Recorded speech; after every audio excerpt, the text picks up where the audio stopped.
The Adventures of Susan and Rich, Presents, Heart of Darkness, by Joseph Conrad. This complete and unabridged audiobook was produced from the original 1899 edition. It is read to you by Arthur Kingsbury.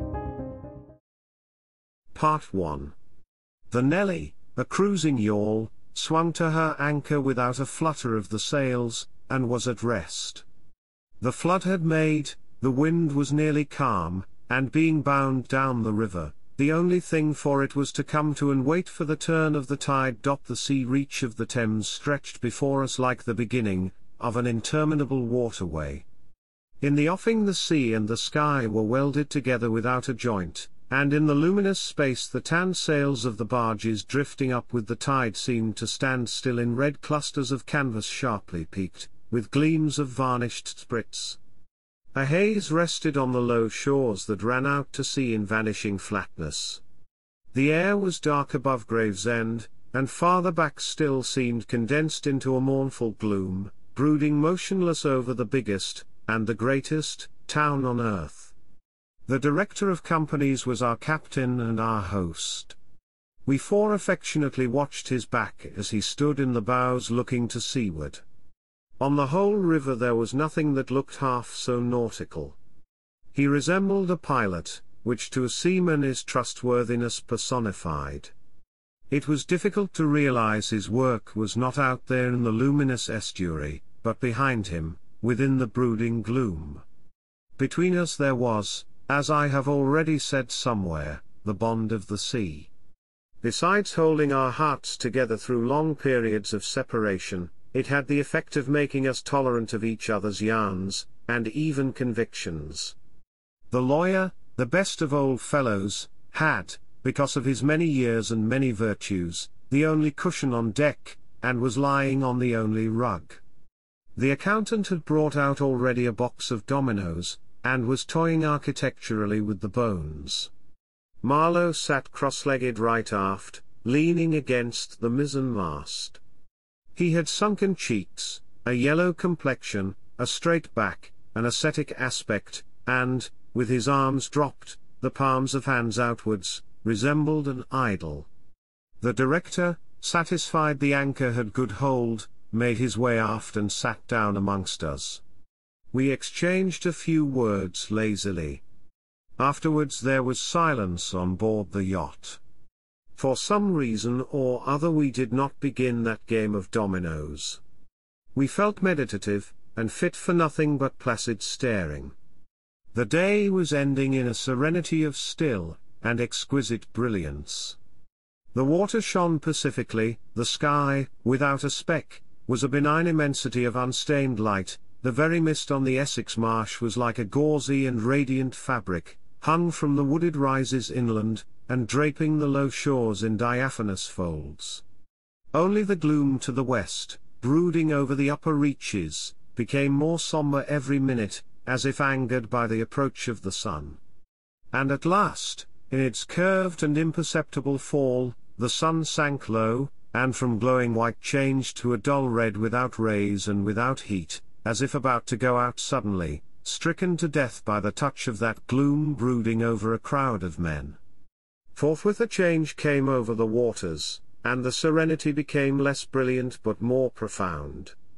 The old river in its broad reach rested unruffled at the decline of day, after ages of good service done to the race that peopled its banks, spread out in the tranquil dignity of a waterway leading to the uttermost ends of the earth.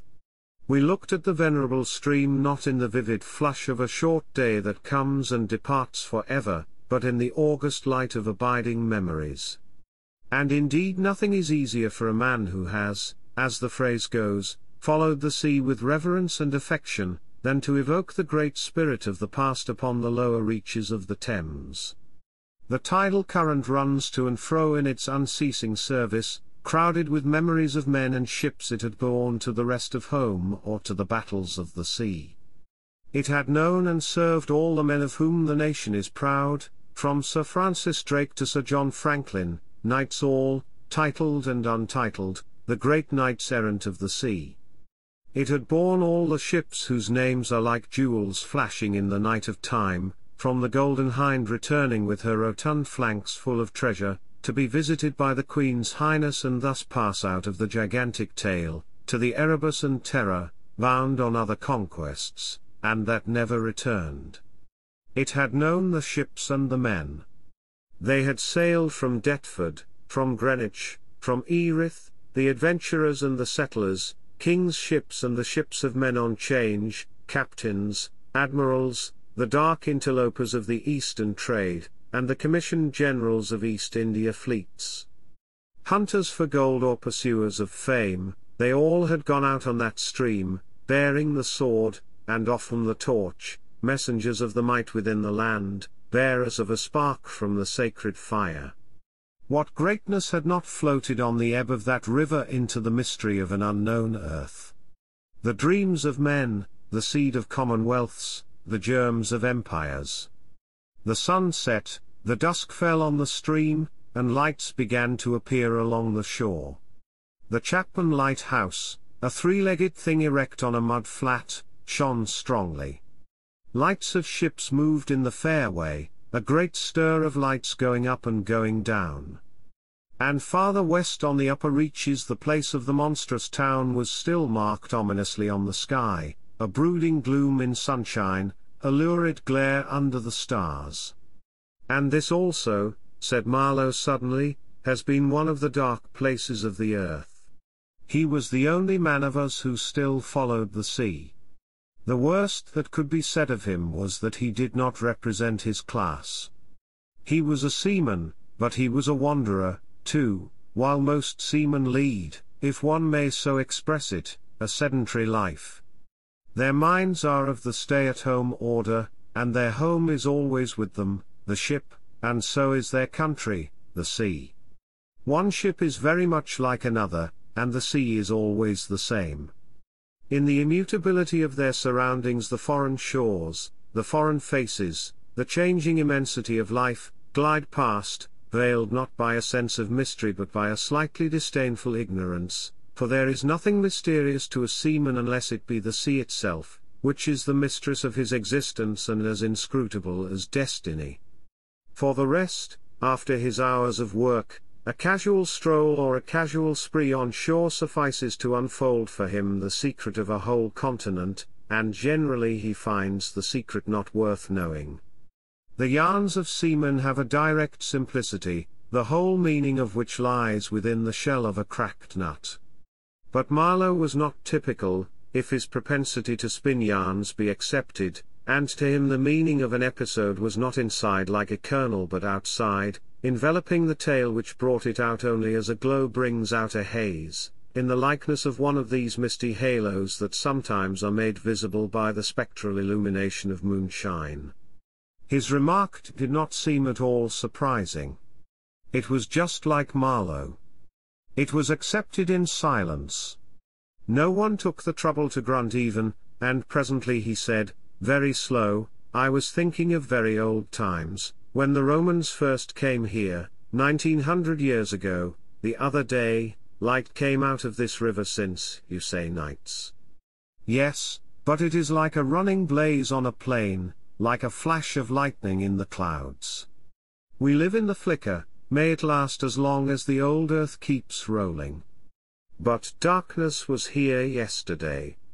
Imagine the feelings of a commander of a fine, what do you call 'em?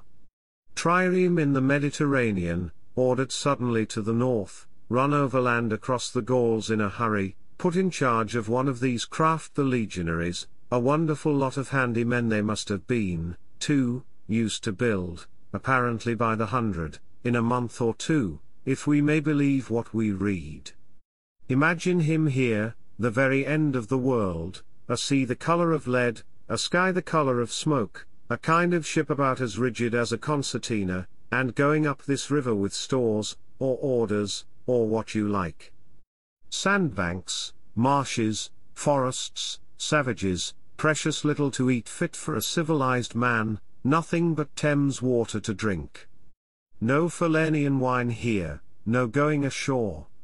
Here and there a military camp lost in a wilderness, like a needle in a bundle of hay, cold, fog, tempests, disease, exile, and death, death skulking in the air, in the water, in the bush.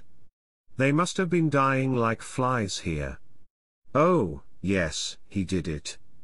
Did it very well, too, no doubt, and without thinking much about it either, except afterwards to brag of what he had gone through in his time, perhaps. They were men enough to face the darkness. And perhaps he was cheered by keeping his eye on a chance of promotion to the fleet at Ravenna by and by, if he had good friends in Rome and survived the awful climate. Or think of a decent young citizen in a toga, perhaps too much dice, you know, coming out here in the train of some prefect, or tax-gatherer, or trader even, to mend his fortunes. Land in a swamp, march through the woods, and in some inland post feel the savagery, the utter savagery, had closed round him, all that mysterious life of the wilderness that stirs in the forest, in the jungles, in the hearts of wild men. There's no initiation either into such mysteries. He has to live in the midst of the incomprehensible, which is also detestable. And it has a fascination, too, that goes to work upon him. The fascination of the abomination, you know. Imagine the growing regrets, the longing to escape, the powerless disgust, the surrender, the hate. He paused. Mind, he began again, lifting one arm from the elbow, the palm of the hand outwards, so that, with his legs folded before him, he had the pose of a Buddha preaching in European clothes and without a lotus flower. Mind, none of us would feel exactly like this. What saves us is efficiency, the devotion to efficiency. But these chaps were not much account, really. They were no colonists, their administration was merely a squeeze, and nothing more, I suspect. They were conquerors, and for that you want only brute force, nothing to boast of, when you have it, since your strength is just an accident arising from the weakness of others. They grabbed what they could get for the sake of what was to be got. It was just robbery with violence, aggravated murder on a great scale, and men going at it blind, as is very proper for those who tackle a darkness. The conquest of the earth, which mostly means the taking it away from those who have a different complexion or slightly flatter noses than ourselves, is not a pretty thing when you look into it too much. What redeems it is the idea only.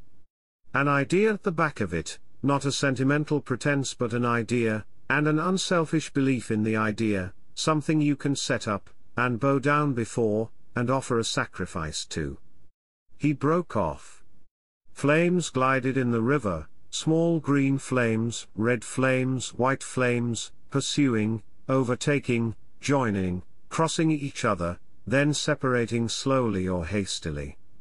The traffic of the great city went on in the deepening night upon the sleepless river.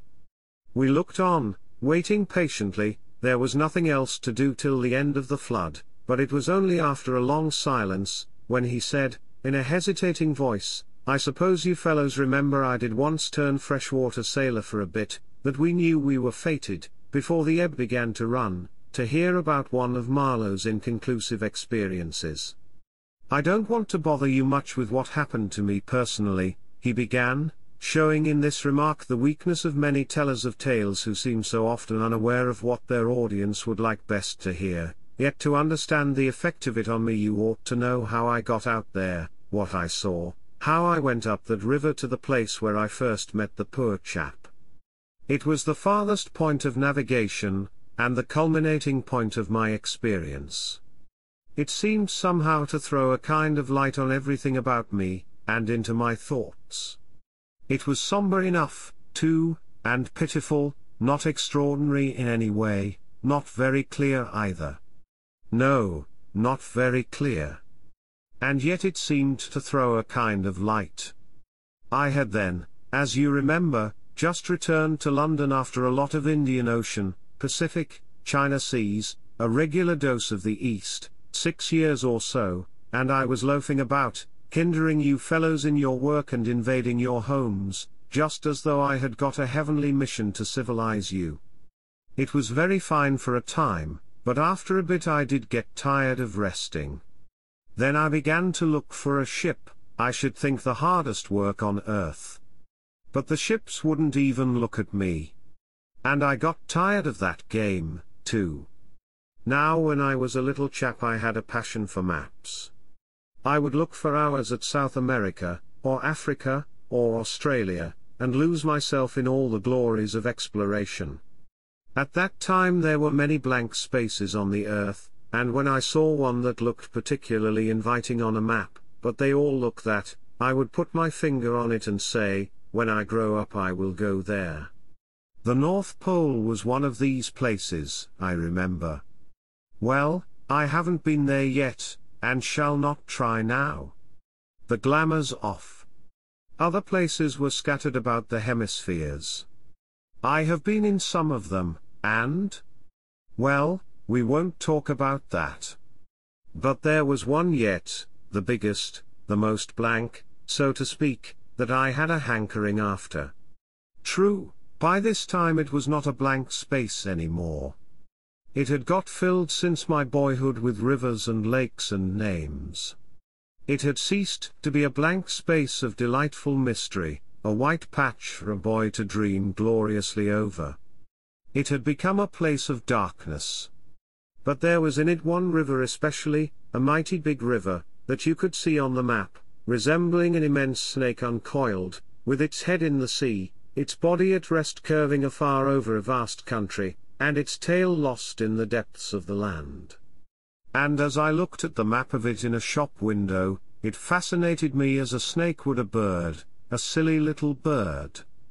Then I remembered there was a big concern, a company for trade on that river. Dash it all. I thought to myself, they can't trade without using some kind of craft on that lot of fresh water, steamboats. Why shouldn't I try to get charge of one? I went on along Fleet Street, but could not shake off the idea. The snake had charmed me. You understand, it was a continental concern, that trading society, but I have a lot of relations living on the continent, because it's cheap and not so nasty as it looks, they say. I am sorry to own I began to worry them. This was already a fresh departure for me. I was not used to get things that way, you know. I always went my own road and on my own legs where I had a mind to go. I wouldn't have believed it of myself, but, then, you see, I felt somehow I must get there by hook or by crook. So I worried them. The men said, my dear fellow, and did nothing. Then, would you believe it? I tried the women. Charlie Marlowe, set the women to work, to get a job. Heavens! Well, you see, the notion drove me. I had an aunt, a dear enthusiastic soul. She wrote, it will be delightful. I am ready to do anything, anything for you. It is a glorious idea. I know the wife of a very high personage in the administration, and also a man who has lots of influence with, etc. She was determined to make no end of fuss to get me appointed skipper of a river steamboat, if such was my fancy. I got my appointment, of course, and I got it very quick. It appears the company had received news that one of their captains had been killed in a scuffle with the natives. This was my chance, and it made me the more anxious to go. It was only months and months afterwards, when I made the attempt to recover what was left of the body, that I heard the original quarrel arose from a misunderstanding about some hens. Yes, 2 black hens. Fresleven, that was the fellow's name, a Dane, thought himself wronged somehow in the bargain, so he went ashore and started to hammer the chief of the village with a stick. Oh, it didn't surprise me in the least to hear this, and at the same time to be told that Fresleven was the gentlest, quietest creature that ever walked on 2 legs. No doubt he was, but he had been a couple of years already out there engaged in the noble cause, you know, and he probably felt the need at last of asserting his self-respect in some way. Therefore he whacked the old nigger mercilessly, while a big crowd of his people watched him, thunderstruck, till some man, I was told the chief's son, in desperation at hearing the old chap yell, made a tentative jab with a spear at the white man, and of course it went quite easy between the shoulder blades. Then the whole population cleared into the forest, expecting all kinds of calamities to happen, while, on the other hand, the steamer Fresleven commanded left also in a bad panic, in charge of the engineer, I believe. Afterwards nobody seemed to trouble much about Fresleven's remains, till I got out and stepped into his shoes. I couldn't let it rest, though, but when an opportunity offered at last to meet my predecessor, the grass growing through his ribs was tall enough to hide his bones. They were all there.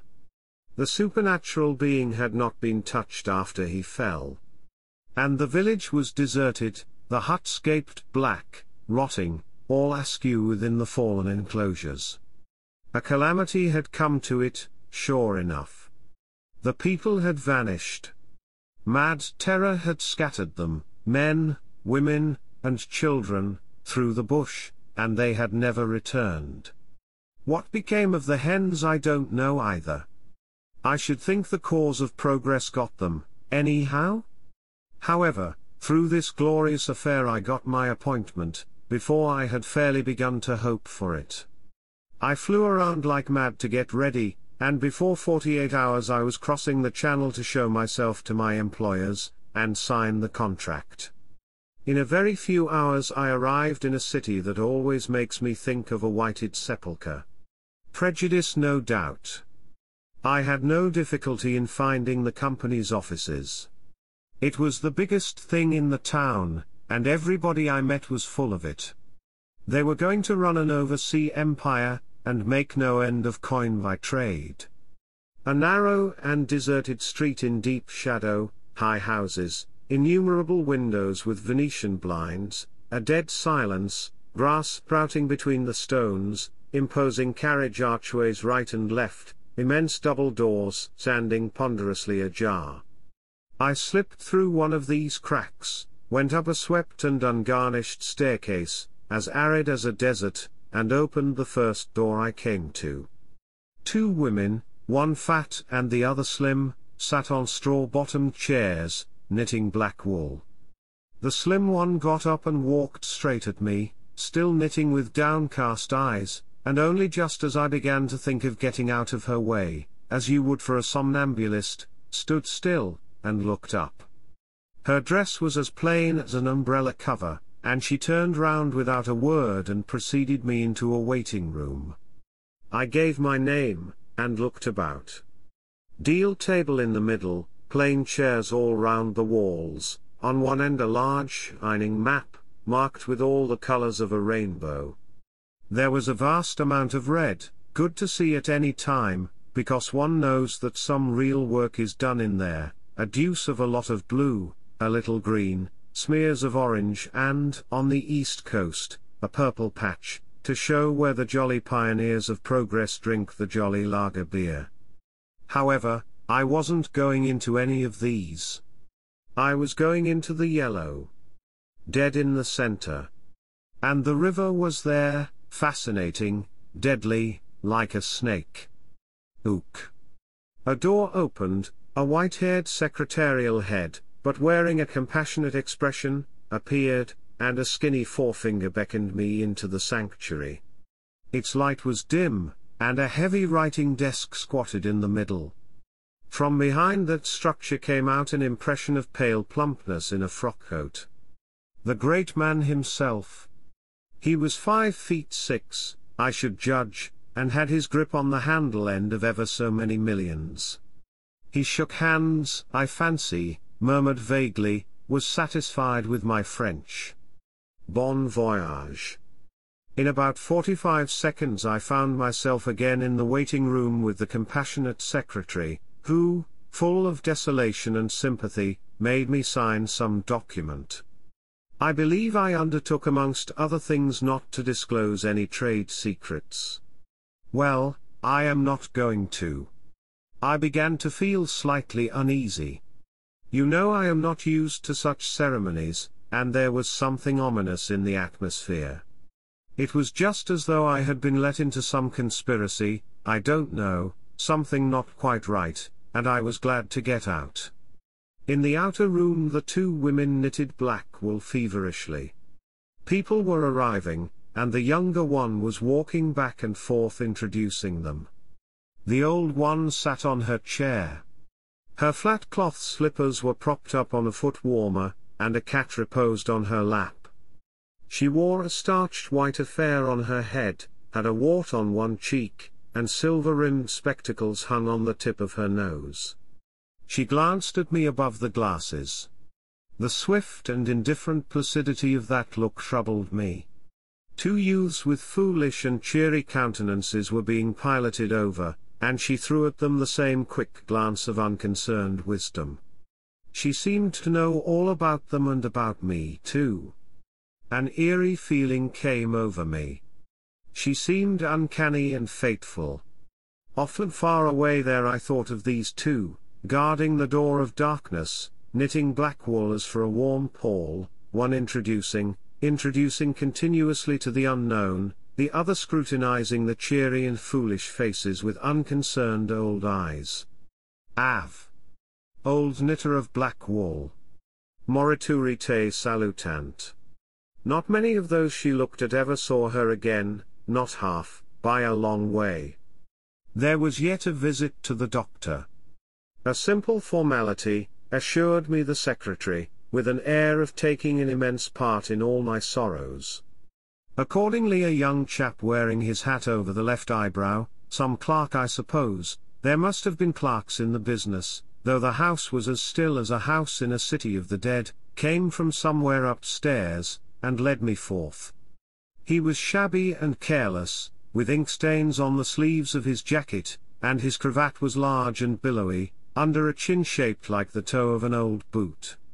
It was a little too early for the doctor, so I proposed a drink, and thereupon he developed a vein of joviality. As we sat over our vermouths he glorified the company's business, and by I expressed casually my surprise at him not going out there. He became very cool and collected all at once.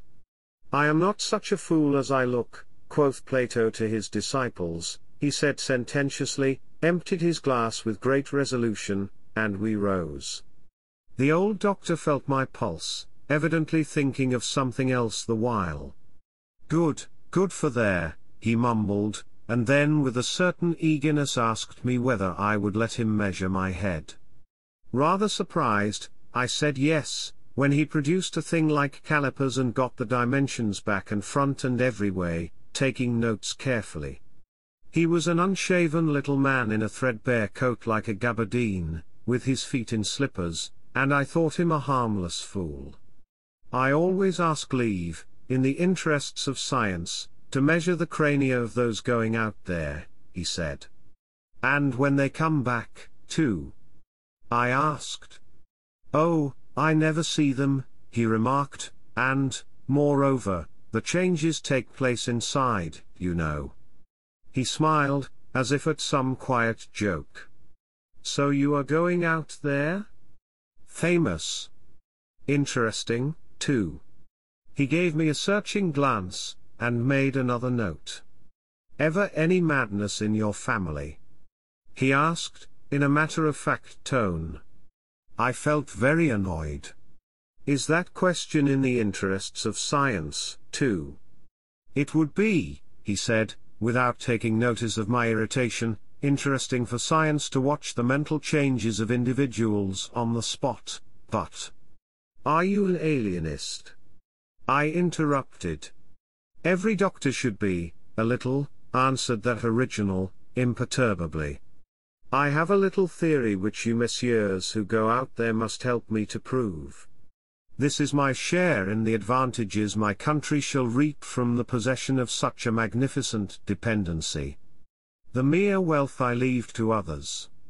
Pardon my questions, but you are the first Englishman coming under my observation." I hastened to assure him I was not in the least typical. "If I were," said I wouldn't be talking like this with you. What you say is rather profound, and probably erroneous," he said, with a laugh.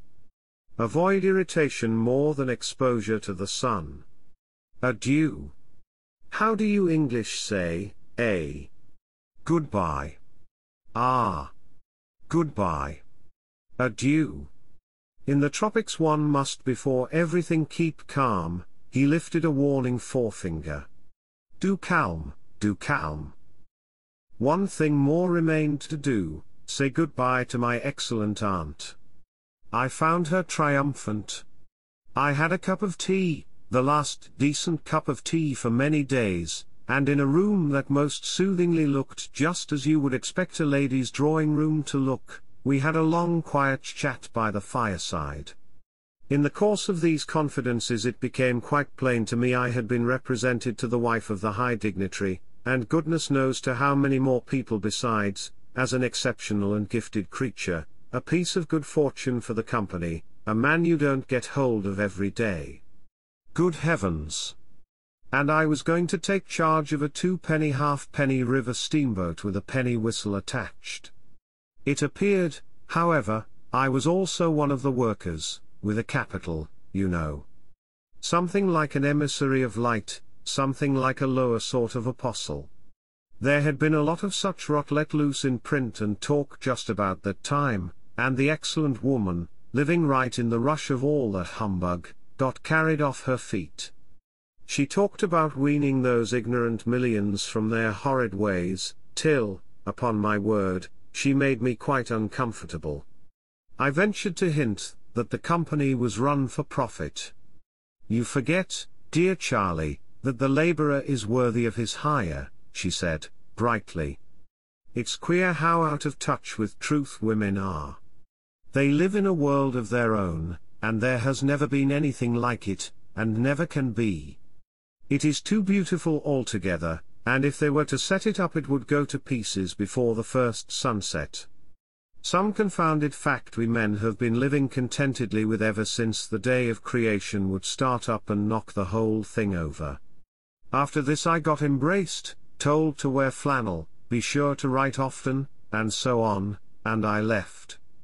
In the street, I don't know why, a queer feeling came to me that I was an impostor.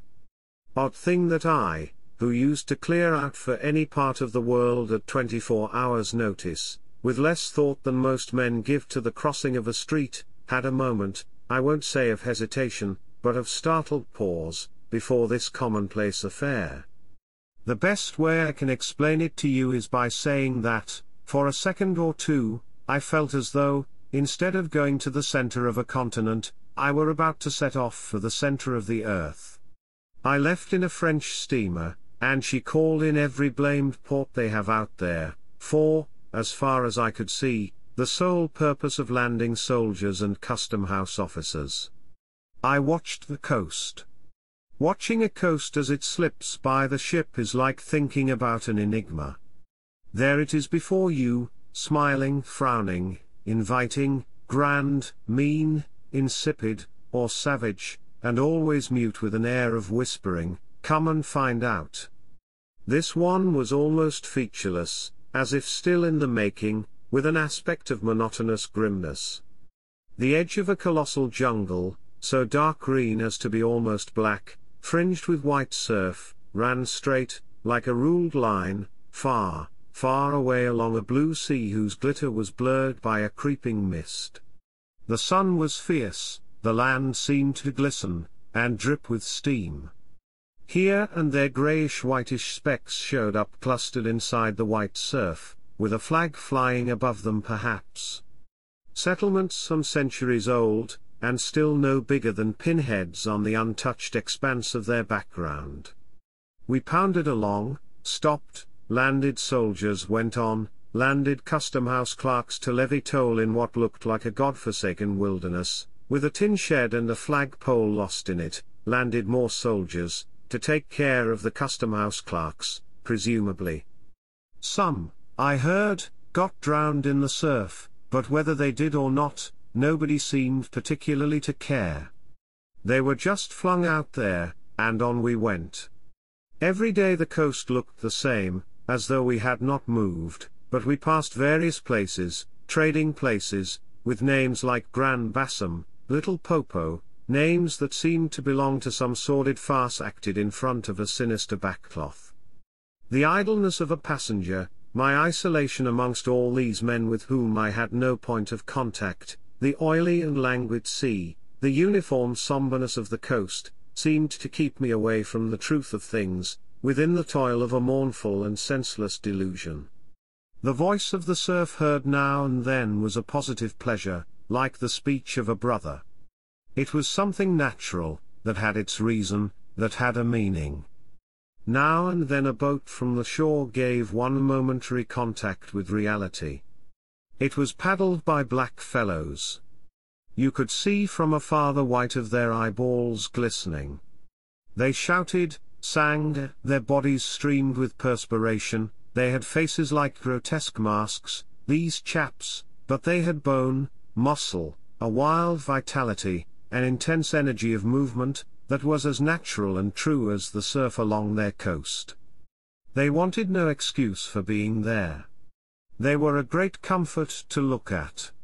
For a time I would feel I belonged still to a world of straightforward facts, but the feeling would not last long. Something would turn up to scare it away. Once, I remember, we came upon a man-of-war anchored off the coast. There wasn't even a shed there, and she was shelling the bush.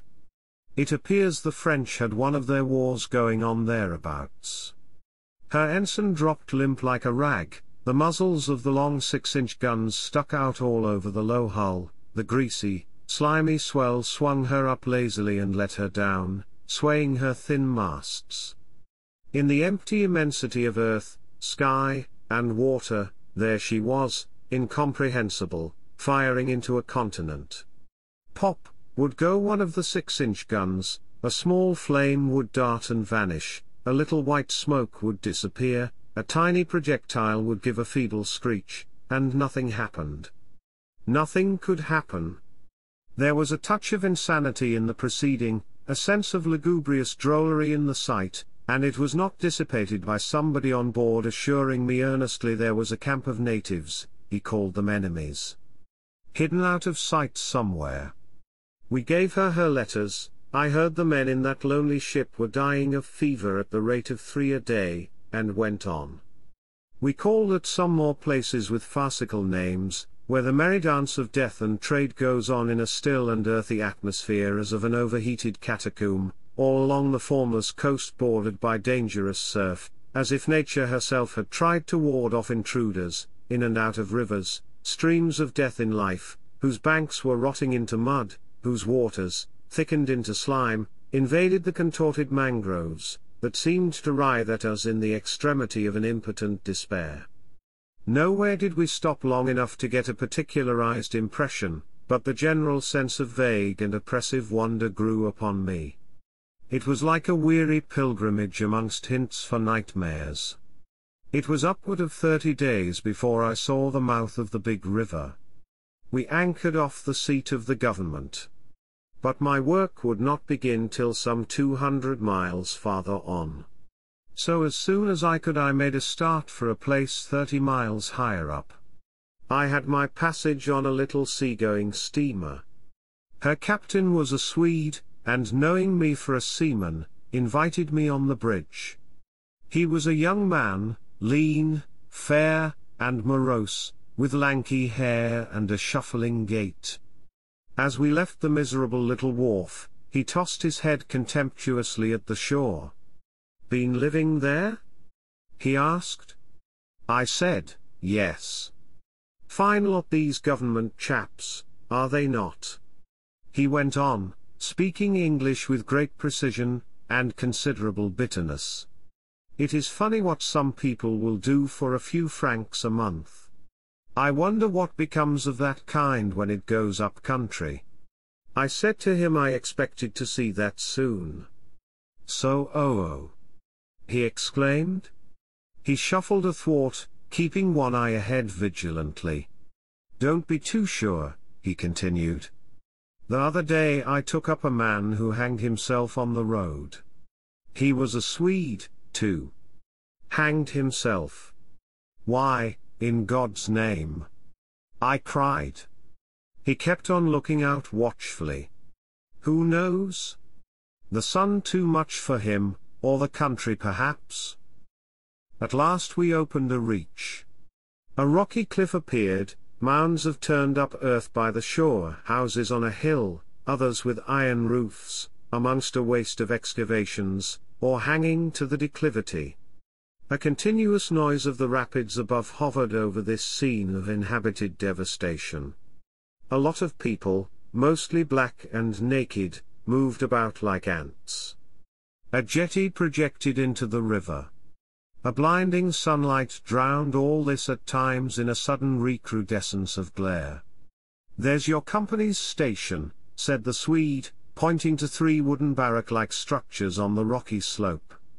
"I will send your things up." 4 boxes did you say? So. Farewell. I came upon a boiler wallowing in the grass, then found a path leading up the hill. It turned aside for the boulders, and also for an undersized railway truck lying there on its back with its wheels in the air. One was off. The thing looked as dead as the carcass of some animal.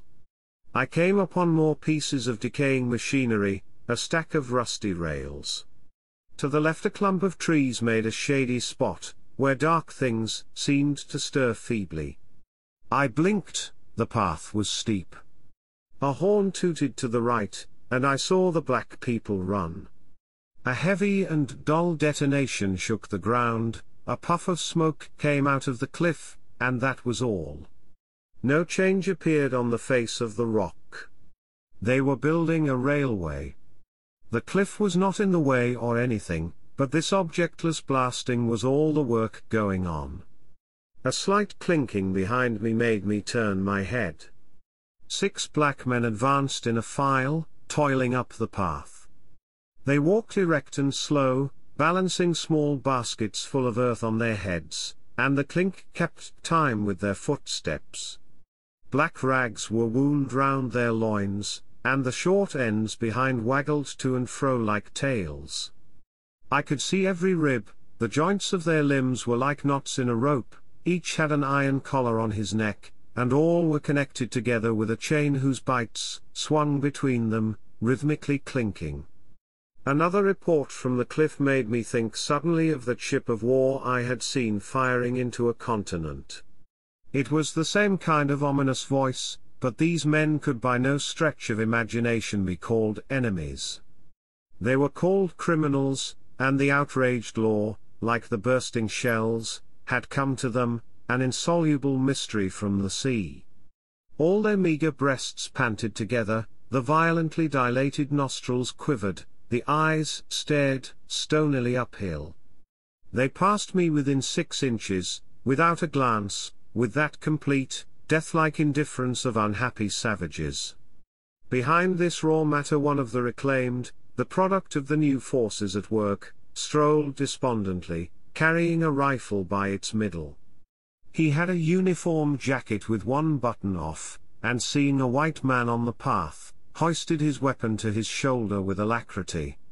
This was simple prudence, white men being so much alike at a distance that he could not tell who I might be. He was speedily reassured, and with a large, white, rascally grin, and a glance at his charge, seemed to take me into partnership in his exalted trust. After all, I also was a part of the great cause of these high and just proceedings. Instead of going up, I turned and descended to the left.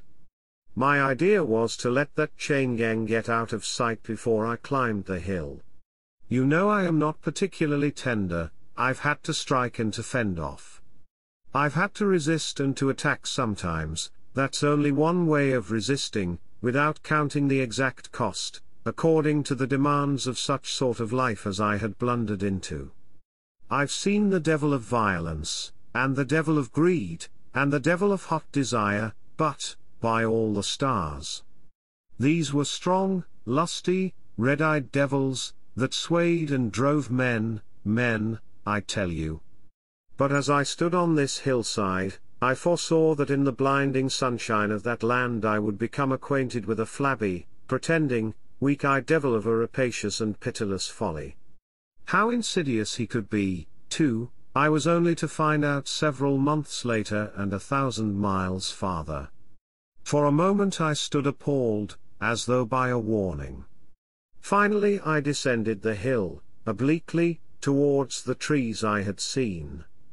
I avoided a vast artificial hole somebody had been digging on the slope, the purpose of which I found it impossible to divine. It wasn't a quarry or a sandpit, anyhow. It was just a hole. It might have been connected with the philanthropic desire of giving the criminals something to do. I don't know. Then I nearly fell into a very narrow ravine, almost no more than a scar in the hillside. I discovered that a lot of imported drainage pipes for the settlement had been tumbled in there. There wasn't one that was not broken. It was a wanton smash-up. At last I got under the trees.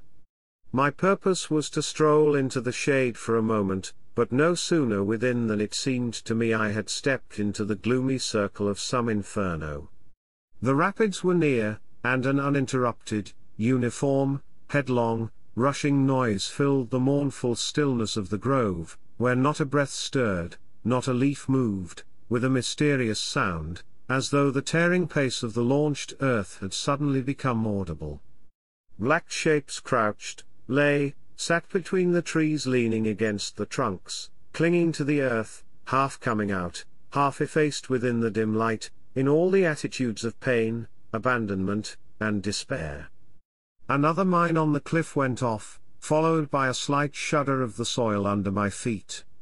The work was going on. The work. And this was the place where some of the helpers had withdrawn to die. They were dying slowly, it was very clear. They were not enemies, they were not criminals, they were nothing earthly now, nothing but black shadows of disease and starvation, lying confusedly in the greenish gloom. Brought from all the recesses of the coast in all the legality of time contracts, lost in uncongenial surroundings, fed on unfamiliar food, they sickened, became inefficient, and were then allowed to crawl away and rest. These moribund shapes were free as air, and nearly as thin. I began to distinguish the gleam of the eyes under the trees. Then, glancing down, I saw a face near my hand.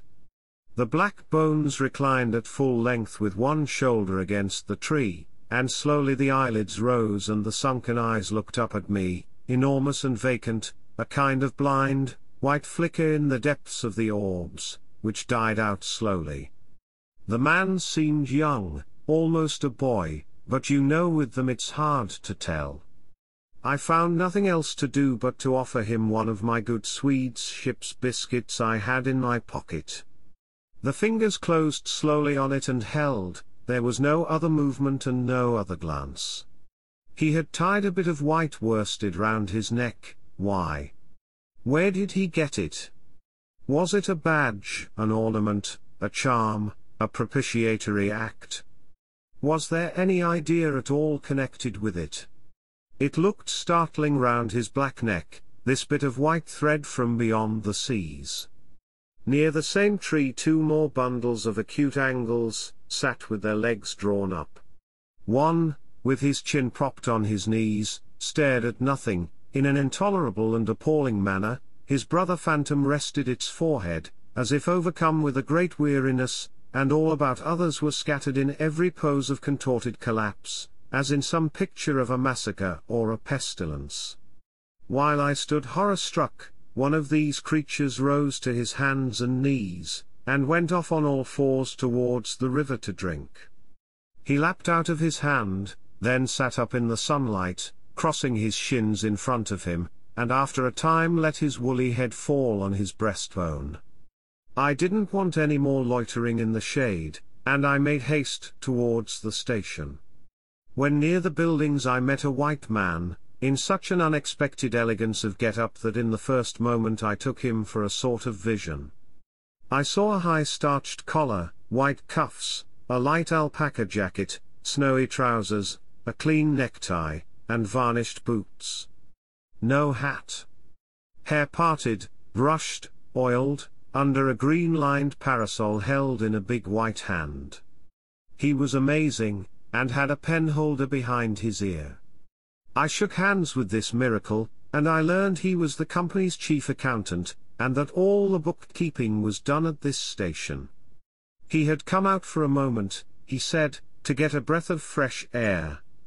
The expression sounded wonderfully odd, with its suggestion of sedentary desk life. I wouldn't have mentioned the fellow to you at all, only it was from his lips that I first heard the name of the man who is so indissolubly connected with the memories of that time. Moreover, I respected the fellow. Yes, I respected his collars, his vast cuffs, his brushed hair. His appearance was certainly that of a hairdresser's dummy, but in the great demoralization of the land he kept up his appearance. That's backbone. His starched collars and got-up shirt fronts were achievements of character. He had been out nearly 3 years, and, later, I could not help asking him how he managed to sport such linen. He had just the faintest blush, and said modestly, "I've been teaching one of the native women about the station. It was difficult. She had a distaste for the work." Thus this man had verily accomplished something. And he was devoted to his books, which were in apple pie order. Everything else in the station was in a muddle: heads, things, buildings. Strings of dusty niggers with splay feet arrived and departed, a stream of manufactured goods, rubbishy cottons, beads, and brass wire sent into the depths of darkness, and in return came a precious trickle of ivory. I had to wait in the station for 10 days, an eternity. I lived in a hut in the yard, but to be out of the chaos I would sometimes get into the accountant's office.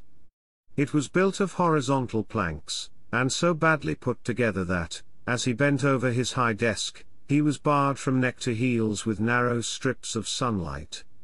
There was no need to open the big shutter to see.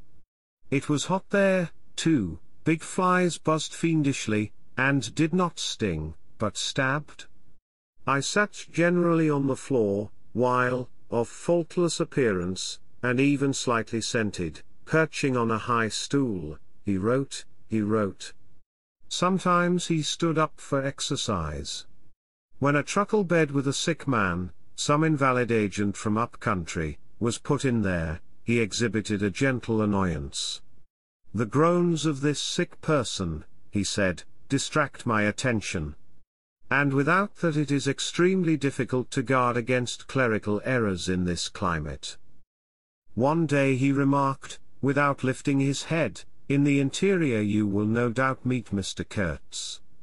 On my asking who Mr. Kurtz was, he said he was a first-class agent, and seeing my disappointment at this information, he added slowly, laying down his pen, "He is a very remarkable person." Further questions elicited from him that Mr. Kurtz was at present in charge of a trading post, a very important one, in the true ivory country, at the very bottom of there. Sends in as much ivory as all the others put together. He began to write again. The sick man was too ill to groan. The flies buzzed in a great peace. Suddenly there was a growing murmur of voices and a great tramping of feet. A caravan had come in. A violent babble of uncouth sounds burst out on the other side of the planks. All the carriers were speaking together, and in the midst of the uproar the lamentable voice of the chief agent was heard giving it up tearfully for the 20th time that day. He rose slowly. "What a frightful row," he said. He crossed the room gently to look at the sick man, and returning, said to me, "He does not hear." "What? Dead?" I asked, startled. "No, not yet," he answered, with great composure. Then, alluding with a toss of the head to the tumult in the station yard, "When one has got to make correct entries, one comes to hate those savages, hate them to the death." He remained thoughtful for a moment. "When you see Mr. Kurtz," he went on, "tell him from me that everything here," he glanced at the deck, is very satisfactory. I don't like to write to him, with those messengers of ours you never know who may get hold of your letter, at that central station. He stared at me for a moment with his mild, bulging eyes. Oh, he will go far, very far, he began again. He will be a somebody in the administration before long. They, above, the Council in Europe, you know, mean him to be. He turned to his work. The noise outside had ceased, and presently in going out I stopped at the door. In the steady buzz of flies the homeward-bound agent was lying finished and insensible, the other, bent over his books, was making correct entries of perfectly correct transactions, and 50 feet below the doorstep I could see the still treetops of the Grove of Death. Next day I left that station at last, with a caravan of 60 men, for a 200-mile tramp. No use telling you much about that. Paths, paths everywhere, a stamped-in network of paths spreading over the empty land, through the long grass, through burnt grass, through thickets, down and up chilly ravines, up and down stony hills ablaze with heat, and a solitude, nobody, not a hut. The population had cleared out a long time ago. Well, if a lot of mysterious niggers armed with all kinds of fearful weapons suddenly took to travelling on the road between Deal and Gravesend, catching the yokels right and left to carry heavy loads for them, I fancy every farm and cottage thereabouts would get empty very soon. Only here the dwellings were gone, too. Still I passed through several abandoned villages. There's something pathetically childish in the ruins of grass walls. Day after day, with the stamp and shuffle of 60 pair of bare feet behind me, each pair under a 60-pound load. Camp, cook, sleep, strike camp, march. Now and then a carrier dead in harness, at rest in the long grass near the path, with an empty water gourd and his long staff lying by his side. A great silence around and above. Perhaps on some quiet night the tremor of far-off drums, sinking, swelling, a tremor vast, faint, a sound weird, appealing, suggestive, and wild, and perhaps with as profound a meaning as the sound of bells in a Christian country. Once a white man in an unbuttoned uniform, camping on the path with an armed escort of lank Zanzibaris, very hospitable and festive, not to say drunk, was looking after the upkeep of the road, he declared. Can't say I saw any road or any upkeep, unless the body of a middle-aged Negro, with a bullet hole in the forehead, upon which I absolutely stumbled 3 miles farther on, may be considered as a permanent improvement. I had a white companion, too, not a bad chap, but rather too fleshy and with the exasperating habit of fainting on the hot hillsides, miles away from the least bit of shade and water. Annoying, you know, to hold your own coat like a parasol over a man's head while he is coming to. I couldn't help asking him once what he meant by coming there at all. To make money, of course. What do you think? He said, scornfully. Then he got fever, and had to be carried in a hammock slung under a pole. As he weighed 16 stone I had no end of rows with the carriers. They jibbed, ran away, sneaked off with their loads in the night, quite a mutiny. So, one evening, I made a speech in English with gestures, not one of which was lost to the 60 pairs of eyes before me, and the next morning I started the hammock off in front all right. An hour afterwards I came upon the whole concern wrecked in a bush, man, hammock, groans, blankets, horrors. The heavy pole had skinned his poor nose. He was very anxious for me to kill somebody, but there wasn't the shadow of a carrier near. I remembered the old doctor. It would be interesting for science to watch the mental changes of individuals, on the spot. I felt I was becoming scientifically interesting. However, all that is to no purpose. On the 15th day I came in sight of the big river again, and hobbled into the central station. It was on a backwater surrounded by scrub and forest, with a pretty border of smelly mud on one side, and on the three others enclosed by a crazy fence of rushes. A neglected gap was all the gate it had, and the first glance at the place was enough to let you see the flabby devil was running that show. White men with long staves in their hands appeared languidly from amongst the buildings, strolling up to take a look at me, and then retired out of sight somewhere.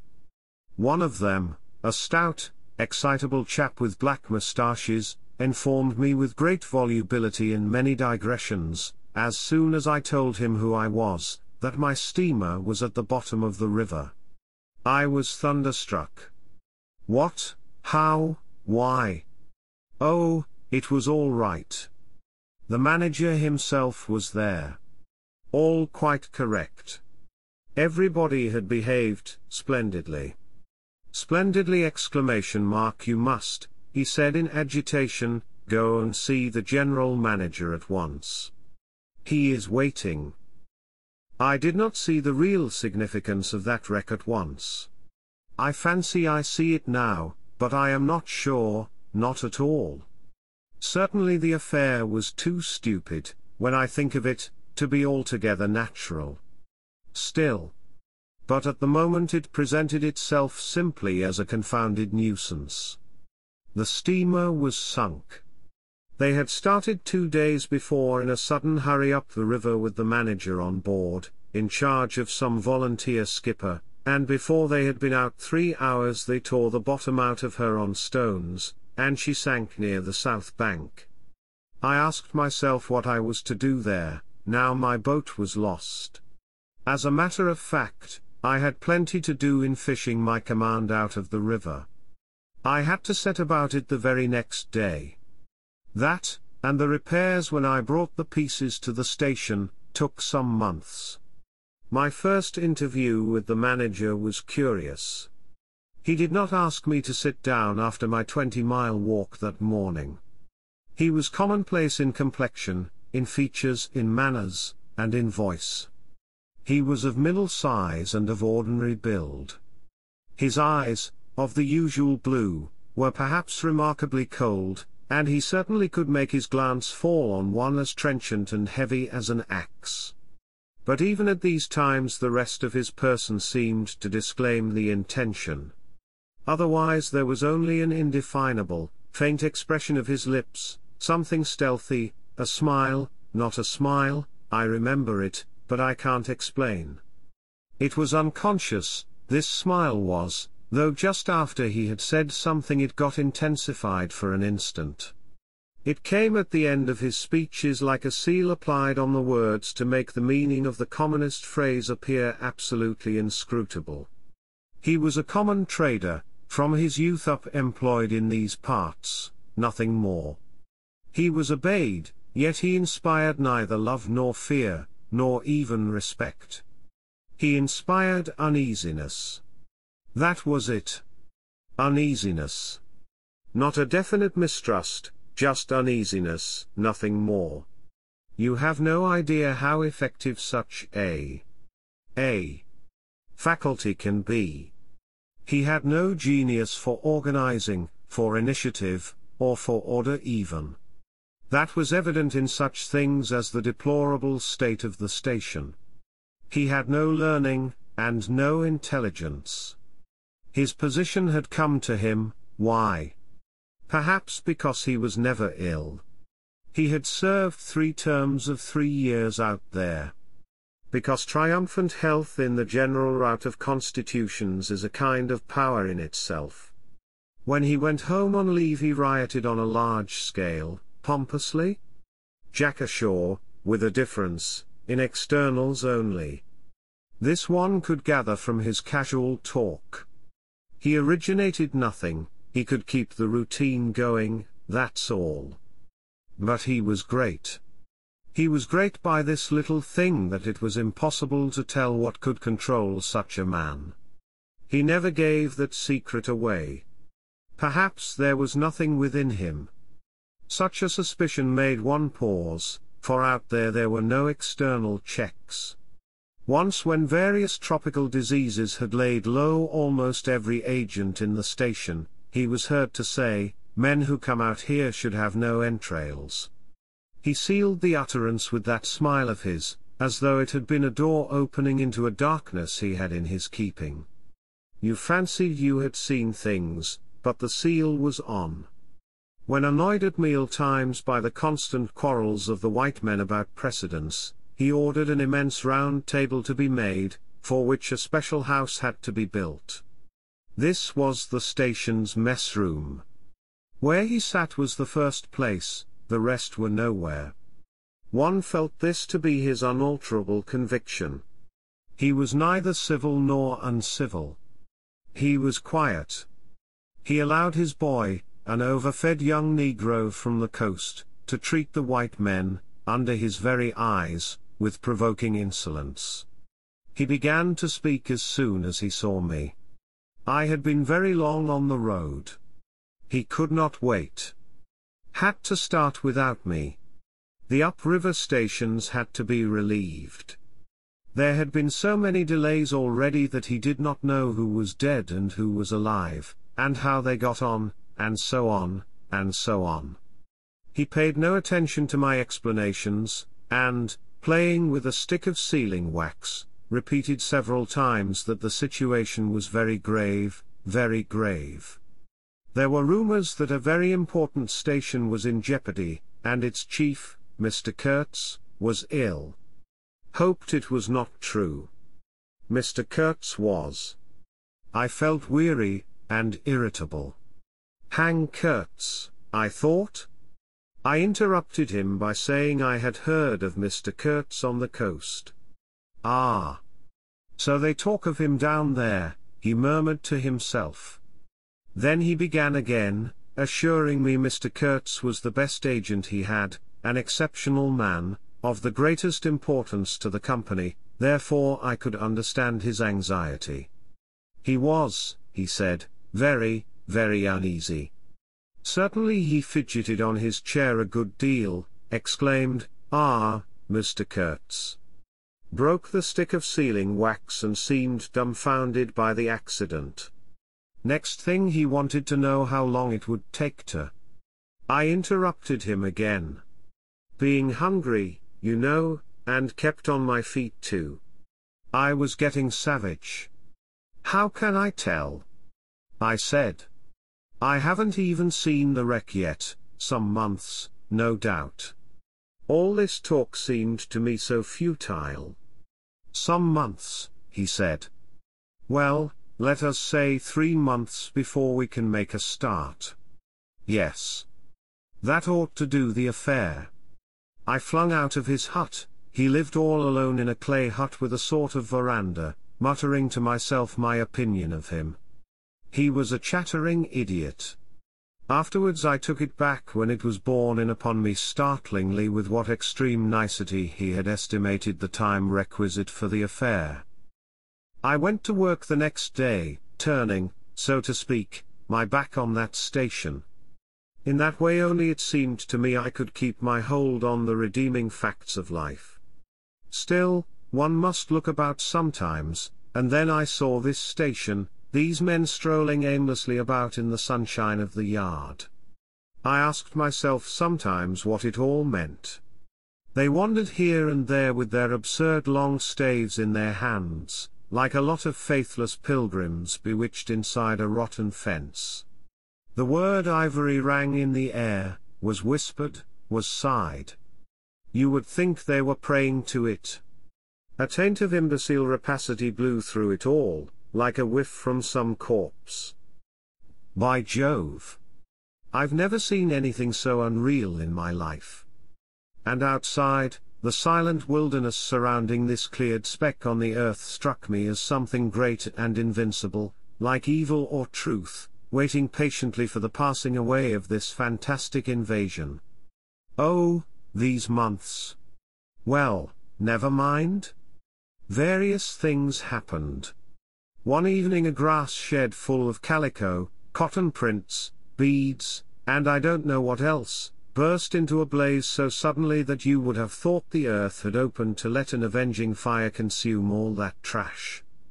I was smoking my pipe quietly by my dismantled steamer, and saw them all cutting capers in the light, with their arms lifted high, when the stout man with moustaches came tearing down to the river, a tin pail in his hand, assured me that everybody was behaving splendidly, dipped about a quart of water and tore back again.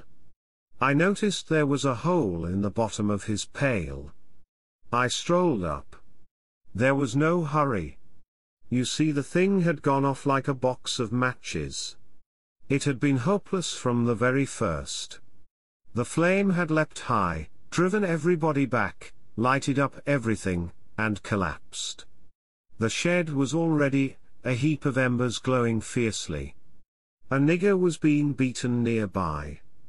They said he had caused the fire in some way, be that as it may, he was screeching most horribly. I saw him, later, for several days, sitting in a bit of shade looking very sick and trying to recover himself. Afterwards he arose and went out, and the wilderness without a sound took him into its bosom again. As I approached the glow from the dark, I found myself at the back of two men, talking. I heard the name of Kurtz pronounced, then the words, "Take advantage of this unfortunate accident." One of the men was the manager. I wished him a good evening. "Did you ever see anything like it, eh? It is incredible," he said, and walked off. The other man remained. He was a first-class agent, young, gentlemanly, a bit reserved, with a forked little beard and a hooked nose. He was standoffish with the other agents, and they on their side said he was the manager's spy upon them. As to me, I had hardly ever spoken to him before. We got into talk, and by we strolled away from the hissing ruins. Then he asked me to his room, which was in the main building of the station.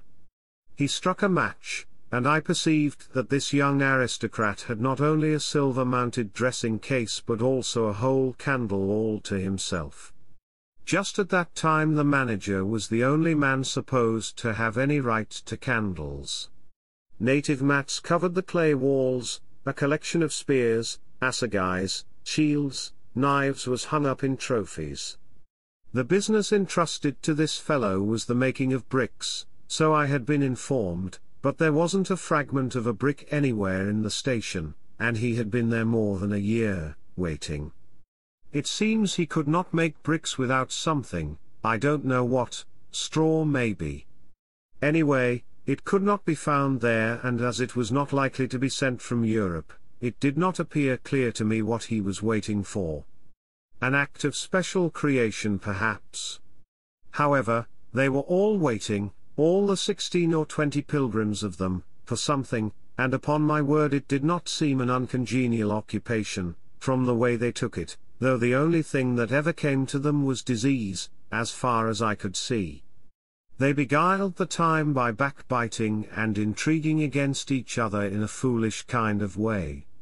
There was an air of plotting about that station, but nothing came of it, of course. It was as unreal as everything else, as the philanthropic pretense of the whole concern, as their talk, as their government, as their show of work. The only real feeling was a desire to get appointed to a trading post where ivory was to be had, so that they could earn percentages. They intrigued and slandered and hated each other only on that account, but as to effectually lifting a little finger, oh, no. By heavens! There is something after all in the world allowing one man to steal a horse while another must not look at a halter. Steal a horse, straight out. Very well. He has done it. Perhaps he can ride. But there is a way of looking at a halter that would provoke the most charitable of saints into a kick. I had no idea why he wanted to be sociable, but as we chatted in there it suddenly occurred to me the fellow was trying to get at something, in fact, pumping me. He alluded constantly to Europe, to the people I was supposed to know there, putting leading questions as to my acquaintances in the sepulchral city, and so on. His little eyes glittered like mica discs, with curiosity, though he tried to keep up a bit of superciliousness. At first I was astonished, but very soon I became awfully curious to see what he would find out from me. I couldn't possibly imagine what I had in me to make it worth his while. It was very pretty to see how he baffled himself, for in truth my body was full only of chills, and my head had nothing in it but that wretched steamboat business. It was evident he took me for a perfectly shameless prevaricator. At last he got angry, and, to conceal a movement of furious annoyance, he yawned. I rose. Then I noticed a small sketch in oils, on a panel, representing a woman, draped and blindfolded, carrying a lighted torch. The background was somber, almost black. The movement of the woman was stately, and the effect of the torchlight on the face was sinister. It arrested me, and he stood by civilly, holding an empty half-pint champagne bottle, medical comforts, with the candle stuck in it. To my question he said Mr. Kurtz had painted this, in this very station more than a year ago, while waiting for means to go to his trading post. Tell me, pray, said I, who is this Mr. Kurtz? The chief of the inner station, he answered in a short tone, looking away. Much obliged, I said, laughing. And you are the brickmaker of the central station. Everyone knows that. He was silent for a while. He is a prodigy, he said at last. He is an emissary of pity and science and progress, and devil knows what else.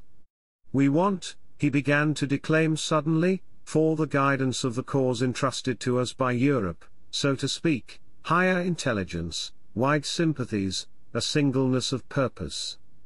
Who says that? I asked. Lots of them, he replied. Some even write that, and so he comes here, a special being, as you ought to know. Why ought I to know? I interrupted, really surprised. He paid no attention. Yes. Today he is chief of the best station, next year he will be assistant manager, 2 years more and... But I dare say you know what he will be in 2 years' time. You are of the new gang, the gang of virtue. The same people who sent him specially also recommended you. Oh, don't say no. I've my own eyes to trust. Light dawned upon me. My dear aunt's influential acquaintances were producing an unexpected effect upon that young man. I nearly burst into a laugh. Do you read the company's confidential correspondence? I asked. He hadn't a word to say. It was great fun. When Mr. Kurtz, I continued, severely, is general manager, you won't have the opportunity. He blew the candle out suddenly, and we went outside. The moon had risen. Black figures strolled about listlessly, pouring water on the glow, whence proceeded a sound of hissing. Steam ascended in the moonlight, the beaten nigger groaned somewhere. What a row the brute makes, said the indefatigable man with the moustaches, appearing near us. Serve him right. Transgression, punishment, bang. Pitiless, pitiless. That's the only way. This will prevent all conflagrations for the future. I was just telling the manager. He noticed my companion, and became crestfallen all at once. Not in bed yet, he said, with a kind of servile heartiness, it's so natural. Ha! Danger, agitation. He vanished. I went on to the riverside, and the other followed me. I heard a scathing murmur at my ear, heap of muffs, go to. The pilgrims could be seen in knots gesticulating, discussing. Several had still their staves in their hands. I verily believe they took these sticks to bed with them. Beyond the fence the forest stood up spectrally in the moonlight, and through that dim stir, Through the faint sounds of that lamentable courtyard, the silence of the land went home to one's very heart, its mystery, its greatness, the amazing reality of its concealed life. The hurt nigger moaned feebly somewhere nearby, and then fetched a deep sigh that made me mend my pace away from there. I felt a hand introducing itself under my arm. "My dear sir," said the fellow, "I don't want to be misunderstood, and especially by you, who will see Mr. Kurtz long before I can have that pleasure. I wouldn't like him to get a false idea of my disposition." I let him run on, this papier-mâché Mephistopheles, and it seemed to me that if I tried I could poke my forefinger through him, and would find nothing inside but a little loose dirt, maybe. He, don't you see, had been planning to be assistant manager by and by under the present man, and I could see that the coming of that Kurtz had upset them both not a little. He talked precipitately, and I did not try to stop him. I had my shoulders against the wreck of my steamer, hauled up on the slope like a carcass of some big river animal.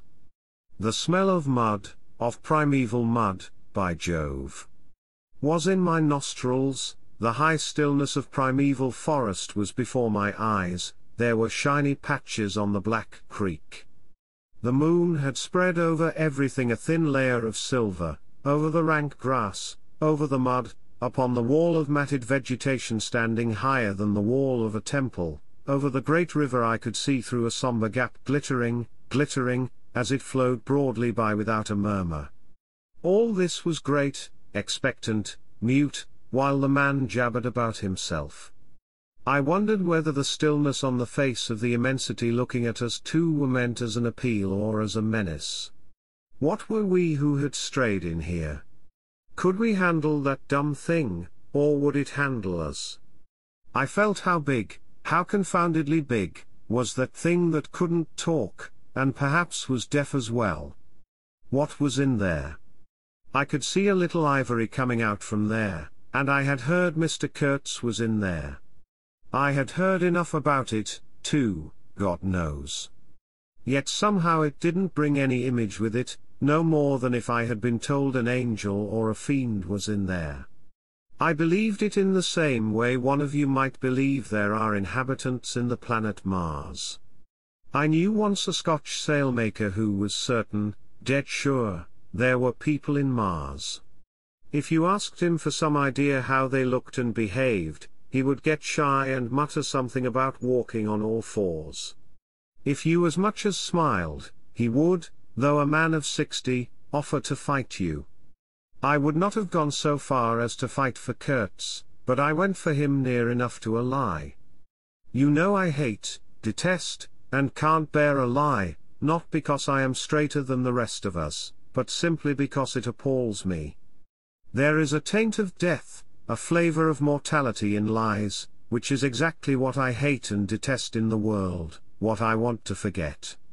It makes me miserable and sick, like biting something rotten would do. Temperament, I suppose. Well, I went near enough to it by letting the young fool there believe anything he liked to imagine as to my influence in Europe. I became in an instant as much of a pretense as the rest of the bewitched pilgrims. This simply because I had a notion it somehow would be of help to that Kurtz whom at the time I did not see, you understand. He was just a word for me. I did not see the man in the name any more than you do. Do you see him? Do you see the story? Do you see anything? It seems to me I am trying to tell you a dream, making a vain attempt, because no relation of a dream can convey the dream sensation, that commingling of absurdity, surprise, and bewilderment in a tremor of struggling revolt, that notion of being captured by the incredible which is of the very essence of dreams. He was silent for a while. No, it is impossible to convey the life sensation of any given epoch of one's existence, that which makes its truth, its meaning, its subtle and penetrating essence. It is impossible. We live, as we dream, alone. He paused again as if reflecting, then added, "Of course in this you fellows see more than I could then. you see me, whom you know. It had become so pitch dark that we listeners could hardly see one another. For a long time already he, sitting apart, had been no more to us than a voice. There was not a word from anybody. The others might have been asleep, but I was awake. I listened on the watch for the sentence, for the word, that would give me the clue to the faint uneasiness inspired by this narrative that seemed to shape itself without human lips in the heavy night air of the river.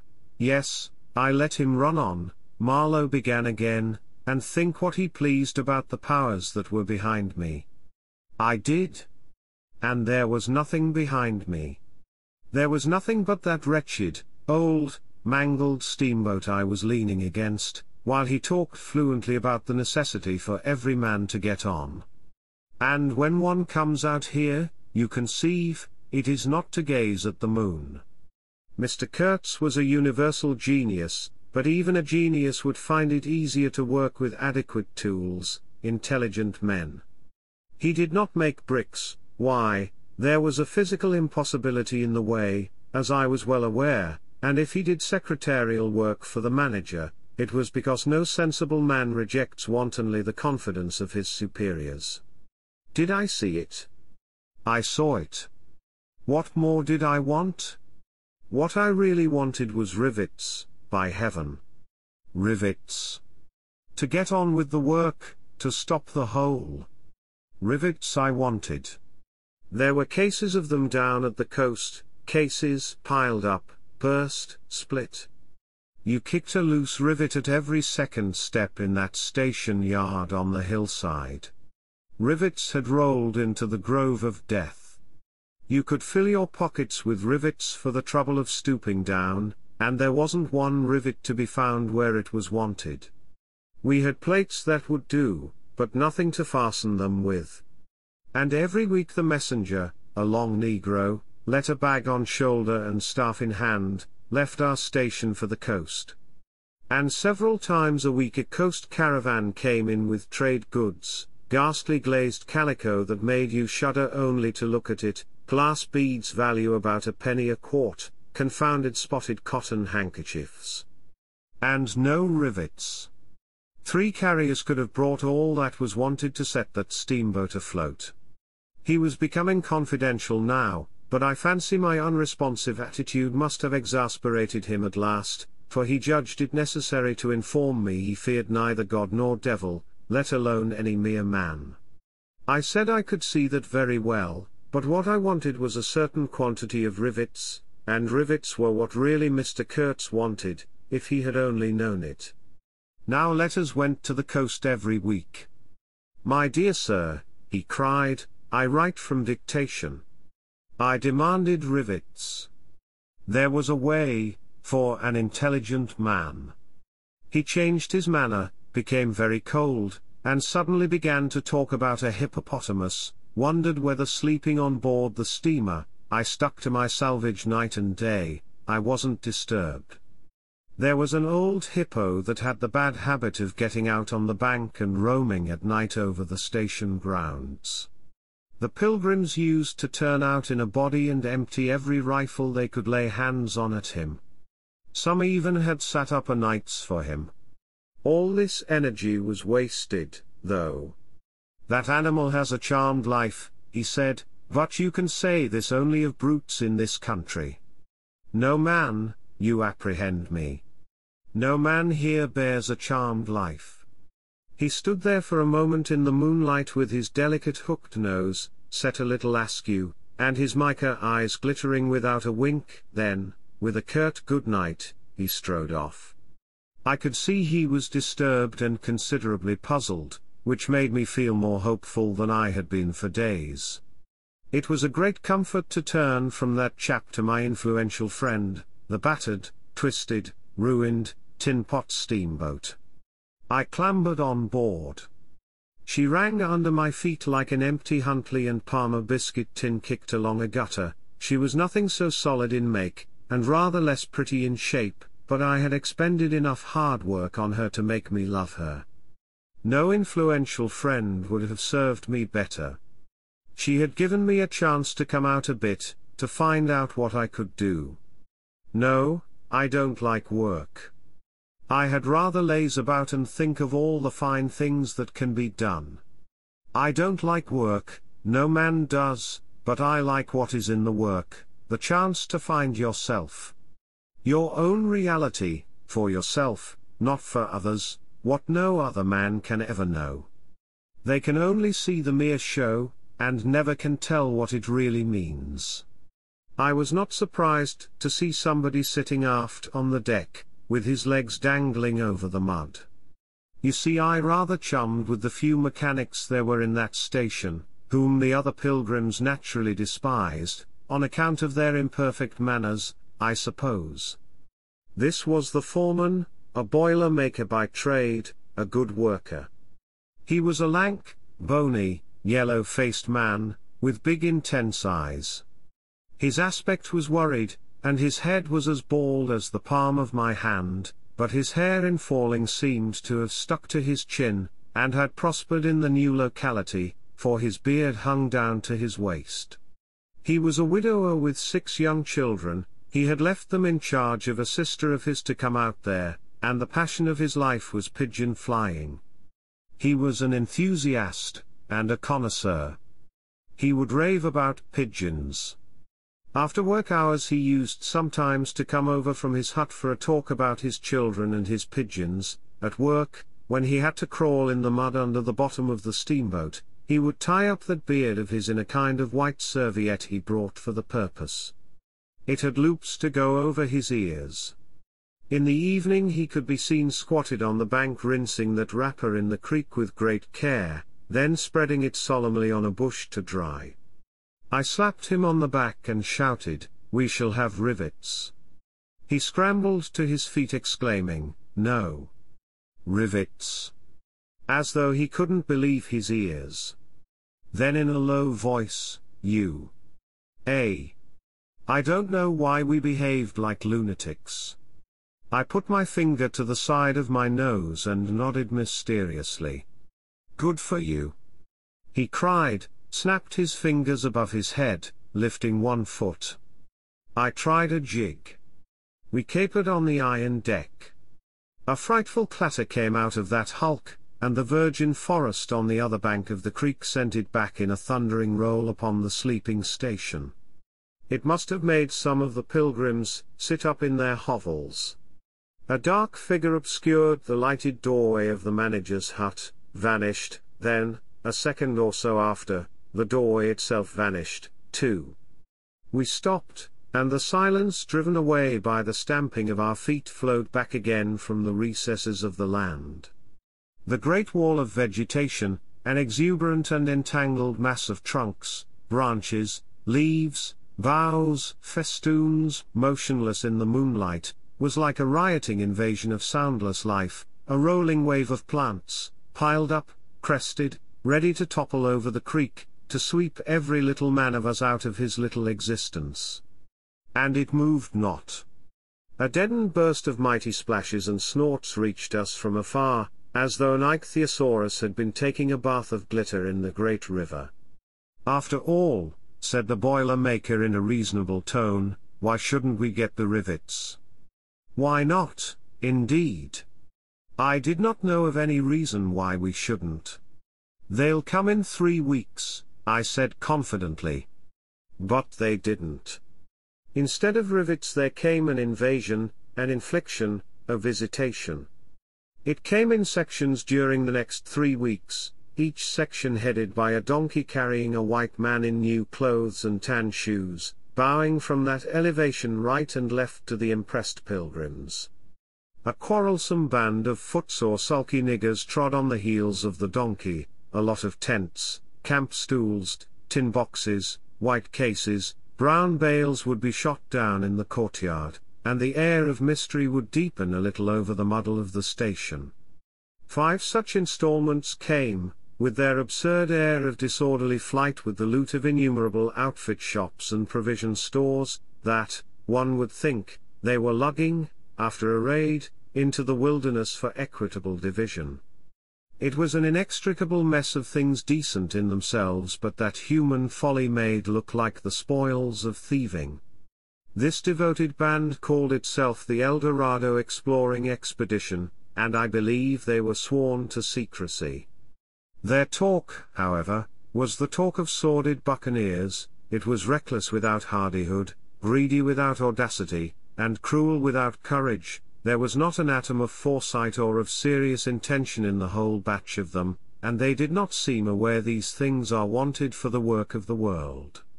To tear treasure out of the bowels of the land was their desire, with no more moral purpose at the back of it than there is in burglars breaking into a safe. Who paid the expenses of the noble enterprise I don't know, but the uncle of our manager was leader of that lot. In exterior he resembled a butcher in a poor neighborhood, and his eyes had a look of sleepy cunning. He carried his fat paunch with ostentation on his short legs, and during the time his gang infested the station spoke to no one but his nephew. You could see these two roaming about all day long with their heads close together in an everlasting confab. I had given up worrying myself about the rivets. One's capacity for that kind of folly is more limited than you would suppose. I said hang. And let things slide? I had plenty of time for meditation, and now and then I would give some thought to Kurtz. I wasn't very interested in him. No. Still, I was curious to see whether this man, who had come out equipped with moral ideas of some sort, would climb to the top after all, and how he would set about his work when there. Part 2. One evening as I was lying flat on the deck of my steamboat, I heard voices approaching, and there were the nephew and the uncle strolling along the bank. I laid my head on my arm again, and had nearly lost myself in a doze, when somebody said in my ear, as it were, I am as harmless as a little child, but I don't like to be dictated to. Am I the manager, or am I not? I was ordered to send him there. It's incredible, I became aware that the two were standing on the shore alongside the forepart of the steamboat, just below my head. I did not move, it did not occur to me to move, I was sleepy. It is unpleasant, grunted the uncle. He has asked the administration to be sent there, said the other, with the idea of showing what he could do, and I was instructed accordingly. Look at the influence that man must have. Is it not frightful? They both agreed it was frightful, then made several bizarre remarks. Make rain and fine weather, one man, the council, by the nose, bits of absurd sentences that got the better of my drowsiness, so that I had pretty near the whole of my wits about me when the uncle said, the climate may do away with this difficulty for you. Is he alone there? Yes, answered the manager. He sent his assistant down the river with a note to me in these terms, clear this poor devil out of the country, and don't bother sending more of that sort. I had rather be alone than have the kind of men you can dispose of with me. It was more than a year ago. Can you imagine such impudence? Anything since then? Asked the other hoarsely. Ivory, jerked the nephew, lots of it, prime sort, lots, most annoying, from him? And with that? Questioned the heavy rumble. In voice, was the reply fired out, so to speak. Then silence. They had been talking about Kurtz. I was broad awake by this time, but, lying perfectly at ease, remained still, having no inducement to change my position. How did that ivory come all this way? Growled the elder man, who seemed very vexed.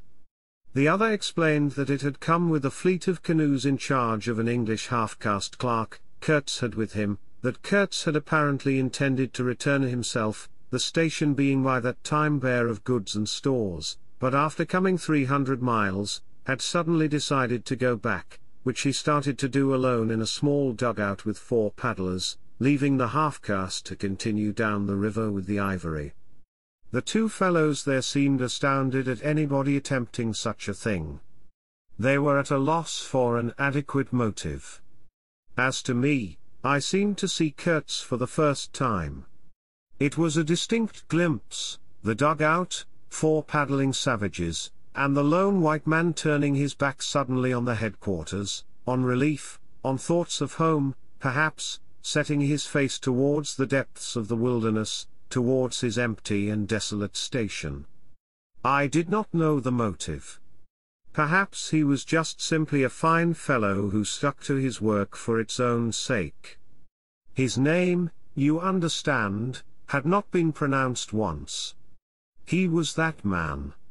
The half-caste, who, as far as I could see, had conducted a difficult trip with great prudence and pluck, was invariably alluded to as that scoundrel. The scoundrel had reported that the man had been very ill, had recovered imperfectly. The 2 below me moved away then a few paces, and strolled back and forth at some little distance. I heard, military post, doctor, 200 miles, quite alone now, unavoidable delays, 9 months, no news, strange rumors. They approached again, just as the manager was saying, no one, as far as I know, unless a species of wandering trader, a pestilential fellow, snapping ivory from the natives. Who was it they were talking about now? I gathered in snatches that this was some man supposed to be in Kurtz's district, and of whom the manager did not approve. We will not be free from unfair competition till one of these fellows is hanged for an example, he said. Certainly, grunted the other, get him hanged. Why not? Anything can be done in this country. That's what I say, nobody here, you understand, here, can endanger your position. And why? You stand the climate, you outlast them all. The danger is in Europe, but there before I left I took care too, they moved off and whispered, then their voices rose again. The extraordinary series of delays is not my fault. I did my best. The fat man sighed. Very sad. And the pestiferous absurdity of his talk, continued the other, he bothered me enough when he was here. Each station should be like a beacon on the road towards better things, a center for trade of course, but also for humanizing, improving, instructing. Conceive you, that ass. And he wants to be manager. No, it's, here he got choked by excessive indignation, and I lifted my head the least bit. I was surprised to see how near they were, right under me. I could have spat upon their hats. They were looking on the ground, absorbed in thought. The manager was switching his leg with a slender twig, his sagacious relative lifted his head. You have been well since you came out this time? He asked. The other gave a start. Who? I. Oh. Like a charm, like a charm. But the rest, oh, my goodness. All sick? They die so quick, too, that I haven't the time to send them out of the country, it's incredible. Home. Just so, grunted the uncle. Ah. My boy, trust to this, I say, trust to this.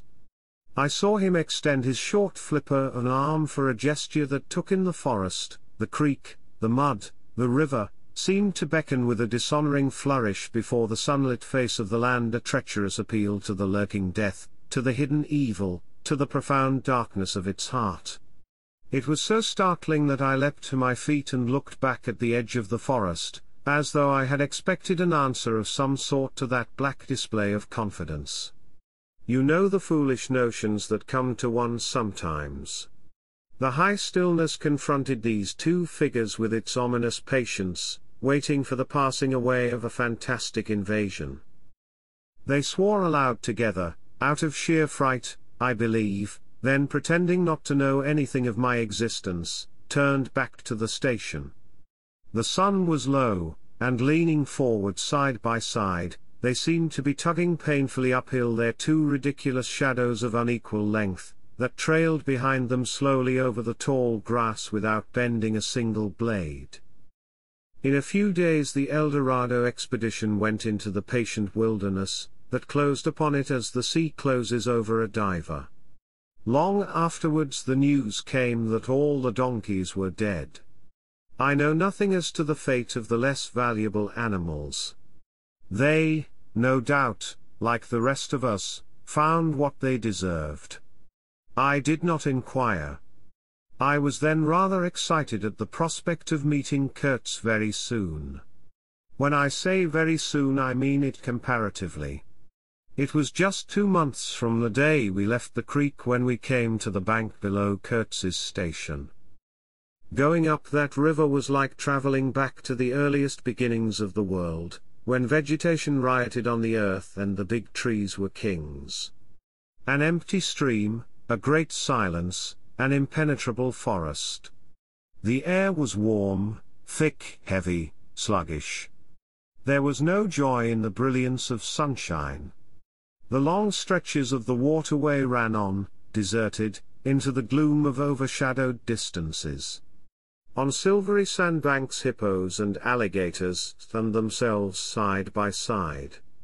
The broadening waters flowed through a mob of wooded islands. You lost your way on that river as you would in a desert, and butted all day long against shoals, trying to find the channel, till you thought yourself bewitched and cut off forever from everything you had known once, somewhere, far away, in another existence perhaps.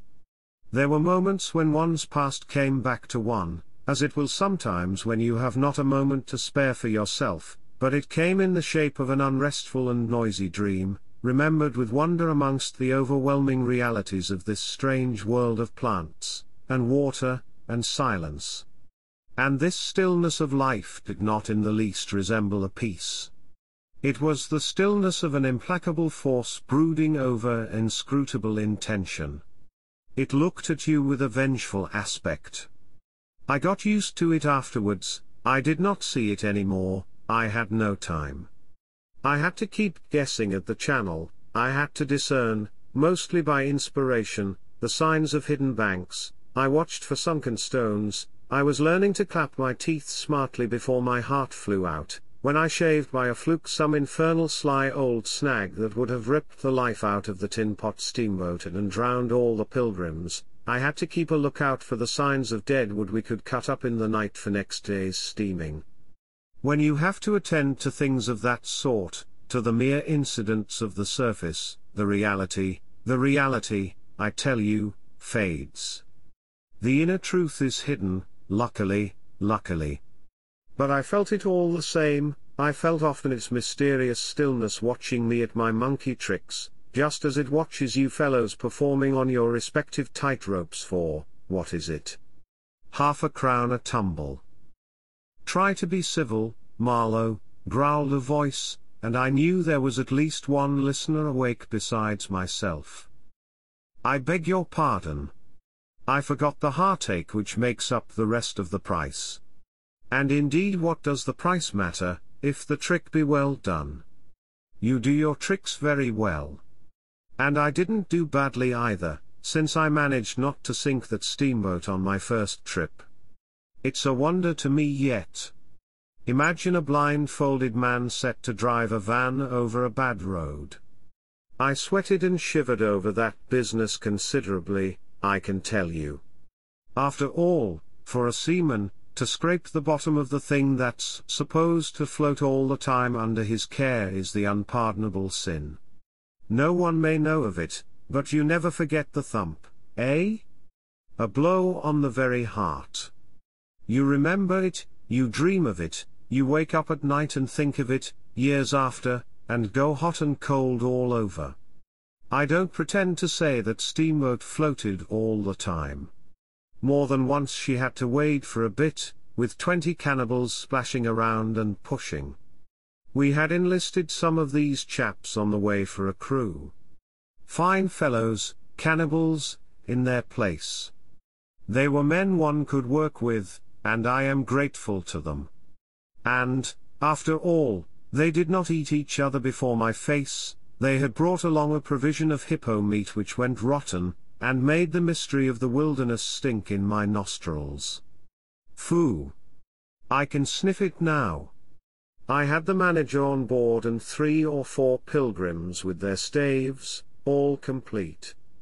Sometimes we came upon a station close by the bank, clinging to the skirts of the unknown, and the white men rushing out of a tumble-down hovel, with great gestures of joy and surprise and welcome, seemed very strange, had the appearance of being held there captive by a spell.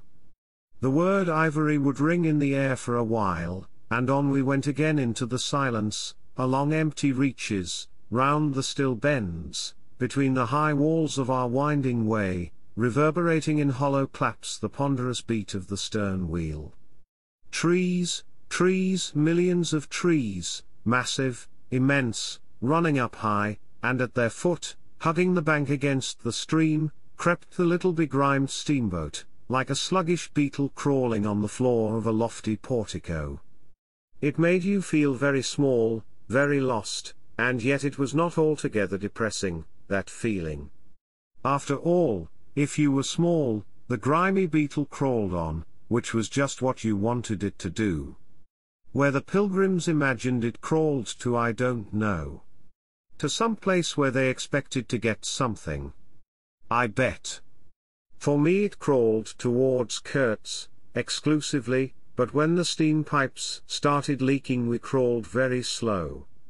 The reaches opened before us and closed behind, as if the forest had stepped leisurely across the water to bar the way for our return. We penetrated deeper and deeper into the heart of darkness. It was very quiet there. At night sometimes the roll of drums behind the curtain of trees would run up the river and remain sustained faintly, as if hovering in the air high over our heads, till the first break of day. Whether it meant war, peace, or prayer we could not tell. The dawns were heralded by the descent of a chill stillness, the woodcutters slept, their fires burned low, the snapping of a twig would make you start. We were wanderers on a prehistoric Earth, on an Earth that wore the aspect of an unknown planet. We could have fancied ourselves the first of men taking possession of an accursed inheritance, to be subdued at the cost of profound anguish and of excessive toil. But suddenly, as we struggled round a bend, there would be a glimpse of rush walls, of peaked grass roofs, a burst of yells, a whirl of black limbs, a mass of hands clapping, of feet stamping, of bodies swaying, of eyes rolling, under the droop of heavy and motionless foliage. The steamer toiled along slowly on the edge of a black and incomprehensible frenzy. The prehistoric man was cursing us, praying to us, welcoming us, who could tell? We were cut off from the comprehension of our surroundings, we glided past like phantoms, wondering and secretly appalled, as sane men would be before an enthusiastic outbreak in a madhouse. We could not understand because we were too far and could not remember because we were traveling in the night of first ages, of those ages that are gone, leaving hardly a sign, and no memories. The earth seemed unearthly. We are accustomed to look upon the shackled form of a conquered monster, but there you could look at a thing monstrous and free. It was unearthly, and the men were, no, they were not inhuman. Well, you know, that was the worst of it, this suspicion of their not being inhuman. It would come slowly to one. They howled and leapt, and spun, and made horrid faces, but what thrilled you was just the thought of their humanity, like yours, the thought of your remote kinship with this wild and passionate uproar. Ugly. Yes, it was ugly enough, but if you were man enough you would admit to yourself that there was in you just the faintest trace of a response to the terrible frankness of that noise, a dim suspicion of there being a meaning in it which you so remote from the night of first ages, could comprehend. And why not? The mind of man is capable of anything, because everything is in it, all the past as well as all the future.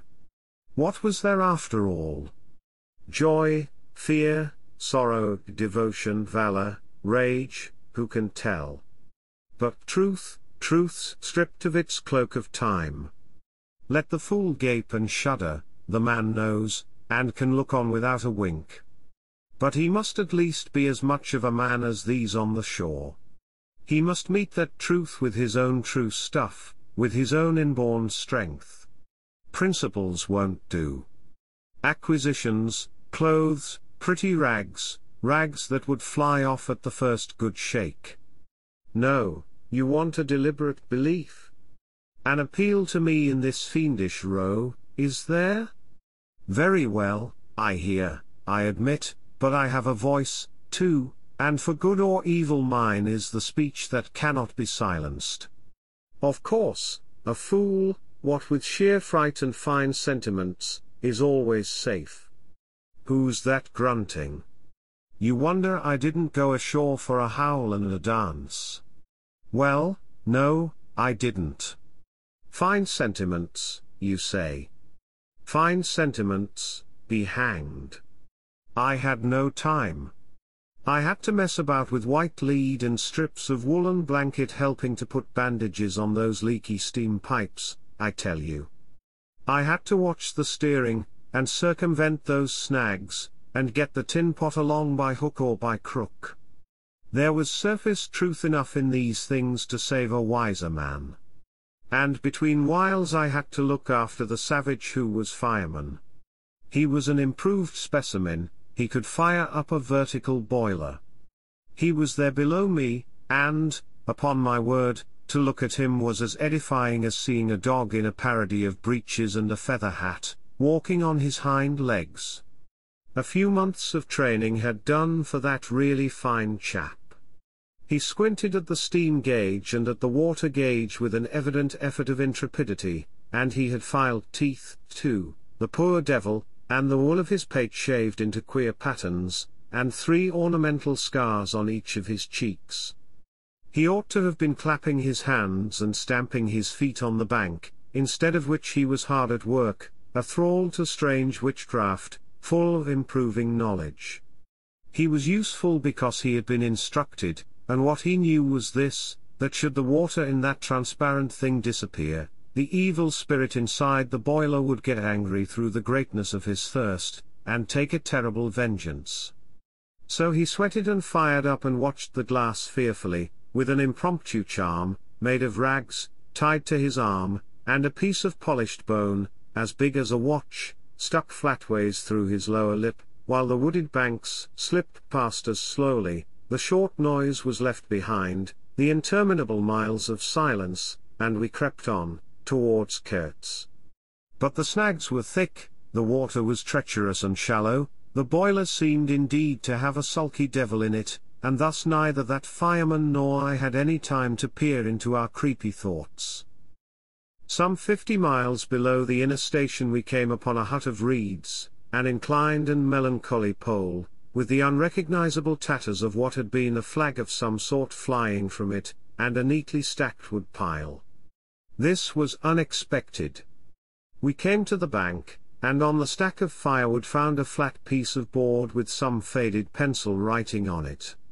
When deciphered it said, "Wood for you. Hurry up. Approach cautiously." There was a signature, but it was illegible, not Kurtz, a much longer word.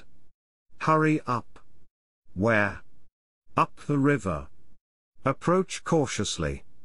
We had not done so. But the warning could not have been meant for the place where it could be only found after approach.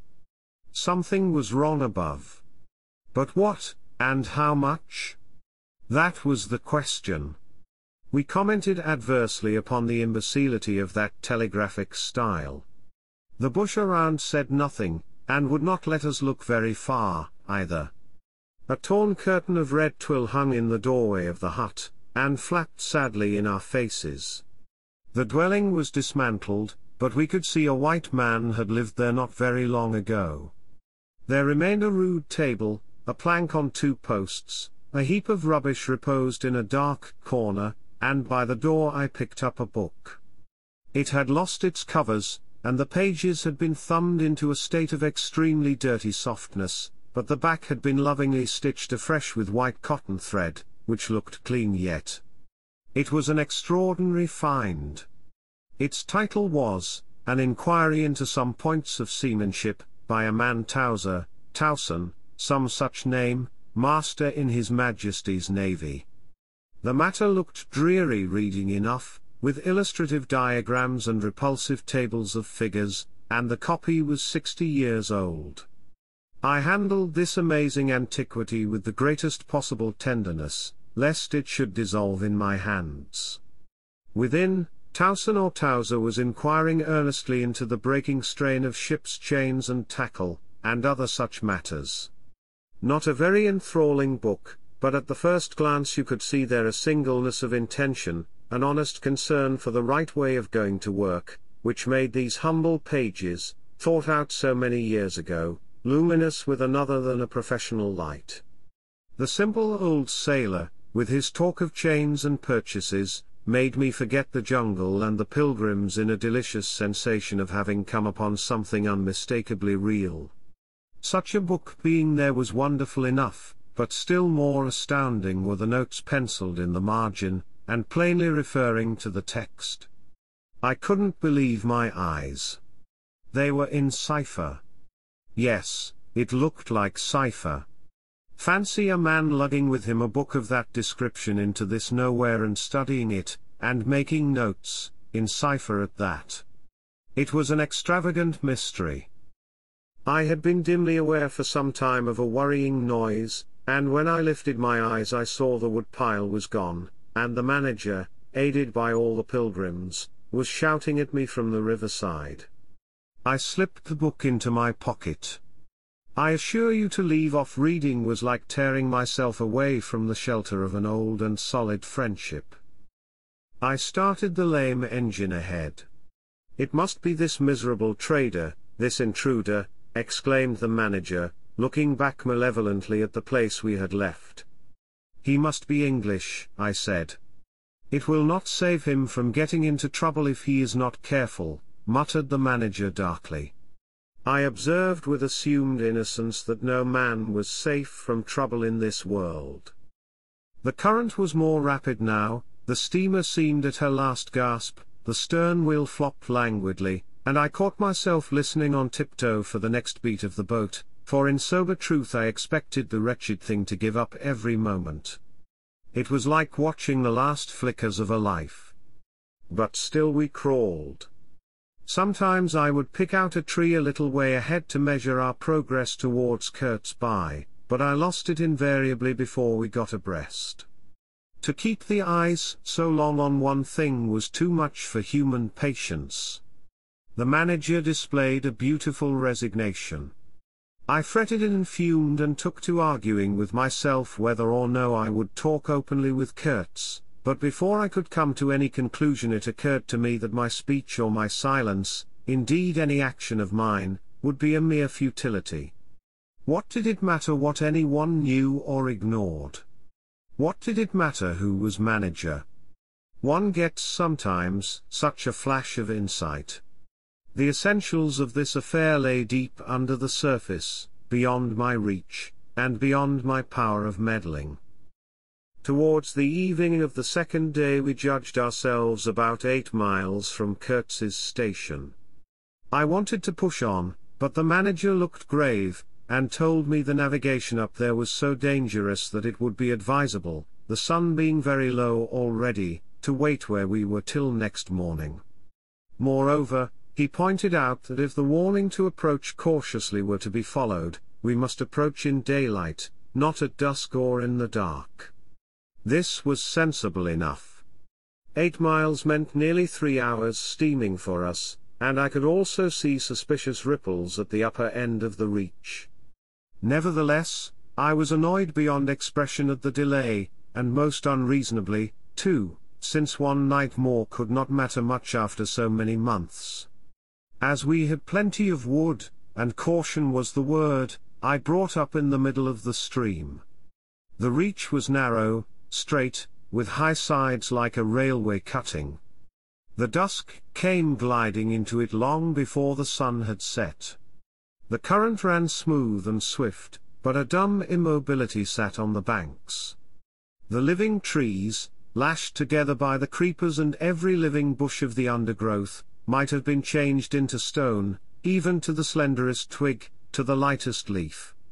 It was not sleep, it seemed unnatural, like a state of trance. Not the faintest sound of any kind could be heard. You looked on amazed, and began to suspect yourself of being deaf, then the night came suddenly, and struck you blind as well.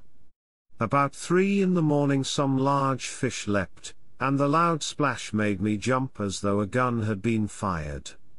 When the sun rose there was a white fog, very warm and clammy, and more blinding than the night. It did not shift or drive, it was just there, standing all round you like something solid. At 8 or 9, perhaps, it lifted as a shutter lifts. We had a glimpse of the towering multitude of trees, of the immense matted jungle, with the blazing little ball of the sun hanging over it, all perfectly still, and then the white shutter came down again, smoothly, as if sliding in greased grooves. I ordered the chain, which we had begun to heave in, to be paid out again. Before it stopped running with a muffled rattle, a cry, a very loud cry, as of infinite desolation, soared slowly in the opaque air. It ceased. A complaining clamor, modulated in savage discords, filled our ears. The sheer unexpectedness of it made my hair stir under my cap. I don't know how it struck the others, to me it seemed as though the mist itself had screamed, so suddenly, and apparently from all sides at once, did this tumultuous and mournful uproar arise. It culminated in a hurried outbreak of almost intolerably excessive shrieking, which stopped short, leaving us stiffened in a variety of silly attitudes, and obstinately listening to the nearly as appalling and excessive silence. Good God! What is the meaning? Stammered at my elbow one of the pilgrims, a little fat man, with sandy hair and red whiskers, who wore side-spring boots, and pink pajamas tucked into his socks. 2 others remained open-mouthed a while minute, then dashed into the little cabin, to rush out incontinently and stand darting scared glances, with Winchesters at ready in their hands. What we could see was just the steamer we were on, her outlines blurred as though she had been on the point of dissolving, and a misty strip of water, perhaps 2 feet broad, around her, and that was all. The rest of the world was nowhere, as far as our eyes and ears were concerned. Just nowhere. Gone, disappeared, swept off without leaving a whisper or a shadow behind. I went forward, and ordered the chain to be hauled in short, so as to be ready to trip the anchor and move the steamboat at once if necessary. Will they attack? Whispered an awed voice. We will be all butchered in this fog, murmured another. The faces twitched with the strain, the hands trembled slightly, the eyes forgot to wink. It was very curious to see the contrast of expressions of the white men and of the black fellows of our crew, who were as much strangers to that part of the river as we, though their homes were only 800 miles away. The whites, of course greatly discomposed, had besides a curious look of being painfully shocked by such an outrageous row.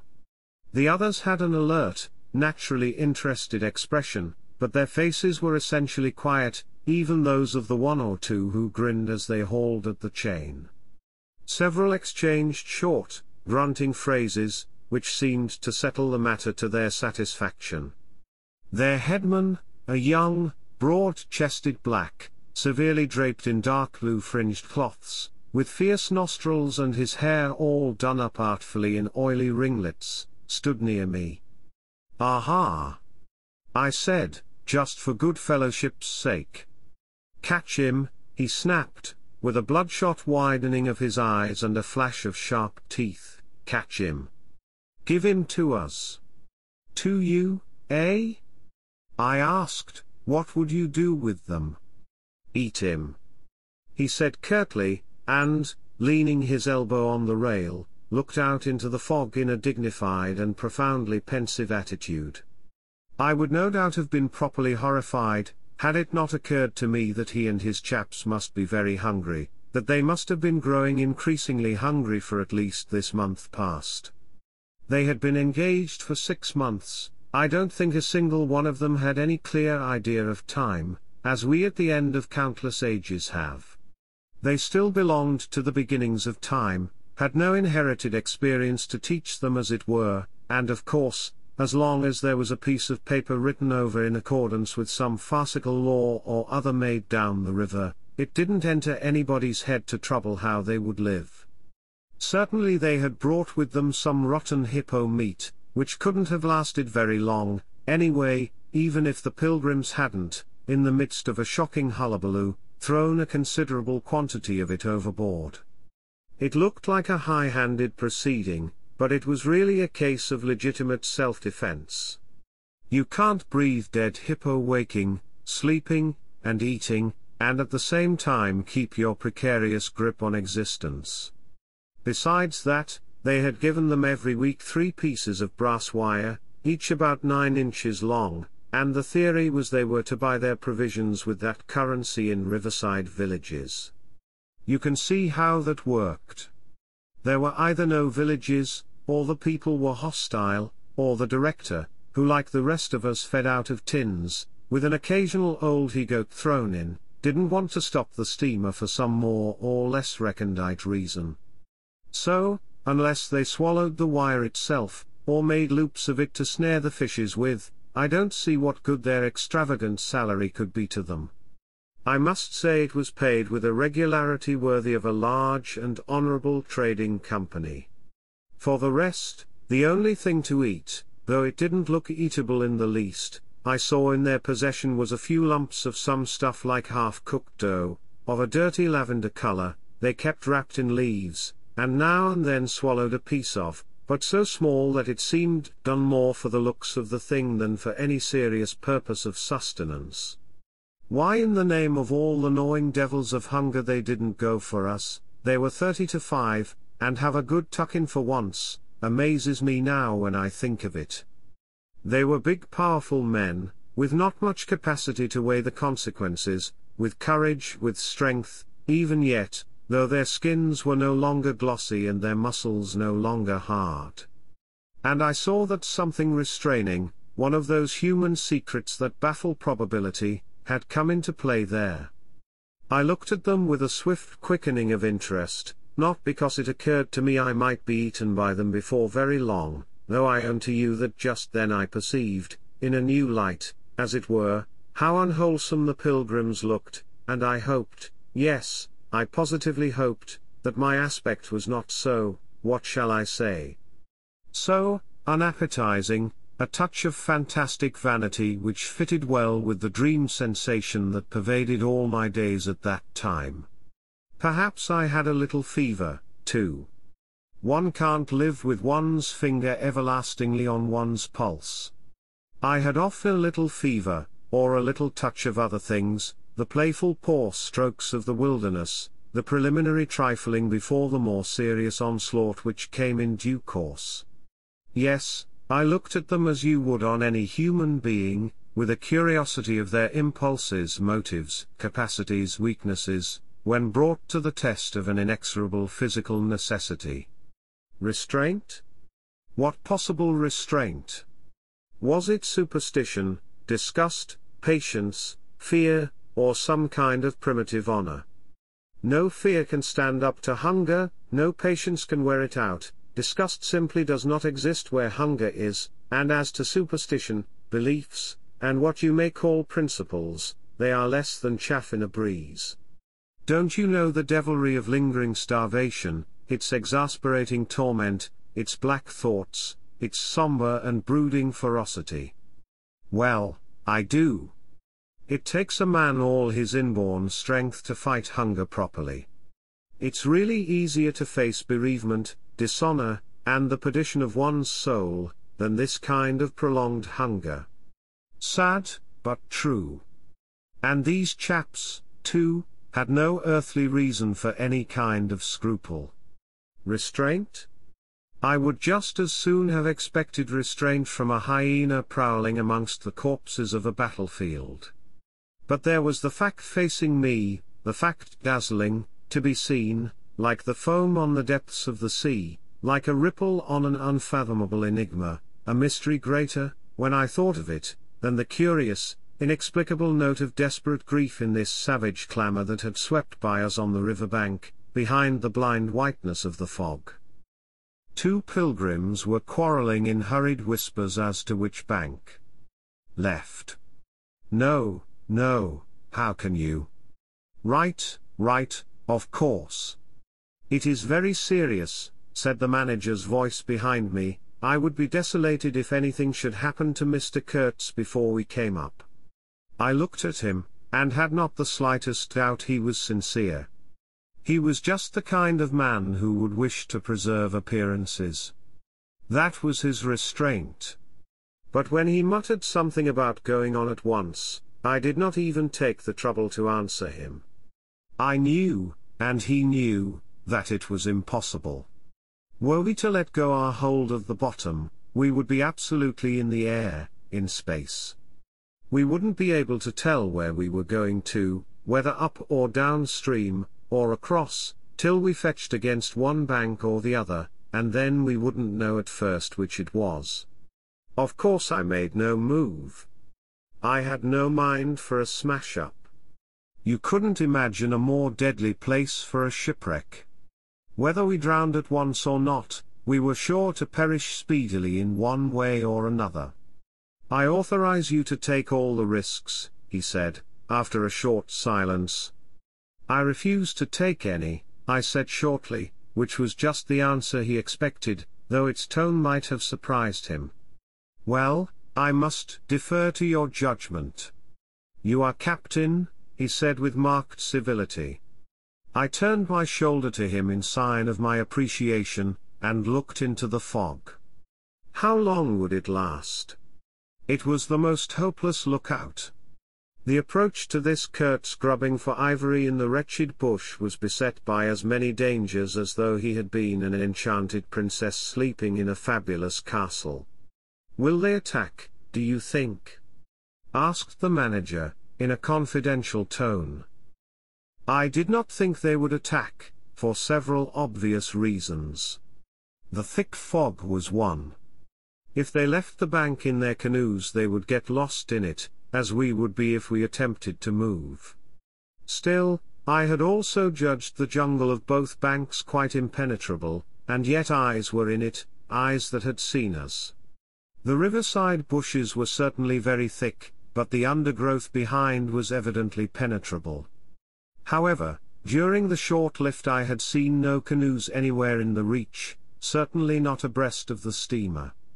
But what made the idea of attack inconceivable to me was the nature of the noise, of the cries we had heard. They had not the fierce character boding immediate hostile intention. Unexpected, wild, and violent as they had been, they had given me an irresistible impression of sorrow. The glimpse of the steamboat had for some reason filled those savages with unrestrained grief. The danger, if any, I expounded, was from our proximity to a great human passion let loose. Even extreme grief may ultimately vent itself in violence, but more generally takes the form of apathy. You should have seen the pilgrims stare. They had no heart to grin, or even to revile me, but I believe they thought me gone mad, with fright, maybe. I delivered a regular lecture. My dear boys, it was no good bothering. Keep a lookout. Well, you may guess I watched the fog for the signs of lifting as a cat watches a mouse, but for anything else our eyes were of no more use to us than if we had been buried miles deep in a heap of cotton wool. It felt like it, too, choking, warm, stifling. Besides, all I said, though it sounded extravagant, was absolutely true to fact. What we afterwards alluded to as an attack was really an attempt at repulse. The action was very far from being aggressive, it was not even defensive, in the usual sense, it was undertaken under the stress of desperation, and in its essence was purely protective. It developed itself, I should say, 2 hours after the fog lifted, and its commencement was at a spot, roughly speaking, about 1.5 miles below Kurtz's station. We had just floundered and flopped round a bend, when I saw an islet, a mere grassy hummock of bright green, in the middle of the stream. It was the only thing of the kind, but as we opened the reach more, I perceived it was the head of a long sandbank, or rather of a chain of shallow patches stretching down the middle of the river. They were discolored, just awash, and the whole lot was seen just under the water, exactly as a man's backbone is seen running down the middle of his back under the skin. Now, as far as I did see, I could go to the right or to the left of this. I didn't know either channel, of course. The banks looked pretty well alike, the depth appeared the same, but as I had been informed the station was on the west side, I naturally headed for the western passage. No sooner had we fairly entered it than I became aware it was much narrower than I had supposed. To the left of us there was the long uninterrupted shoal, and to the right a high, steep bank heavily overgrown with bushes. Above the bush the trees stood in serried ranks. The twigs overhung the current thickly, and from distance to distance a large limb of some tree projected rigidly over the stream. It was then well on in the afternoon, the face of the forest was gloomy, and a broad strip of shadow had already fallen on the water. In this shadow we steamed up, very slowly, as you may imagine. I sheered her well inshore, the water being deepest near the bank, as the sounding pole informed me. One of my hungry and forbearing friends was sounding in the bows just below me. This steamboat was exactly like a decked scow. On the deck, there were 2 little teakwood houses, with doors and windows. The boiler was in the fore end, and the machinery right astern. Over the whole there was a light roof, supported on stanchions. The funnel projected through that roof, and in front of the funnel a small cabin built of light planks, served for a pilot house.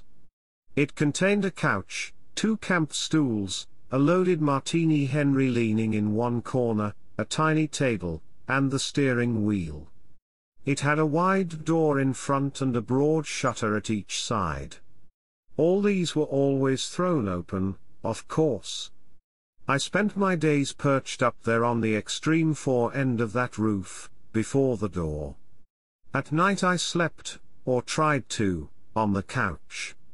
An athletic black belonging to some coast tribe and educated by my poor predecessor, was the helmsman. He sported a pair of brass earrings, wore a blue cloth wrapper from the waist to the ankles, and thought all the world of himself. He was the most unstable kind of fool I had ever seen. He steered with no end of a swagger while you were by, but if he lost sight of you, he became instantly the prey of an abject funk, and would let that cripple of a steamboat get the upper hand of him in a minute. I was looking down at the sounding pole, and feeling much annoyed to see it each try a little more of it stick out of that river, when I saw my poleman give up on the business suddenly, and stretch himself flat on the deck, without even taking the trouble to haul his pole in. He kept hold on it though, and it trailed in the water. At the same time the fireman, whom I could also see below me, sat down abruptly before his furnace and ducked his head. I was amazed. Then I had to look at the river mighty quick, because there was a snag in the fairway. Sticks, little sticks, were flying about, thick, they were whizzing before my nose, dropping below me, striking behind me against my pilot house. All this time the river, the shore, the woods, were very quiet, perfectly quiet. I could only hear the heavy splashing thump of the stern wheel and the patter of these things. We cleared the snag, clumsily. Arrows, by Jove! We were being shot at. I stepped in quickly to close the shutter on the land side. That fool helmsman, his hands on the spokes, was lifting his knees high, stamping his feet, champing his mouth, like a reined-in horse. Confound him! And we were staggering within 10 feet of the bank. I had to lean right out to swing the heavy shutter, and I saw a face amongst the leaves on the level with my own, looking at me very fierce and steady, and then suddenly, as though a veil had been removed from my eyes, I made out, deep in the tangled gloom, naked breasts, arms, legs, glaring eyes. The bush was swarming with human limbs in movement, glistening of bronze color. The twigs shook, swayed, and rustled, the arrows flew out of them, and then the shutter came to. "Steer her straight," I said to the helmsman. He held his head rigid, face forward, but his eyes rolled. He kept on lifting and setting down his feet gently, his mouth foamed a little. "Keep quiet," I said in a fury. I might just as well have ordered a tree not to sway in the wind. I darted out. Below me there was a great scuffle of feet on the iron deck, confused exclamations, a voice screamed, "Can you turn back?" I caught sight of a V-shaped ripple on the water ahead. What? Another snag. A fusillade burst out under my feet. The pilgrims had opened with their Winchesters, and were simply squirting lead into that bush. A deuce of a lot of smoke came up and drove slowly forward. I swore at it. Now I couldn't see the ripple or the snag either. I stood in the doorway, peering, and the arrows came in swarms. They might have been poisoned, but they looked as though they wouldn't kill a cat. The bush began to howl. Our woodcutters raised a warlike whoop. The report of a rifle just at my back deafened me. I glanced over my shoulder, and the pilot house was yet full of noise and smoke when I made a dash at the wheel. The fool nigger had dropped everything, to throw the shutter open and let off that Martini Henry. He stood before the wide opening, glaring, and I yelled at him to come back, while I straightened the sudden twist out of that steamboat. There was no room to turn even if I had wanted to. The snag was somewhere very near ahead in that confounded smoke. There was no time to lose, so I just crowded her into the bank, right into the bank, where I knew the water was deep. We tore slowly along the overhanging bushes in a whirl of broken twigs and flying leaves. The fusillade below stopped short, as I had foreseen it would when the squirts got empty. I threw my head back to a glinting whiz that traversed the pilot house, in at one shutter hole and out at the other. Looking past that mad helmsman, who was shaking the empty rifle and yelling at the shore, I saw vague forms of men running bent double, leaping, gliding, distinct, incomplete, evanescent.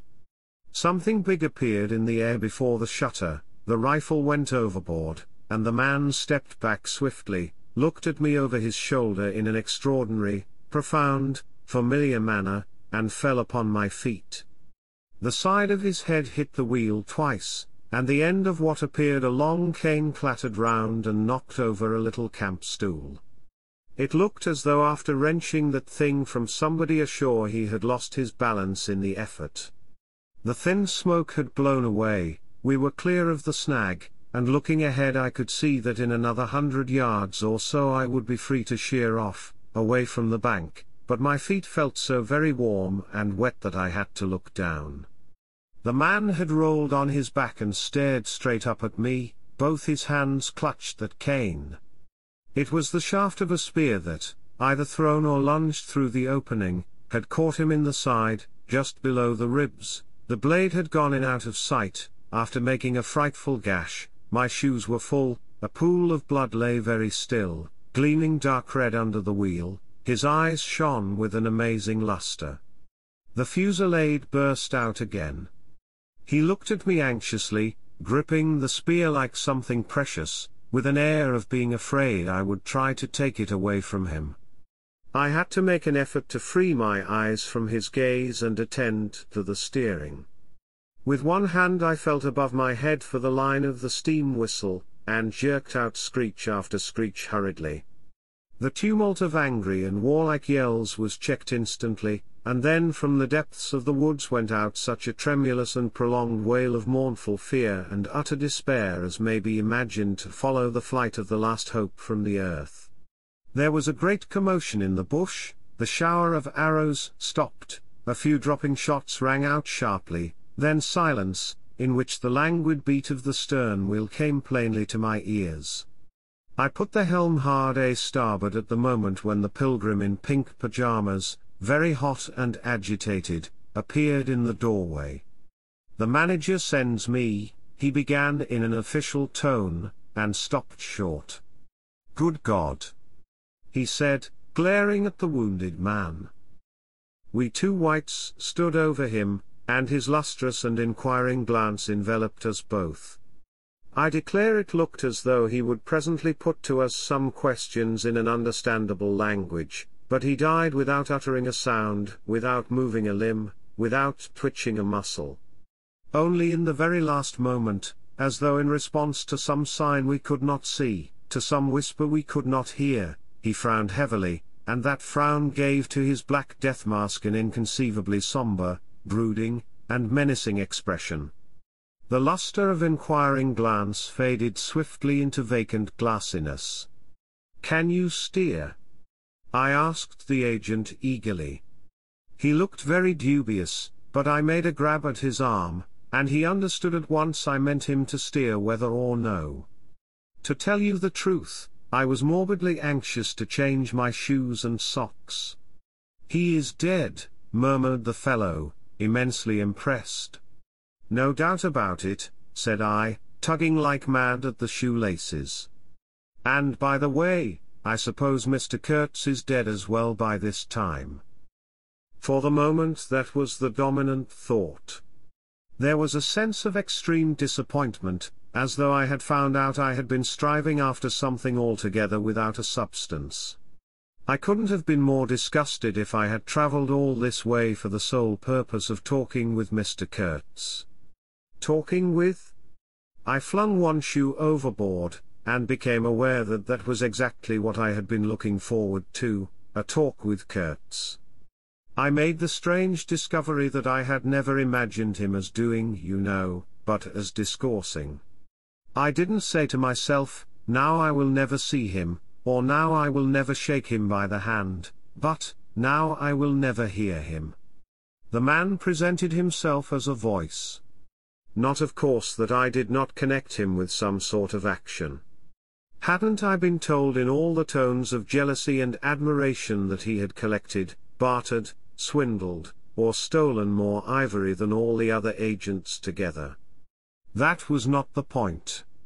The point was in his being a gifted creature, and that of all his gifts the one that stood out preeminently, that carried with it a sense of real presence, was his ability to talk, his words, the gift of expression, the bewildering, the illuminating, the most exalted and the most contemptible, the pulsating stream of light, or the deceitful flow from the heart of an impenetrable darkness.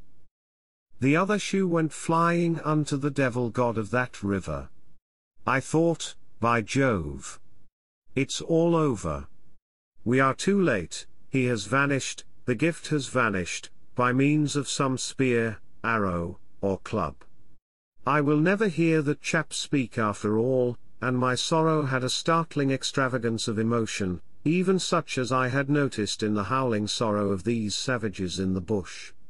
I couldn't have felt more of lonely desolation somehow, had I been robbed of a belief or had missed my destiny in life. Why do you sigh in this beastly way, somebody? Absurd. Well, absurd. Good Lord.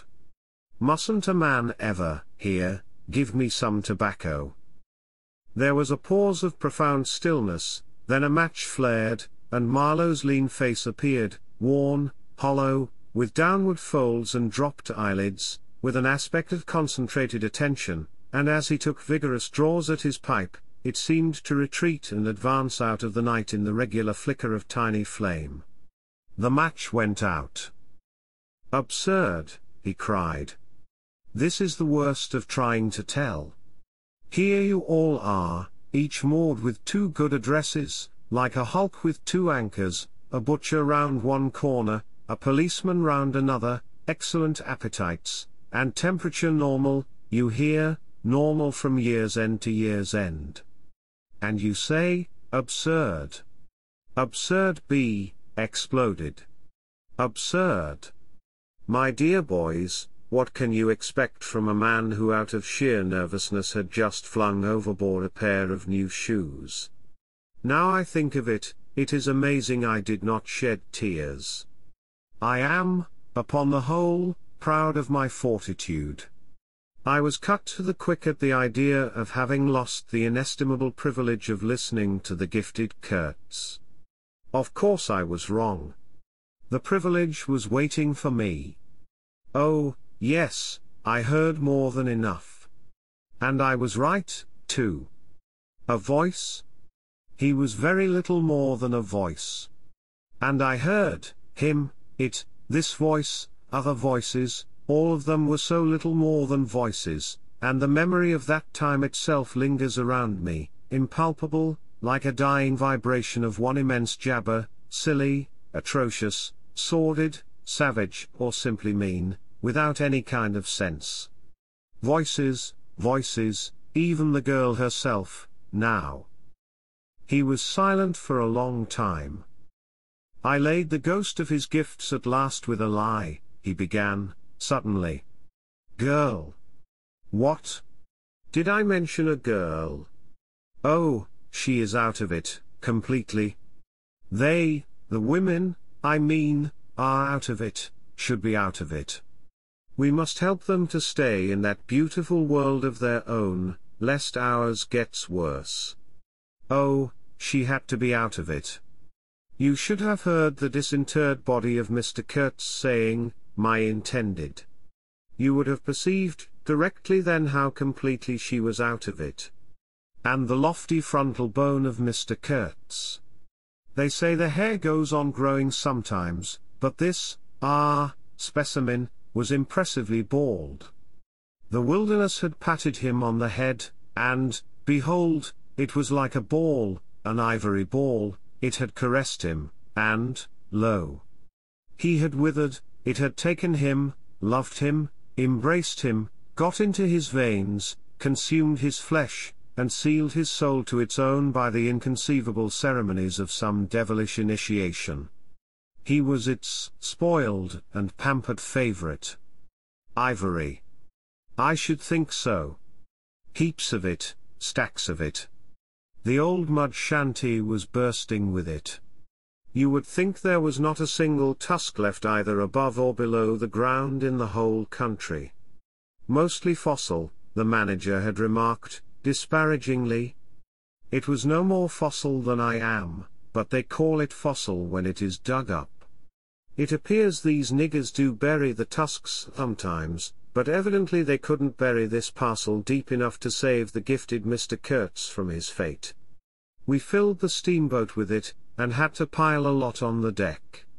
Thus he could see and enjoy as long as he could see, because the appreciation of this favor had remained with him to the last. You should have heard him say, my ivory. Oh, yes, I heard him. My intended, my ivory, my station, my river, my, everything belonged to him. It made me hold my breath in expectation of hearing the wilderness burst into a prodigious peal of laughter that would shake the fixed stars in their places. Everything belonged to him, but that was a trifle. The thing was to know what he belonged to, how many powers of darkness claimed him for their own. That was the reflection that made you creepy all over. It was impossible, it was not good for one either, trying to imagine. He had taken a high seat amongst the devils of the land, I mean literally. You can't understand? How could you? With solid pavement under your feet, surrounded by kind neighbors ready to cheer you or to fall on you, stepping delicately between the butcher and the policeman, in the holy terror of scandal and gallows and lunatic asylums, how can you imagine what particular region of the first ages a man's untrammeled feet may take him into by the way of solitude, utter solitude without a policeman, by the way of silence, utter silence, where no warning voice of a kind neighbor can be heard whispering of public opinion? These little things make all the great difference. When they are gone you must fall back upon your own innate strength, upon your own capacity for faithfulness. Of course you may be too much of a fool to go wrong, too dull even to know you are being assaulted by the powers of darkness. I take it, no fool ever made a bargain for his soul with the devil. The fool is too much of a fool, or the devil too much of a devil, I don't know which. Or you may be such a thunderingly exalted creature as to be altogether deaf and blind to anything but heavenly sights and sounds. Then the earth for you is only a standing place, and whether to be like this is your loss or your gain I won't pretend to say. But most of us are neither one nor the other. The earth for us is a place to live in, where we must put up with sights, with sounds, with smells, too, by Jove. Breathe dead hippo, so to speak, and not be contaminated. And there, don't you see? Your strength comes in, the faith in your ability for the digging of unostentatious holes to bury the stuff in, your power of devotion, not to yourself, but to an obscure, back-breaking business. And that's difficult enough. Mind, I am not trying to excuse or even explain, I am trying to account to myself for Mr. Kurtz, for the shade of Mr. Kurtz. This initiated wraith from the back of nowhere honored me with its amazing confidence before it vanished altogether. This was because it could speak English to me. The original Kurtz had been educated partly in England, and, as he was good enough to say himself, his sympathies were in the right place. His mother was half English, his father was half French. All Europe contributed to the making of Kurtz, and by I learned that, most appropriately, the International Society for the Suppression of Savage Customs had entrusted him with the making of a report, for its future guidance. And he had written it, too. I've seen it. I've read it. It was eloquent, vibrating with eloquence, but too high-strung, I think. 17 pages of close writing he had found time for. But this must have been before his, let us say, nerves went wrong, and caused him to preside at certain midnight dances ending with unspeakable rites, which, as far as I reluctantly gathered from what I heard at various times, were offered up to him, do you understand? To Mr. Kurtz himself. But it was a beautiful piece of writing. The opening paragraph, however, in the light of later information, strikes me now as ominous. He began with the argument that we whites, from the point of development we had arrived at, must necessarily appear to them, savages, in the nature of supernatural beings, we approach them with the might of a deity, and so on, and so on. By the simple exercise of our will we can exert a power for good practically unbounded, etc., etc. From that point he soared and took me with him. The peroration was magnificent, though difficult to remember, you know. It gave me the notion of an exotic immensity ruled by an august benevolence. It made me tingle with enthusiasm. This was the unbounded power of eloquence, of words, of burning noble words. There were no practical hints to interrupt the magic current of phrases, unless a kind of note at the foot of the last page, scrawled evidently much later, in an unsteady hand, may be regarded as the exposition of a method. It was very simple, and at the end of that moving appeal to every altruistic sentiment it blazed at you, luminous and terrifying, like a flash of lightning in a serene sky, exterminate all the brutes.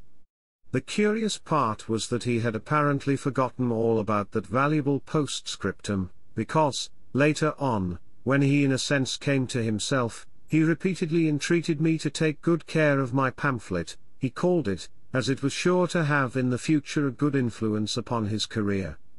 I had full information about all these things and, besides, as it turned out, I was to have the care of his memory.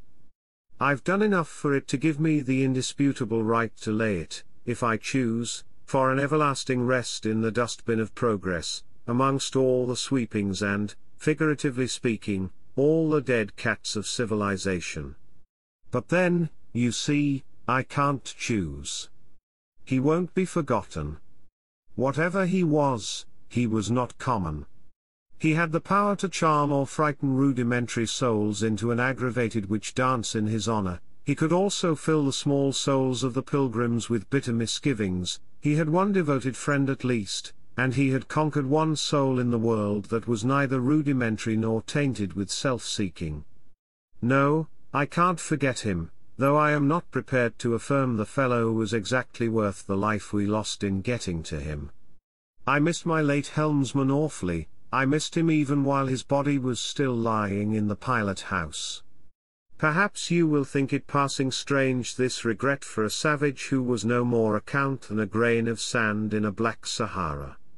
Well, don't you see, he had done something, he had steered. For months I had him at my back, a help, an instrument. It was a kind of partnership. He steered for me, I had to look after him, I worried about his deficiencies, and thus a subtle bond had been created, of which I only became aware when it was suddenly broken. And the intimate profundity of that look he gave me when he received his hurt remains to this day in my memory, like a claim of distant kinship affirmed in a supreme moment. Poor fool! If he had only left that shutter alone. He had no restraint, just like Kurtz, a tree swayed by the wind. As soon as I had put on a dry pair of slippers, I dragged him out, after first jerking the spear out of his side, which operation I confess I performed with my eyes shut tight. His heels leapt together over the little doorstep, his shoulders were pressed to my breast, I hugged him from behind desperately. Oh! He was heavy, heavier than any man on earth, I should imagine. Then without more ado I tipped him overboard. The current snatched him as though he had been a wisp of grass, and I saw the body roll over twice before I lost sight of it forever. All the pilgrims and the manager were then congregated on the awning deck about the pilot house, chattering at each other like a flock of excited magpies, and there was a scandalized murmur at my heartless promptitude. What they wanted to keep that body hanging about for I can't guess. Embalm it, maybe. But I had also heard another, and a very ominous, murmur on the deck below. My friends the woodcutters were likewise scandalized, and with a better show of reason, though I admit that the reason itself was quite inadmissible. Oh, quite. I had made up my mind that if my late helmsman was to be eaten, the fishes alone should have him. He had been a very second-rate helmsman while alive, but now he was dead he might have become a first-class temptation, and possibly cause some startling trouble. Besides, I was anxious to take the wheel, the man in pink pajamas showing himself a hopeless duffer at the business. This I did directly the simple funeral was over. We were going half-speed, keeping right in the middle of the stream, and I listened to the talk about me. They had given up Kurtz, they had given up the station, Kurtz was dead, and the station had been burnt, and so on, and so on. The red-haired pilgrim was beside himself with the thought that at least this poor Kurtz had been properly avenged. Say, we must have made a glorious slaughter of them in the bush. Eh? What do you think? Say? He positively danced, the bloodthirsty little gingery beggar. And he had nearly fainted when he saw the wounded man. I could not help saying, you made a glorious lot of smoke, anyhow? I had seen, from the way the tops of the bushes rustled and flew, that almost all the shots had gone too high. You can't hit anything unless you take aim and fire from the shoulder, but these chaps fired from the hip with their eyes shut. The retreat, I maintained, and I was right, was caused by the screeching of the steam whistle. Upon this they forgot Kurtz, and began to howl at me with indignant protests. The manager stood by the wheel murmuring confidentially about the necessity of getting well away down the river before dark at all events, when I saw in the distance a clearing on the riverside and the outlines of some sort of building. "What's this?" I asked. He clapped his hands in wonder. "The station." he cried.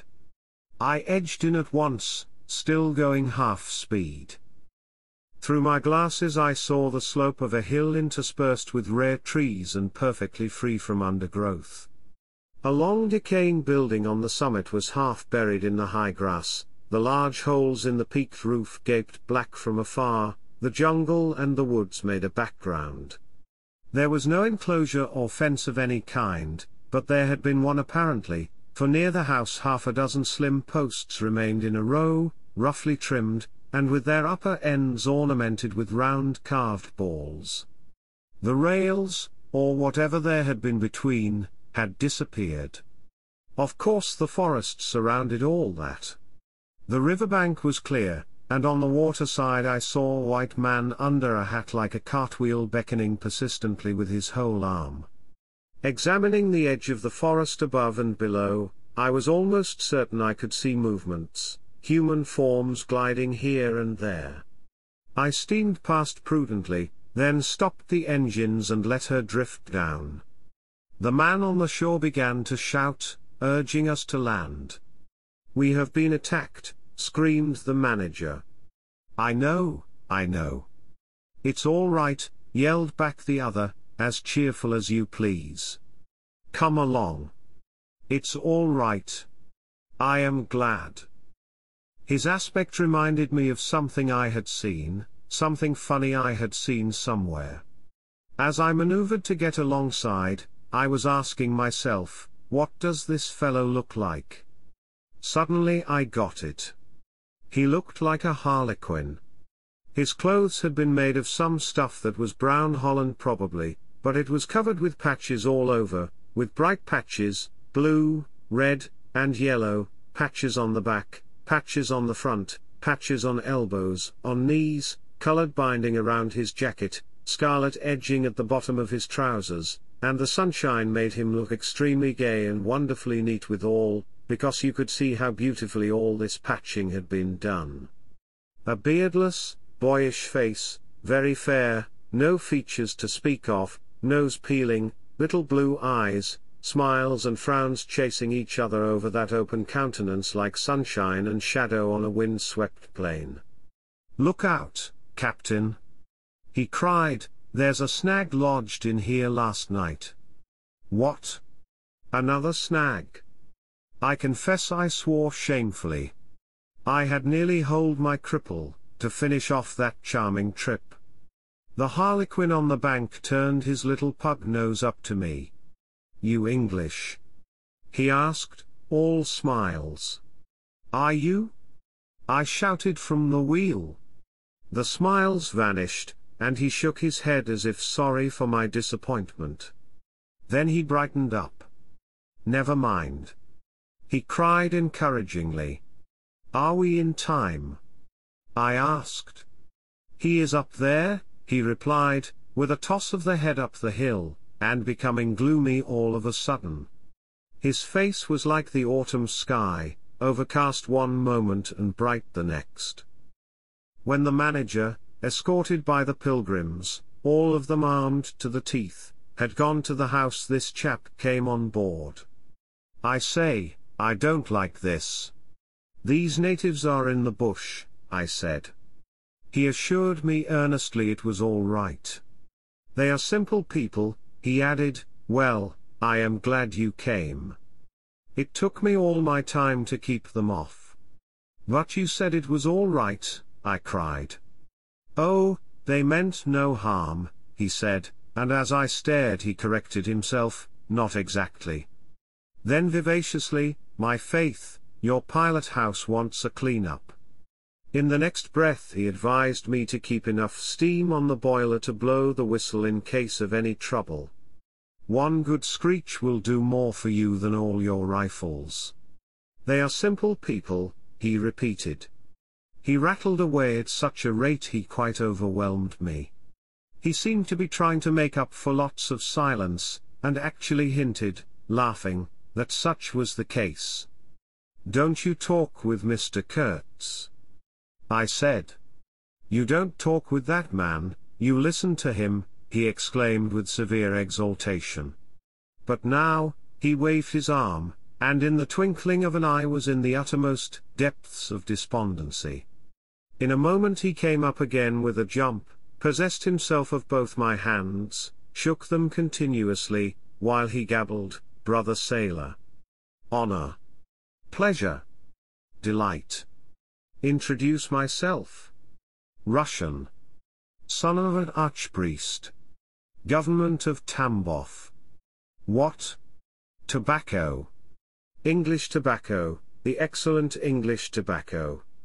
Now, that's brotherly. Smoke? Where's a sailor that does not smoke?" The pipe soothed him, and gradually I made out he had run away from school, had gone to sea in a Russian ship, ran away again, served some time in English ships, was now reconciled with the archpriest. He made a point of that. But when one is young one must see things, gather experience, ideas, enlarge the mind. Here. I interrupted. You can never tell. Here I met Mr. Kurtz, he said, youthfully solemn and reproachful. I held my tongue after that. It appears he had persuaded a Dutch trading house on the coast to fit him out with stores and goods, and had started for the interior with a light heart and no more idea of what would happen to him than a baby. He had been wandering about that river for nearly 2 years alone, cut off from everybody and everything. I am not so young as I look.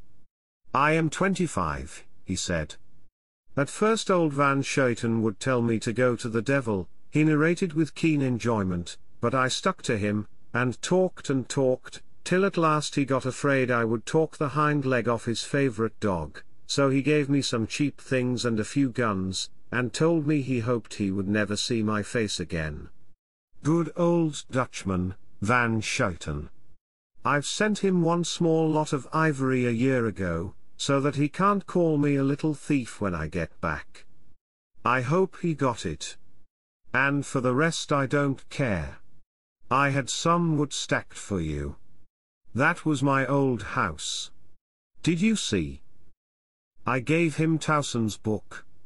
He made as though he would kiss me, but restrained himself. The only book I had left, and I thought I had lost it, he said, looking at it ecstatically. So many accidents happen to a man going about alone, you know. Canoes get upset sometimes, and sometimes you've got to clear out so quick when the people get angry. He thumbed the pages. You made notes in Russian? I asked. He nodded. I thought they were written in cipher, I said. He laughed, then became serious. I had lots of trouble to keep these people off, he said. Did they want to kill you? I asked. Oh, no. He cried, and checked himself. Why did they attack us? I pursued.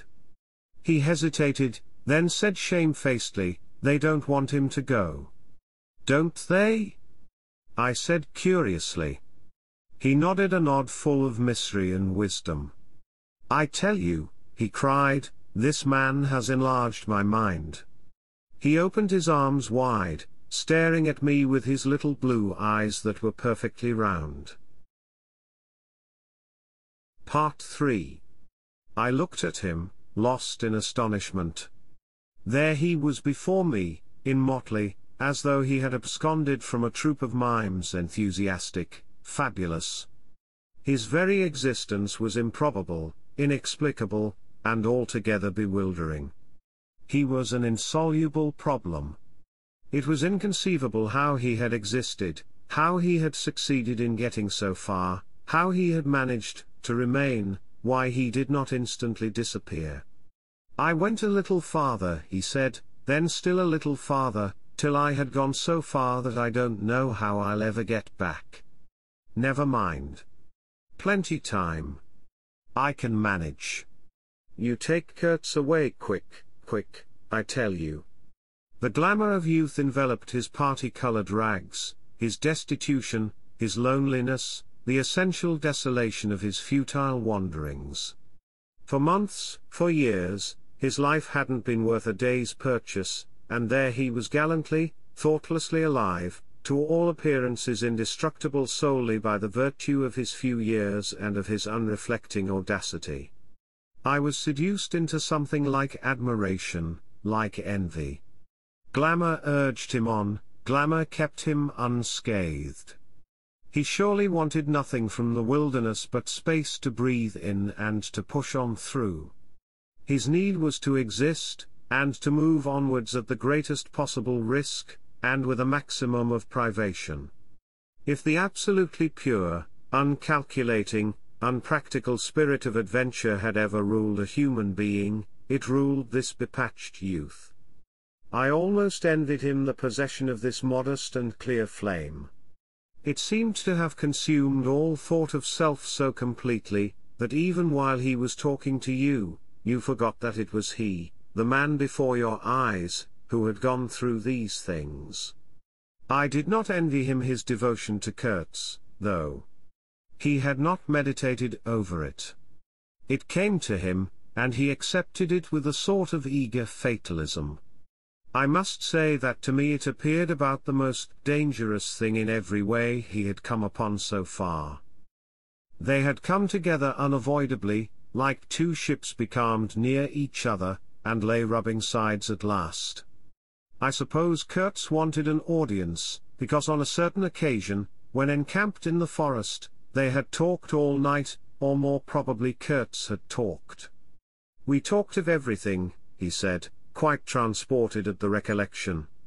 I forgot there was such a thing as sleep. The night did not seem to last an hour. Everything. Everything. Of love, too. Ah, he talked to you of love. I said, much amused. It isn't what you think, he cried, almost passionately. It was in general. He made me see things. He threw his arms up. We were on deck at the time, and the headman of my woodcutters, lounging nearby, turned upon him his heavy and glittering eyes. I looked around, and I don't know why, but I assure you that never before, did this land, this river, this jungle, the very arch of this blazing sky, appear to me so hopeless and so dark, so impenetrable to human thought, so pitiless to human weakness. And, ever since, you have been with him, of course. I said. On the contrary. It appears their intercourse had been very much broken by various causes. He had, as he informed me proudly, managed to nurse Kurtz through 2 illnesses. He alluded to it as you would to some risky feat, but as a rule Kurtz wandered alone, far in the depths of the forest. Very often coming to this station, I had to wait days and days before he would turn up, he said. Ah, it was worth waiting for. Sometimes. What was he doing? Exploring or what? I asked.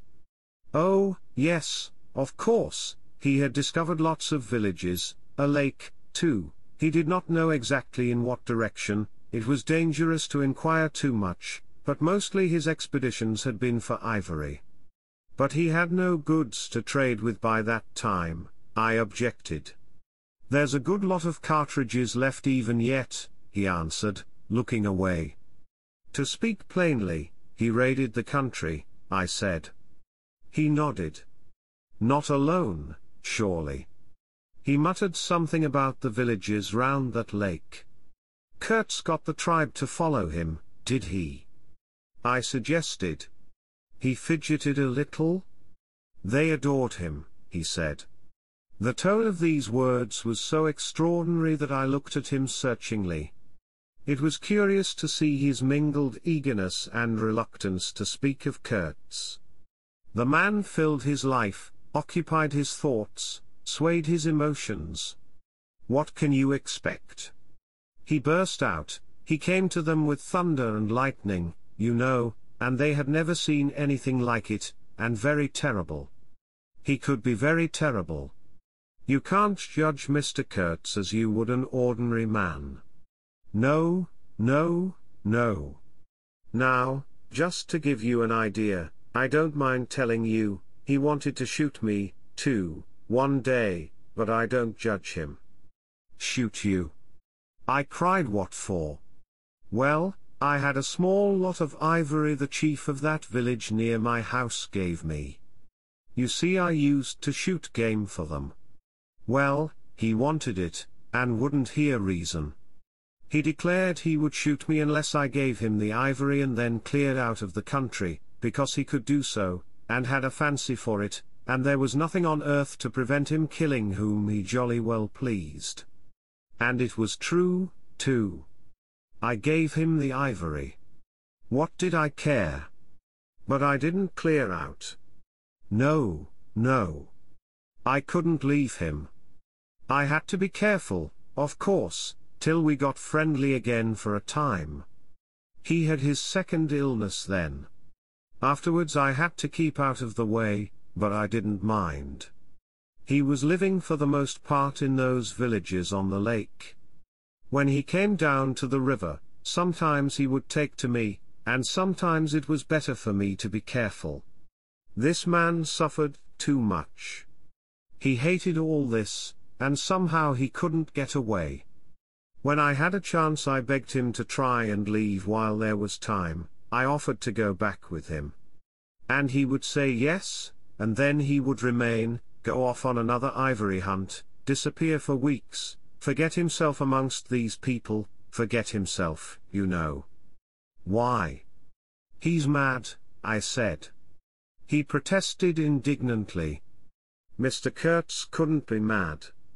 If I had heard him talk, only 2 days ago, I wouldn't dare hint at such a thing. I had taken up my binoculars while we talked, and was looking at the shore, sweeping the limit of the forest at each side and at the back of the house. The consciousness of there being people in that bush, so silent, so quiet, as silent and quiet as the ruined house on the hill, made me uneasy. There was no sign on the face of nature of this amazing tale, that was not so much told as suggested to me in desolate exclamations, completed by shrugs, in interrupted phrases, in hints ending in deep sighs. The woods were unmoved, like a mask, heavy, like the closed door of a prison. They looked with their air of hidden knowledge, of patient expectation, of unapproachable silence. The Russian was explaining to me that it was only lately that Mr. Kurtz had come down to the river, bringing along with him all the fighting men of that lake tribe. He had been absent for several months, getting himself adored, I suppose, and had come down unexpectedly, with the intention to all appearance of making a raid either across the river or downstream. Evidently the appetite for more ivory had got the better of the, what shall I say, less material aspirations. However, he had got much worse, suddenly. I heard he was lying helpless, and so I came up, took my chance, said the Russian. Oh, he is bad, very bad. I directed my glass to the house. There were no signs of life, but there was the ruined roof, the long mud wall peeping above the grass, with 3 little square window holes, no 2 of the same size, all this brought within reach of my hand, as it were. And then I made a brusque movement, and one of the remaining posts of that vanished fence leapt up in the field of my glass.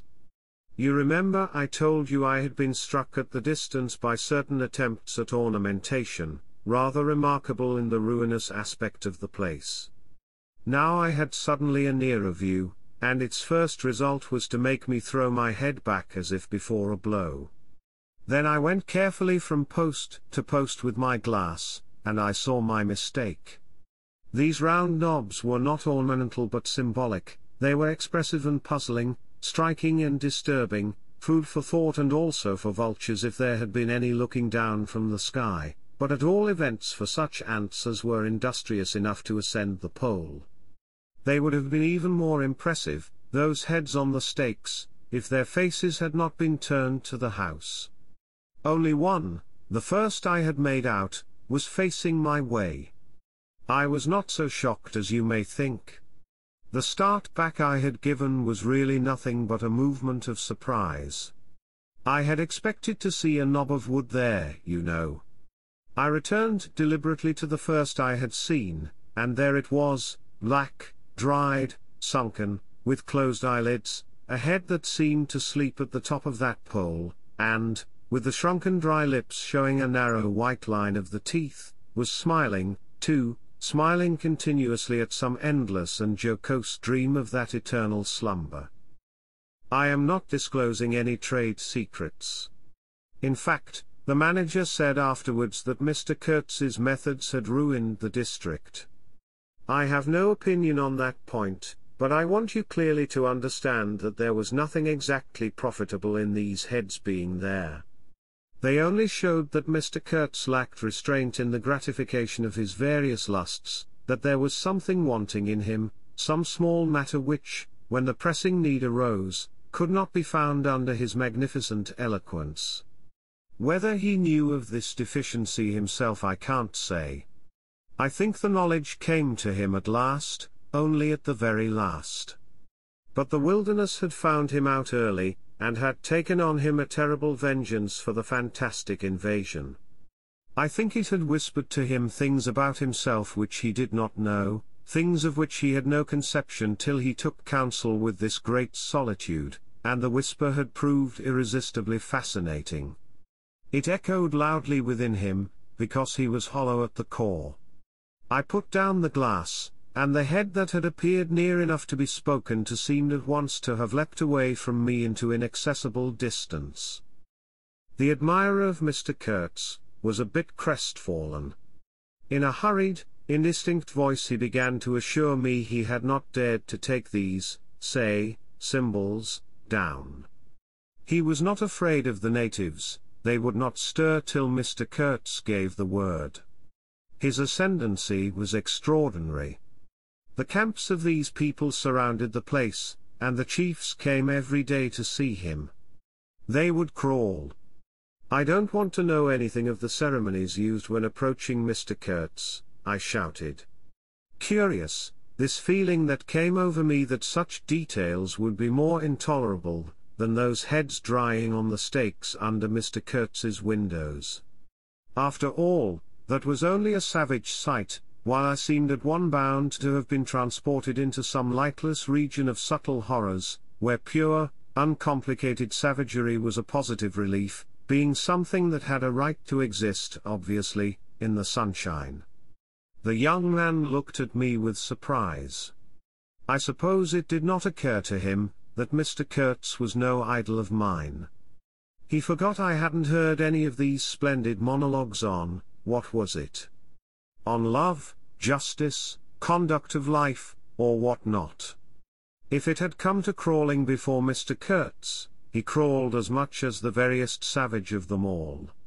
I had no idea of the conditions, he said, these heads were the heads of rebels.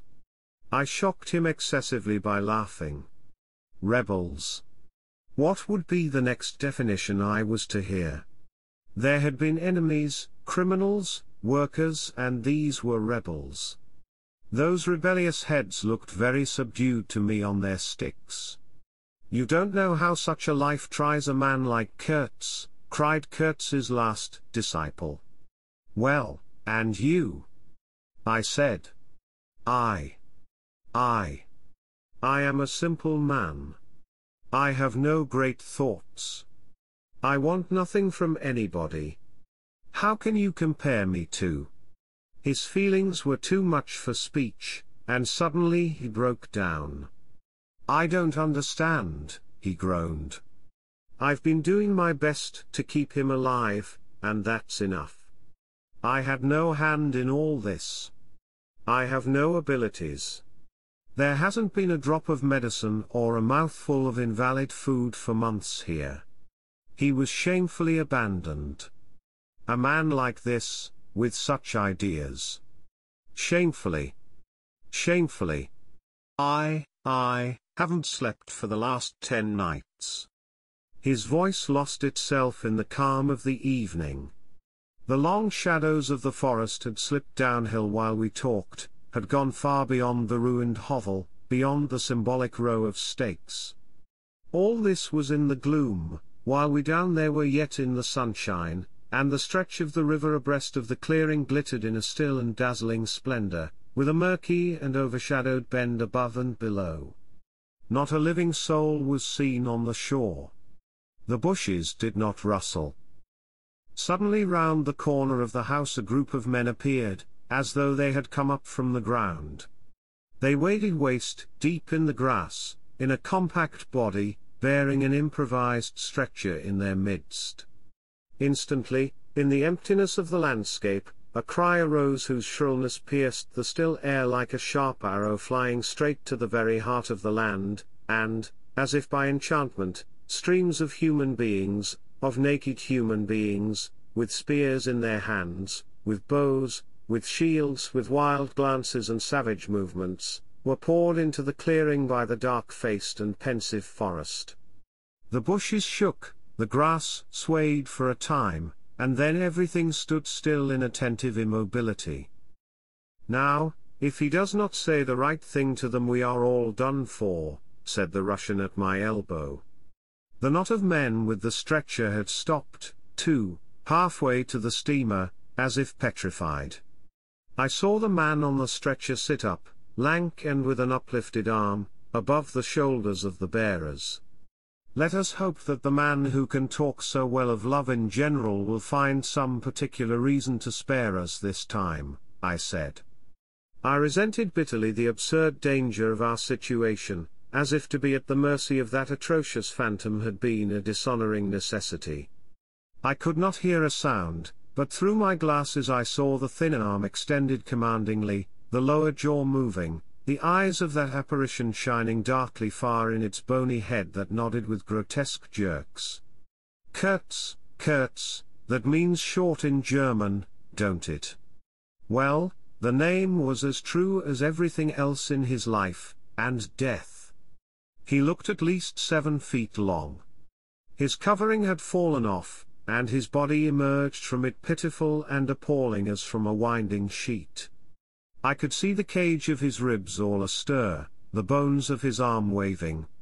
It was as though an animated image of death carved out of old ivory had been shaking its hand with menaces at a motionless crowd of men made of dark and glittering bronze. I saw him open his mouth wide. It gave him a weirdly voracious aspect, as though he had wanted to swallow all the air, all the earth, all the men before him. A deep voice reached me faintly. He must have been shouting. He fell back suddenly. The stretcher shook as the bearers staggered forward again, and almost at the same time I noticed that the crowd of savages was vanishing without any perceptible movement of retreat, as if the forest that had ejected these beings so suddenly had drawn them in again as the breath is drawn in a long aspiration. Some of the pilgrims behind the stretcher carried his arms, 2 shotguns, a heavy rifle, and a light revolver carbine, the thunderbolts of that pitiful Jupiter. The manager bent over him murmuring as he walked beside his head. They laid him down in one of the little cabins, just a room for a bed place and a camp stool or 2, you know. We had brought his belated correspondence, and a lot of torn envelopes and open letters littered his bed. His hand roamed feebly amongst these papers. I was struck by the fire of his eyes and the composed languor of his expression. It was not so much the exhaustion of disease. He did not seem in pain. This shadow looked satiated and calm, as though for the moment it had had its fill of all the emotions. He rustled one of the letters, and looking straight in my face said, "I am glad. Somebody had been writing to him about me."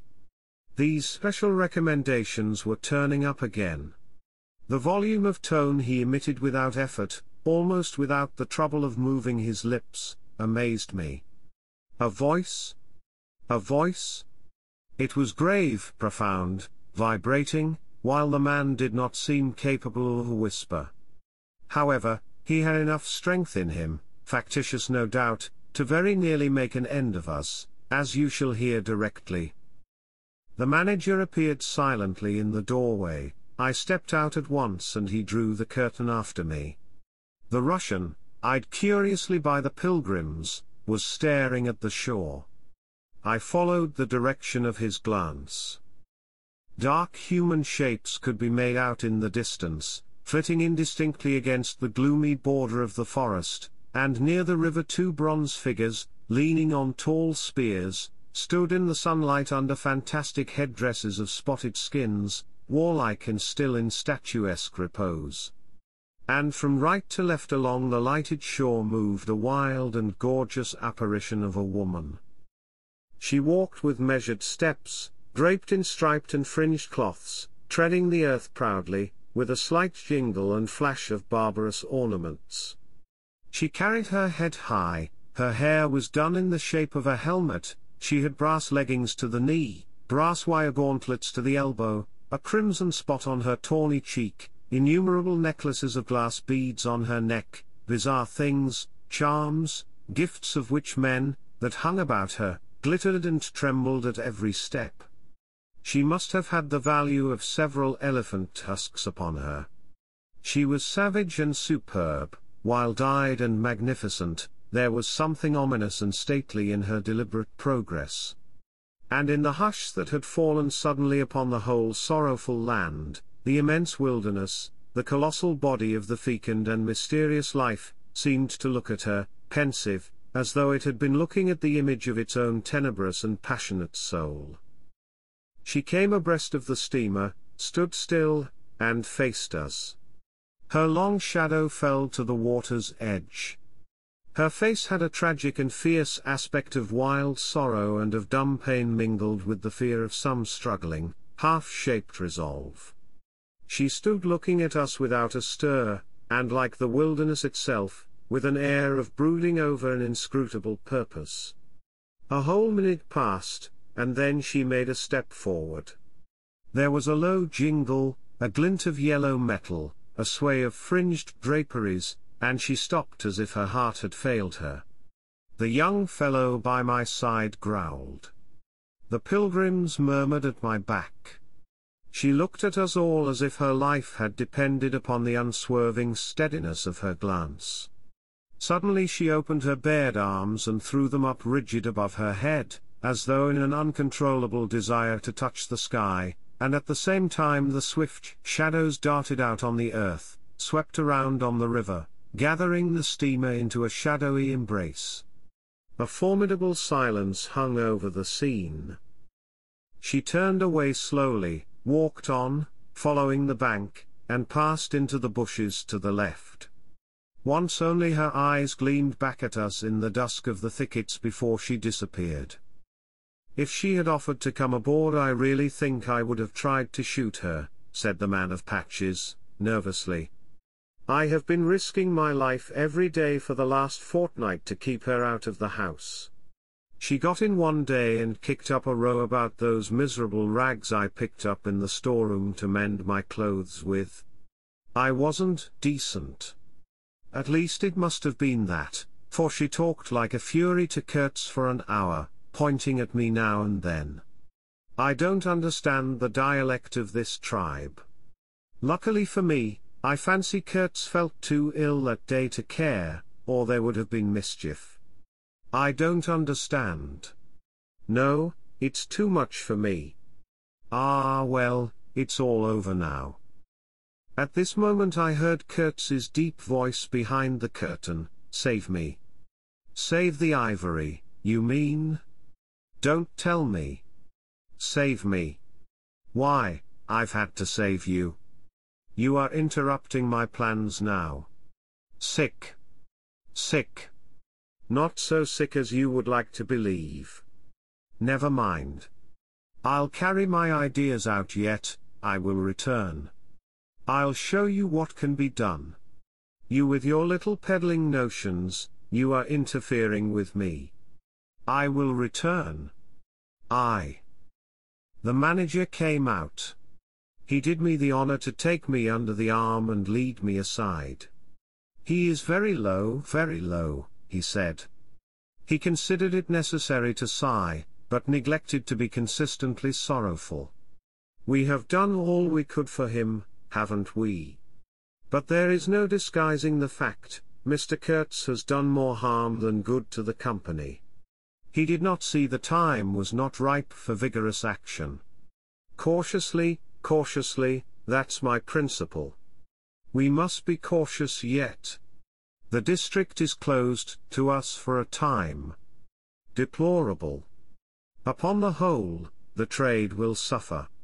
I don't deny there is a remarkable quantity of ivory, mostly fossil. We must save it, at all events, but look how precarious the position is, and why. Because the method is unsound. Do you, said I, looking at the shore, call it unsound method? Without doubt, he exclaimed hotly. Don't you? No method at all, I murmured after a while. Exactly, he exulted. I anticipated this.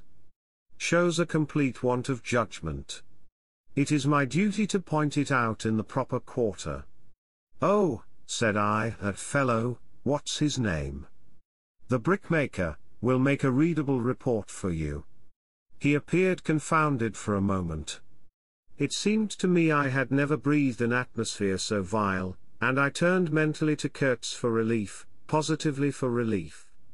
Nevertheless, I think Mr. Kurtz is a remarkable man, I said with emphasis. He started, dropped on me a heavy glance, said very quietly, he was, and turned his back on me. My hour of favor was over. I found myself lumped along with Kurtz as a partisan of methods for which the time was not ripe. I was unsound. Ah! But it was something to have at least a choice of nightmares.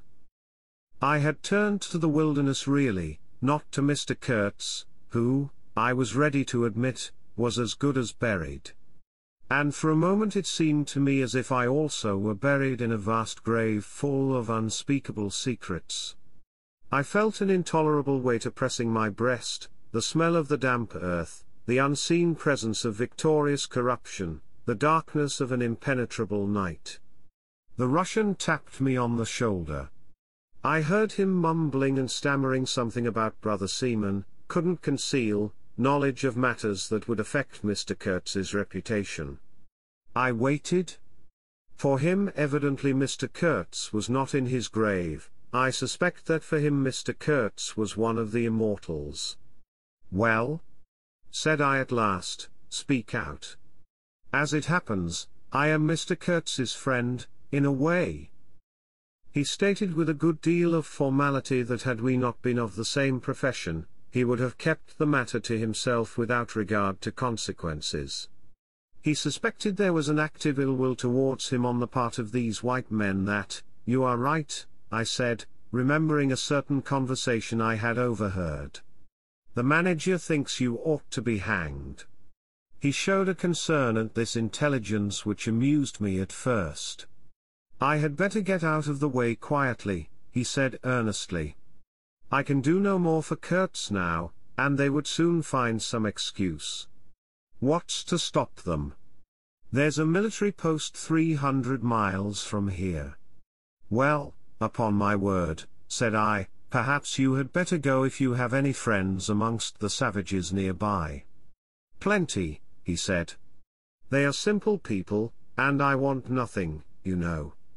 He stood biting his lip, then, I don't want any harm to happen to these whites here, but of course I was thinking of Mr. Kurtz's reputation, but you are a brother seaman and, all right, said I, after a time. Mr. Kurtz's reputation is safe with me. I did not know how truly I spoke. He informed me, lowering his voice, that it was Kurtz who had ordered the attack to be made on the steamer. He hated sometimes the idea of being taken away, and then again. But I don't understand these matters. I am a simple man. He thought it would scare you away, that you would give it up, thinking him dead. I could not stop him. Oh, I had an awful time of it this last month. Very well, I said. He is all right now. Yes, he muttered, not very convinced apparently. Thanks, said I shall keep my eyes open. But quiet, eh? He urged anxiously. It would be awful for his reputation if anybody here. I promised a complete discretion with great gravity. I have a canoe and 3 black fellows waiting not very far. I am off. Could you give me a few Martini Henry cartridges? I could, and did, with proper secrecy. He helped himself, with a wink at me, to a handful of my tobacco. Between sailors, you know, good English tobacco. At the door of the pilot house he turned round. I say, haven't you a pair of shoes you could spare? He raised one leg. Look. The soles were tied with knotted strings, sandal-wise under his bare feet. I rooted out an old pair, at which he looked with admiration before tucking it under his left arm. One of his pockets, bright red, was bulging with cartridges, from the other, dark blue, peeped Towson's inquiry, etc., etc. He seemed to think himself excellently well equipped for a renewed encounter with the wilderness. Ah! I'll never meet such a man again. You ought to have heard him recite poetry, his own, too, it was, he told me. Poetry. He rolled his eyes at the recollection of these delights. Oh, he enlarged my mind. Goodbye, said I. He shook hands and vanished in the night. Sometimes I ask myself whether I had ever really seen him, whether it was possible to meet such a phenomenon. When I woke up shortly after midnight his warning came to my mind with its hint of danger that seemed, in the starred darkness, real enough to make me get up for the purpose of having a look round. On the hill a big fire burned, illuminating fitfully a crooked corner of the station house. One of the agents with a picket of a few of our blacks, armed for the purpose, was keeping guard over the ivory, but deep within the forest, red gleams that wavered, that seemed to sink and rise from the ground amongst confused columnar shapes of intense blackness, showed the exact position of the camp where Mr. Kurtz's adorers were keeping their uneasy vigil. The monotonous beating of a big drum filled the air with muffled shocks and a lingering vibration. A steady droning sound of many men chanting each to himself some weird incantation came out from the black, flat wall of the woods as the humming of bees comes out of a hive, and had a strange narcotic effect upon my half-awake senses. I believe I dozed off leaning over the rail, till an abrupt burst of yells, an overwhelming outbreak of a pent-up and mysterious frenzy, woke me up in a bewildered wonder. It was cut short all at once, and the low droning went on with an effect of audible and soothing silence. I glanced casually into the little cabin. A light was burning within, but Mr. Kurtz was not there. I think I would have raised an outcry if I had believed my eyes. But I didn't believe them at first, the thing seemed so impossible. The fact is I was completely unnerved by a sheer blank fright, pure abstract terror, unconnected with any distinct shape of physical danger. What made this emotion so overpowering was, how shall I define it? The moral shock I received, as if something altogether monstrous, intolerable to thought and odious to the soul, had been thrust upon me unexpectedly. This lasted of course the merest fraction of a second, and then the usual sense of commonplace, deadly danger, the possibility of a sudden onslaught and massacre, or something of the kind, which I saw impending, was positively welcome and composing.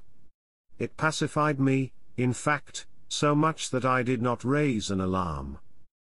There was an agent buttoned up inside an ulster and sleeping on a chair on deck within 3 feet of me. The yells had not awakened him, he snored very slightly, I left him to his slumbers and leapt ashore.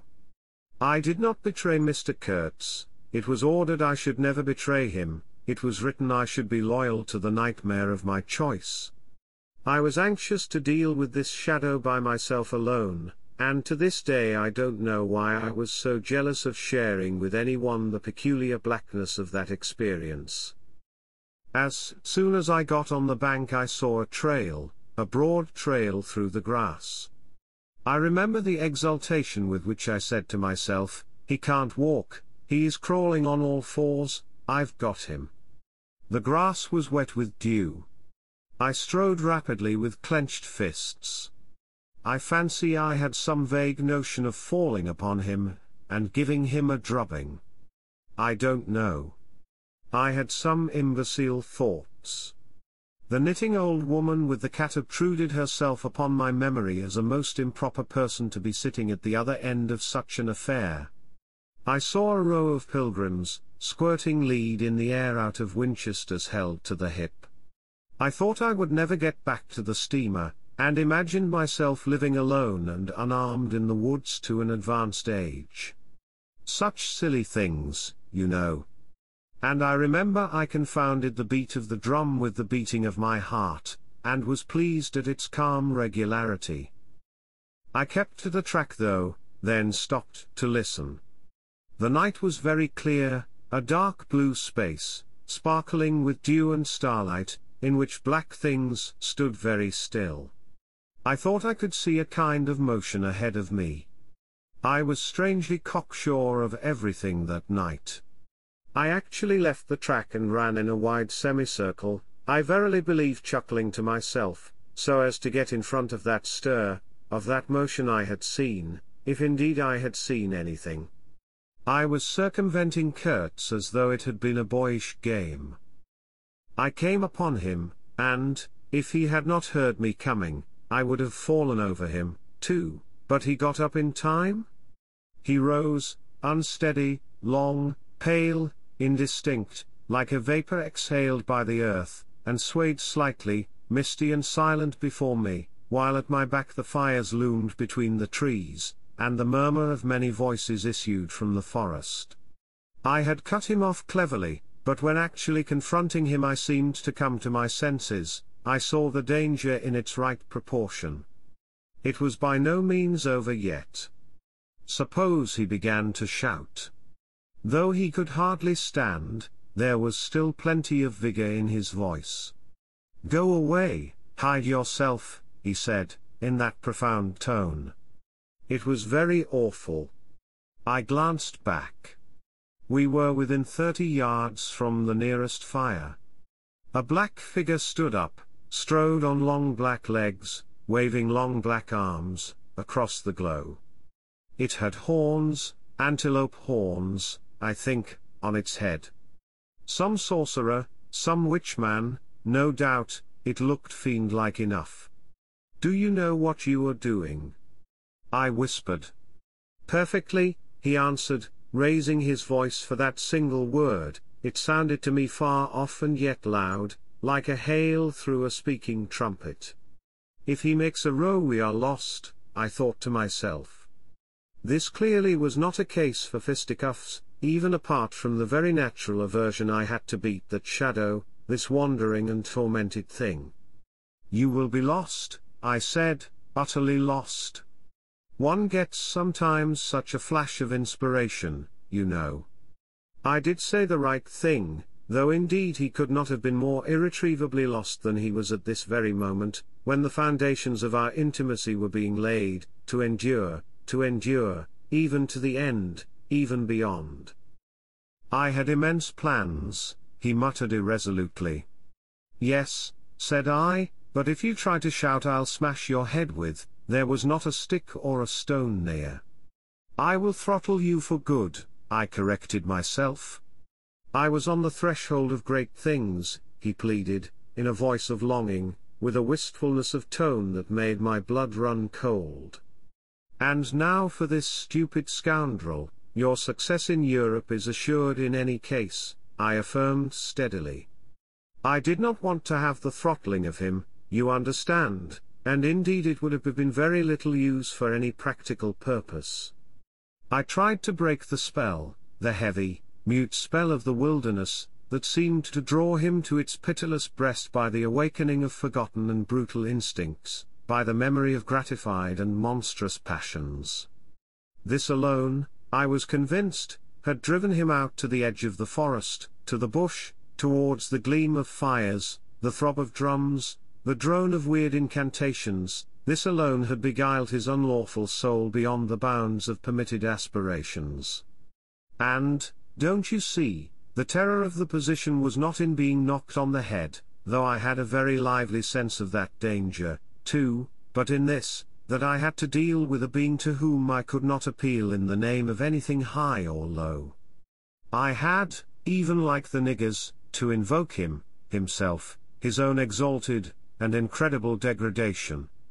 There was nothing either above or below him, and I knew it. He had kicked himself loose of the earth. Confound the man! He had kicked the very earth to pieces.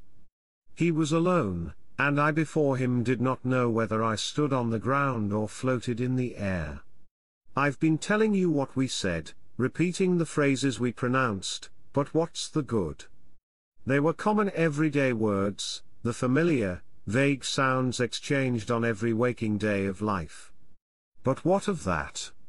They had behind them, to my mind, the terrific suggestiveness of words heard in dreams, of phrases spoken in nightmares. Soul? If anybody ever struggled with a soul, I am the man. And I wasn't arguing with a lunatic either.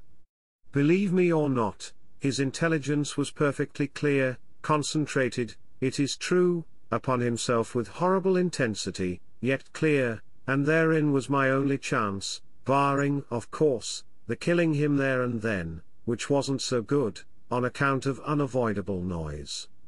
But his soul was mad. Being alone in the wilderness, it had looked within itself, and, by heavens, I tell you, it had gone mad. I had, for my sins I suppose, to go through the ordeal of looking into it myself. No eloquence could have been so withering to one's belief in mankind as his final burst of sincerity. He struggled with himself, too. I saw it, I heard it. I saw the inconceivable mystery of a soul that knew no restraint, no faith, and no fear, yet struggling blindly with itself. I kept my head pretty well, but when I had him at last stretched on the couch, I wiped my forehead, while my legs shook under me as though I had carried half a ton on my back down that hill. And yet I had only supported him, his bony arm clasped round my neck, and he was not much heavier than a child.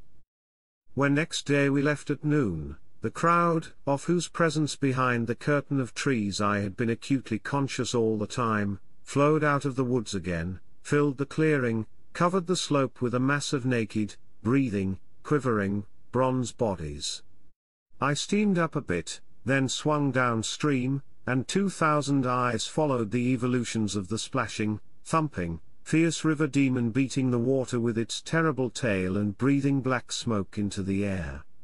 In front of the first rank, along the river, 3 men, plastered with bright red earth from head to foot, strutted to and fro restlessly. When we came abreast again, they faced the river, stamped their feet, nodded their horned heads, swayed their scarlet bodies, they shook towards the fierce river demon a bunch of black feathers, a mangy skin with a pendant tail, something that looked a dried gourd. They shouted periodically together strings of amazing words that resembled no sounds of human language, and the deep murmurs of the crowd, interrupted suddenly, were like the responses of some satanic litany. We had carried Kurtz into the pilot house, there was more air there. Lying on the couch, he stared through the open shutter. There was an eddy in the mass of human bodies, and the woman with helmeted head and tawny cheeks rushed out to the very brink of the stream. She put out her hands, shouted something, and all that wild mob took up the shout in a roaring chorus of articulated, rapid, breathless utterance. "Do you understand this?" I asked. He kept on looking out past me with fiery, longing eyes, with a mingled expression of wistfulness and hate. He made no answer, but I saw a smile of indefinable meaning, appear on his colorless lips that a moment after twitched convulsively. "Do I not?" he said slowly, gasping, as if the words had been torn out of him by a supernatural power. I pulled the string of the whistle, and I did this because I saw the pilgrims on deck getting out their rifles with an air of anticipating a jolly lark. At the sudden screech there was a movement of abject terror through that wedged mass of bodies. "Don't you frighten them away," cried someone on deck disconsolately. I pulled the string time after time. They broke and ran, they leapt, they crouched, they swerved, they dodged the flying terror of the sound. The three red chaps had fallen flat, face down on the shore, as though they had been shot dead. Only the barbarous and superb woman did not so much as flinch, and stretched tragically her bare arms after us over the sombre and glittering river. And then that imbecile crowd down on the deck started their little fun, and I could see nothing more for smoke.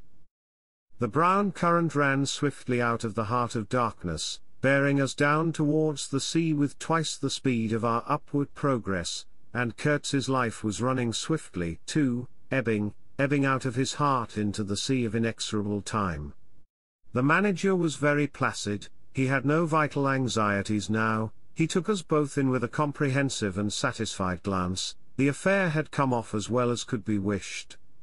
I saw the time approaching when I would be left alone of the party of unsound method. The pilgrims looked upon me with disfavor. I was, so to speak, numbered with the dead. It is strange how I accepted this unforeseen partnership, this choice of nightmares forced upon me in the tenebrous land invaded by these mean and greedy phantoms. Kurtz discoursed. A voice? A voice? It rang deep, to the very last. It survived his strength to hide in the magnificent folds of eloquence the barren darkness of his heart. Oh, he struggled. He struggled. The wastes of his weary brain were haunted by shadowy images now, images of wealth and fame revolving obsequiously round his unextinguishable gift of noble and lofty expression. My intended, my station, my career, my ideas, these were the subjects for the occasional utterances of elevated sentiments. The shade of the original Kurtz frequented the bedside of the hollow sham, whose fate it was to be buried presently in the mould of primeval earth.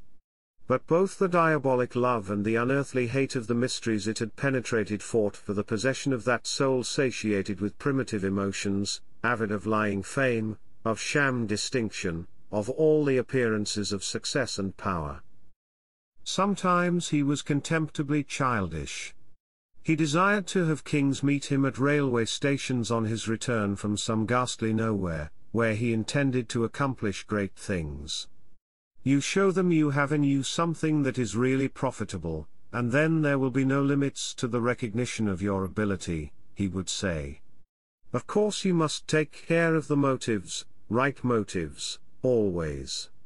The long reaches that were like one and the same reach, monotonous bends that were exactly alike, slipped past the steamer with their multitude of secular trees looking patiently after this grimy fragment of another world, the forerunner of change, of conquest, of trade, of massacres, of blessings.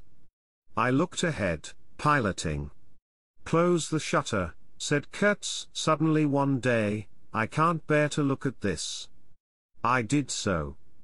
There was a silence. "Oh, but I will wring your heart yet," he cried at the invisible wilderness. We broke down, as I had expected, and had to lie up for repairs at the head of an island. This delay was the first thing that shook Kurtz's confidence. One morning he gave me a packet of papers and a photograph, the lot tied together with a shoestring.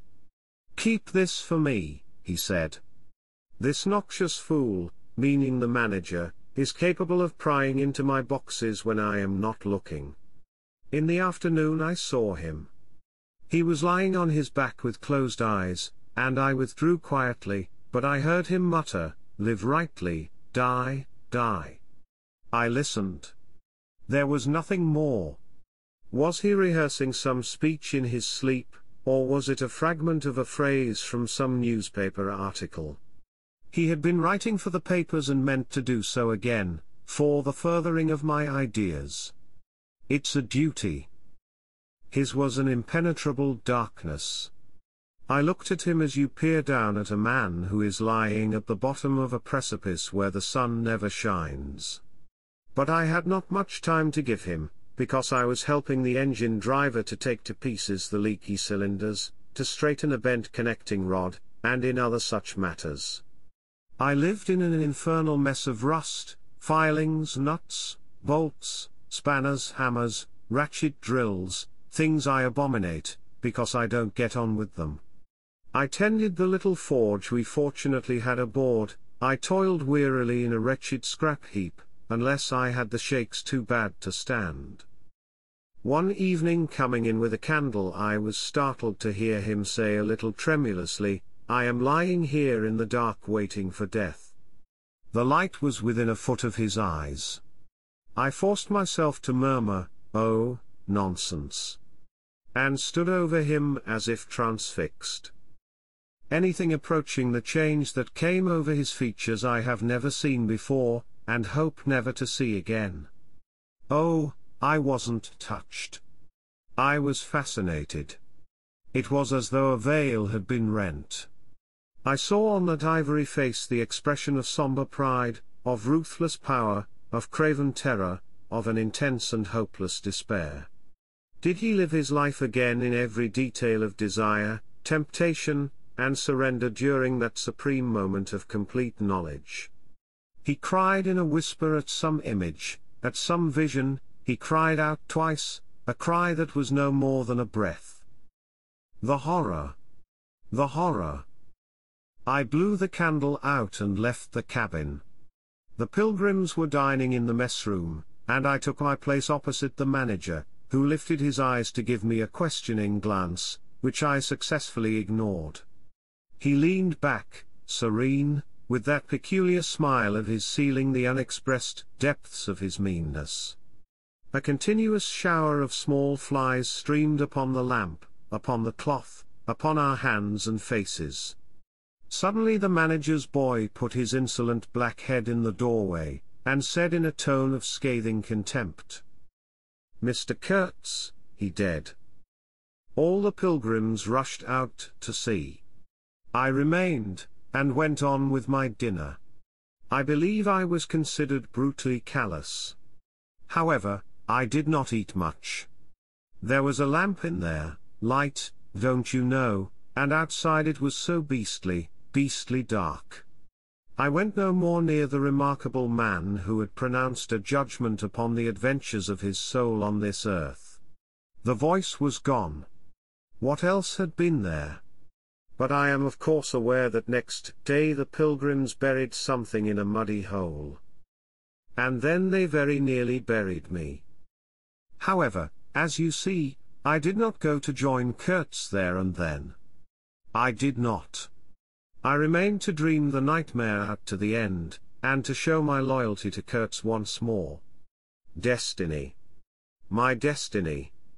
Droll thing life is, that mysterious arrangement of merciless logic for a futile purpose.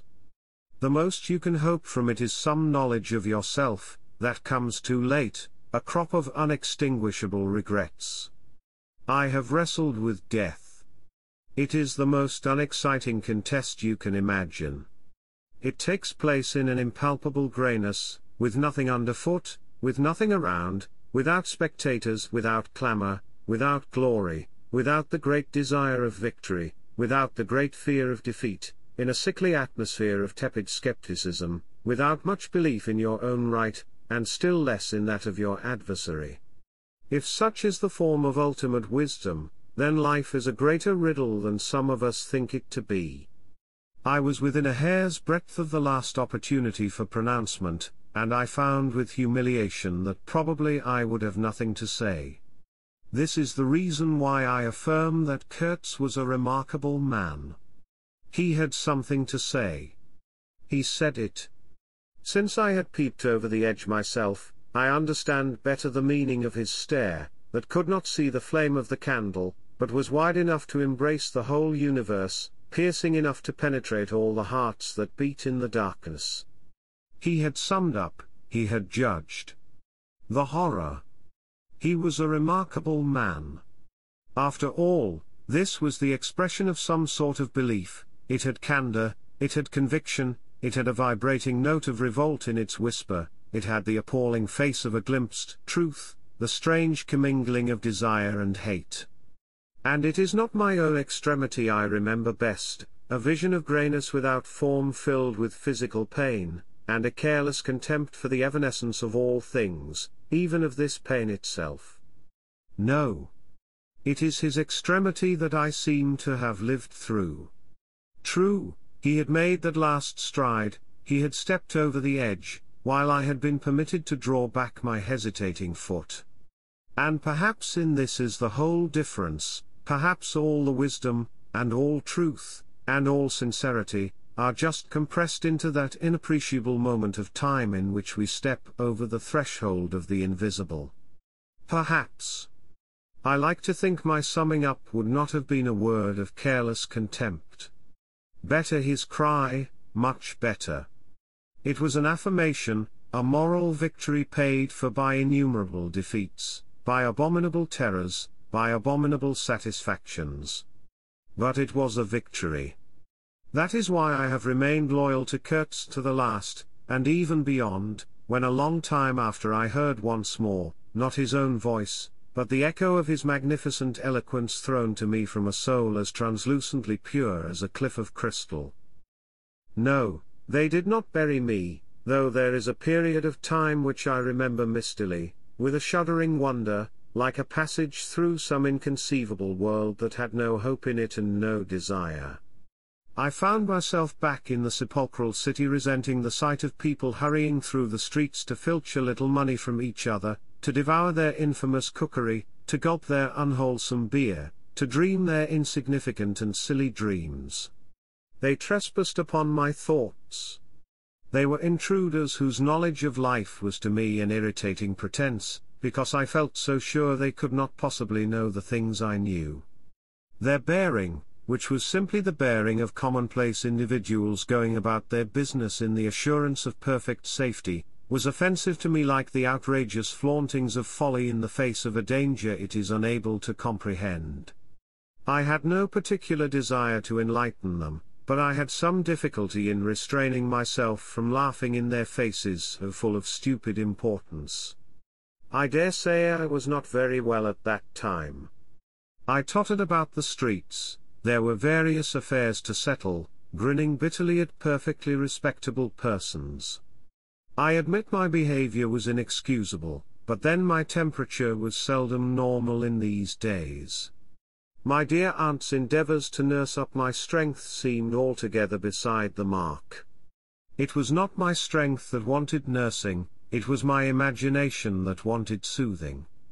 I kept the bundle of papers given me by Kurtz, not knowing exactly what to do with it. His mother had died lately, watched over, as I was told, by his intended. A clean-shaved man, with an official manner and wearing gold-rimmed spectacles, called on me one day and made inquiries, at first circuitous, afterwards suavely pressing, about what he was pleased to denominate certain documents.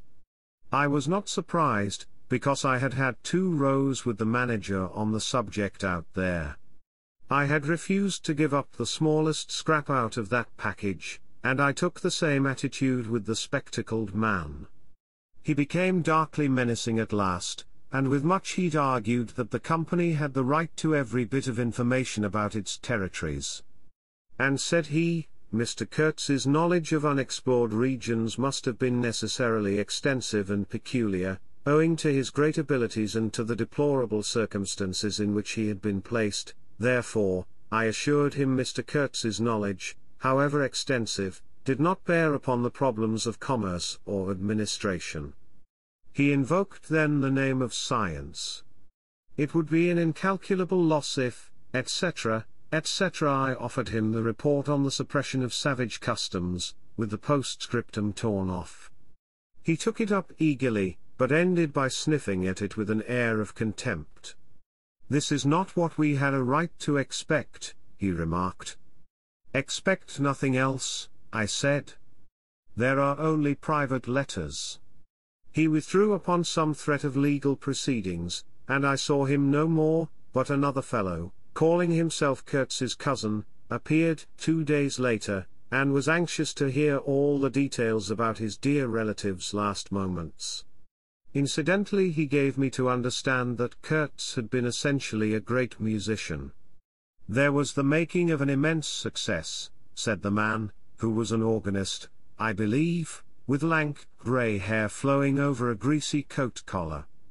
I had no reason to doubt his statement, and to this day I am unable to say what was Kurtz's profession, whether he ever had any, which was the greatest of his talents. I had taken him for a painter who wrote for the papers, or else for a journalist who could paint, but even the cousin, who took snuff during the interview, could not tell me what he had been, exactly. He was a universal genius, on that point I agreed with the old chap, who thereupon blew his nose noisily into a large cotton handkerchief and withdrew in senile agitation, bearing off some family letters and memoranda without importance. Ultimately, a journalist anxious to know something of the fate of his dear colleague turned up. This visitor informed me Kurtz's proper sphere ought to have been politics on the popular side. He had furry straight eyebrows, bristly hair cropped short, an eyeglass on a broad ribbon, and, becoming expansive, confessed his opinion that Kurtz really couldn't write a bit, but heavens! How that man could talk! He electrified large meetings. He had faith, don't you see? He had the faith. He could get himself to believe anything, anything. He would have been a splendid leader of an extreme party. What party? I asked. Any party, answered the other. He was an extremist. Did I not think so? I assented. Did I know, he asked, with a sudden flash of curiosity, what it was that had induced him to go out there? Yes, said I, and forthwith handed him the famous report for publication, if he thought fit. He glanced through it hurriedly, mumbling all the time, judged it would do, and took himself off with this plunder. Thus I was left at last with a slim packet of letters and the girl's portrait. She struck me as beautiful, I mean she had a beautiful expression. I know that the sunlight can be made to lie, too, yet one felt that no manipulation of light and pose could have conveyed the delicate shade of truthfulness upon those features. She seemed ready to listen without mental reservation, without suspicion, without a thought for herself. I concluded I would go and give her back her portrait, and those letters myself. Curiosity. Yes, and also some other feeling perhaps. All that had been Kurtz's had passed out of my hands, his soul, his body, his station, his plans, his ivory, his career. There remained only his memory and his intended, and I wanted to give that up, too, to the past, in a way, to surrender personally all that remained of him with me to that oblivion which is the last word of our common fate. I don't defend myself. I had no clear perception of what it was I really wanted. Perhaps it was an impulse of unconscious loyalty, or the fulfillment of one of those ironic necessities that lurk in the facts of human existence. I don't know. I can't tell. But I went. I thought his memory was like the other memories of the dead that accumulate in every man's life, a vague impress on the brain of shadows that had fallen on it in their swift and final passage, but before the high and ponderous door, between the tall houses of a street as still and decorous as a well-kept alley in a cemetery, I had a vision of him on the stretcher, opening his mouth voraciously, as if to devour all the earth with all its mankind. He lived then before me, he lived as much as he had ever lived, a shadow insatiable of splendid appearances, of frightful realities, a shadow darker than the shadow of the night, and draped nobly in the folds of a gorgeous eloquence. The vision seemed to enter the house with me, the stretcher, the phantom bearers, the wild crowd of obedient worshippers, the gloom of the forests, the glitter of the reach between the murky bends, the beat of the drum, regular and muffled like the beating of a heart, the heart of a conquering darkness.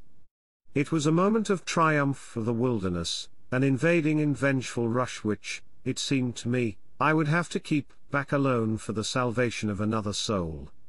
And the memory of what I had heard him say afar there, with the horned shapes stirring at my back, in the glow of fires, within the patient woods, those broken phrases came back to me, were heard again in their ominous and terrifying simplicity.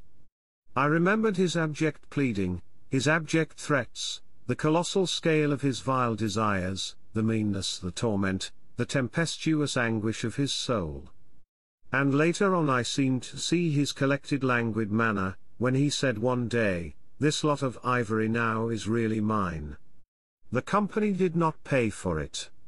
I collected it myself at a very great personal risk. I am afraid they will try to claim it as theirs though. It is a difficult case. What do you think I ought to do? Resist? I want no more than justice." He wanted no more than justice, no more than justice.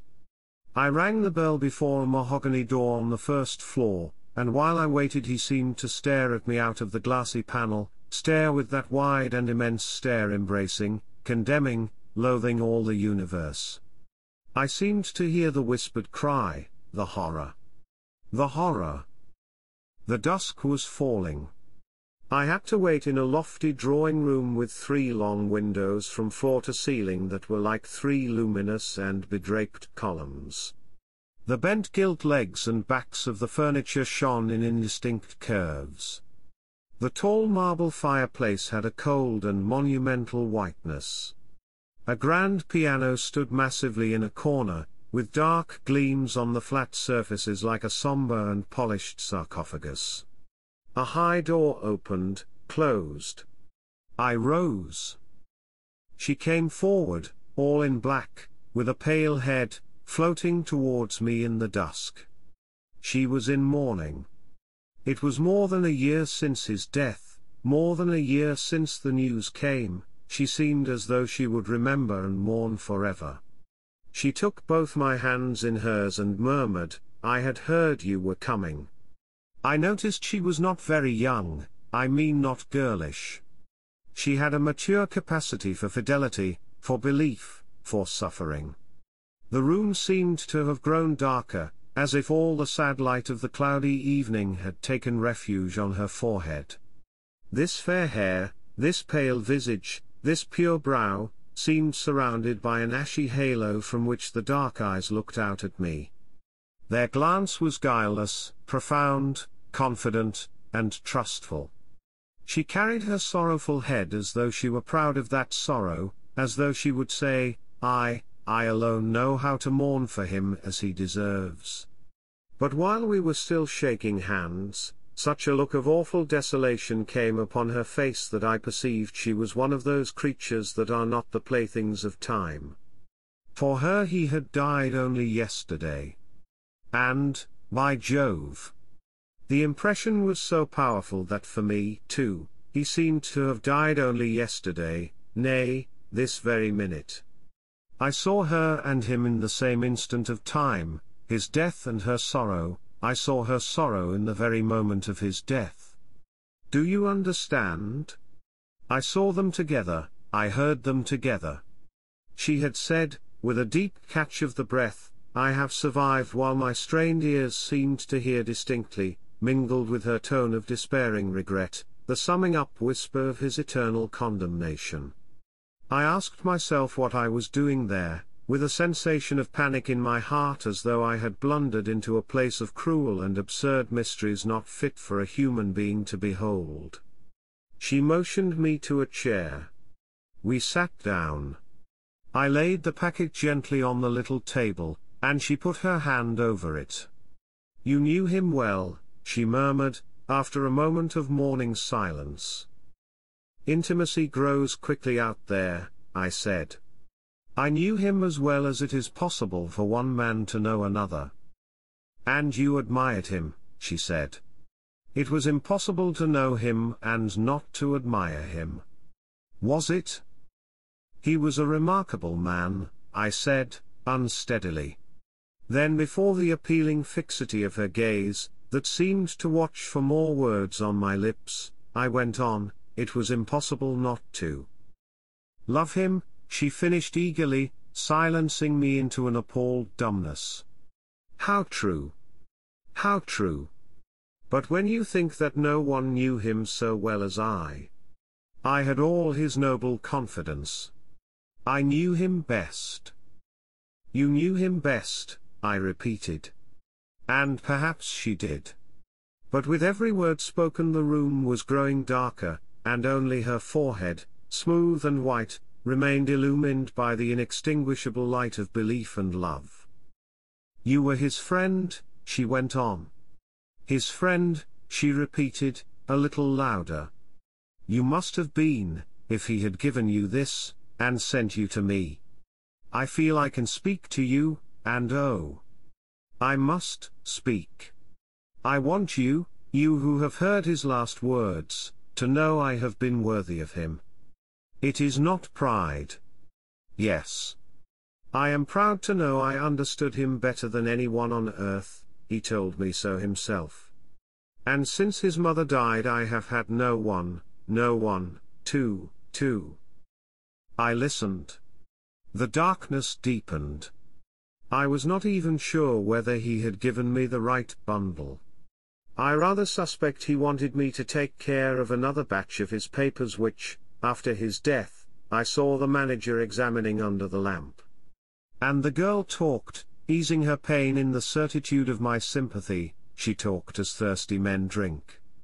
I had heard that her engagement with Kurtz had been disapproved by her people.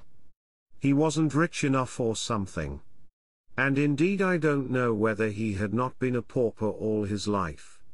He had given me some reason to infer that it was his impatience of comparative poverty that drove him out there. Who was not his friend who had heard him speak once? She was saying. He drew men towards him by what was best in them. She looked at me with intensity. It is the gift of the great, she went on, and the sound of her low voice seemed to have the accompaniment of all the other sounds, full of mystery, desolation, and sorrow, I had ever heard, the ripple of the river, the sighing of the trees swayed by the wind, the murmurs of the crowds, the faint ring of incomprehensible words cried from afar, the whisper of a voice speaking from beyond the threshold of an eternal darkness. But you have heard him. You know? She cried. Yes, I know, I said with something like despair in my heart, but bowing my head before the faith that was in her, before that great and saving illusion that shone with an unearthly glow in the darkness, in the triumphant darkness from which I could not have defended her, from which I could not even defend myself. What a loss to me, to us! ! She corrected herself with beautiful generosity, then added in a murmur, to the world. By the last gleams of twilight I could see the glitter of her eyes, full of tears that would not fall. I have been very happy, very fortunate, very proud, she went on. Too fortunate. Too happy for a little while. And now I am unhappy for life. She stood up, her fair hair seemed to catch all the remaining light in a glimmer of gold. I rose, too. And of all this, she went on mournfully, of all his promise, and of all his greatness, of his generous mind, of his noble heart, nothing remains, nothing but a memory. You and I? We shall always remember him, I said hastily. No. She cried. It is impossible that all this should be lost, that such a life should be sacrificed to leave nothing but sorrow. You know what vast plans he had. I knew of them, too. I could not perhaps understand, but others knew of them. Something must remain. His words, at least, have not died. His words will remain, I said.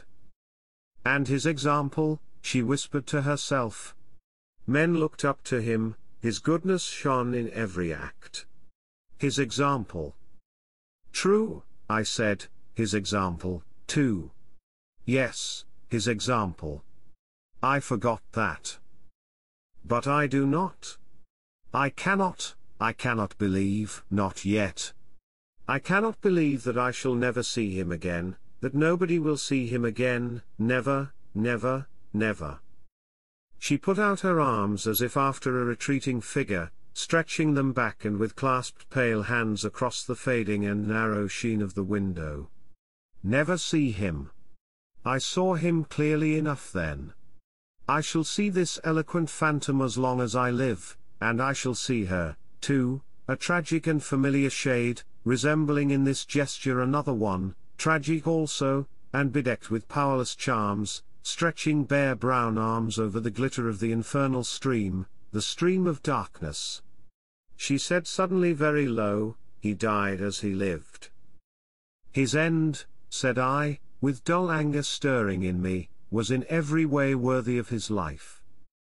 And I was not with him, she murmured. My anger subsided before a feeling of infinite pity. Everything that could be done, I mumbled. Ah, but I believed in him more than anyone on earth, more than his own mother, more than himself. He needed me. Me. I would have treasured every sigh, every word, every sign, every glance. I felt like a chill grip on my chest. Don't, I said, in a muffled voice. Forgive me. I have mourned so long in silence, in silence. You were with him, to the last. I think of his loneliness. Nobody near to understand him as I would have understood. Perhaps no one to hear. To the very end, I said, shakily. I heard his very last words.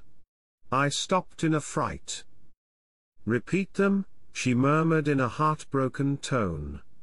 I want, something, to live with. I was on the point of crying at her, don't you hear them?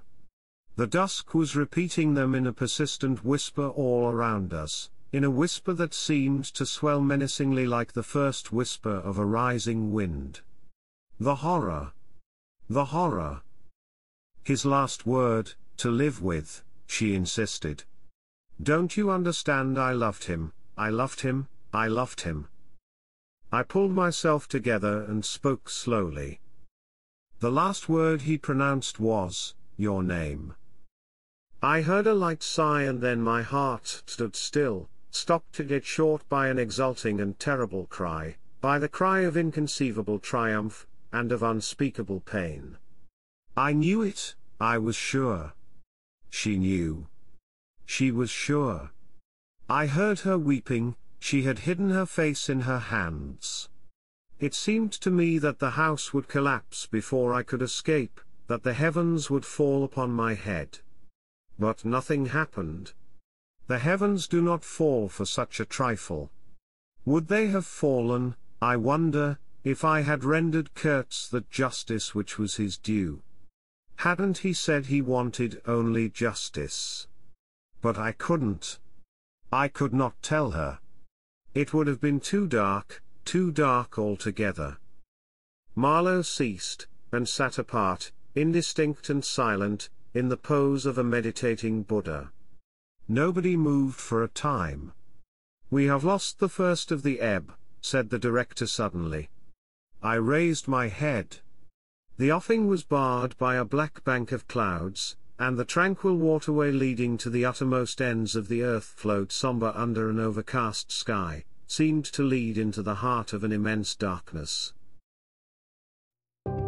This concludes the reading of Heart of Darkness, by Joseph Conrad.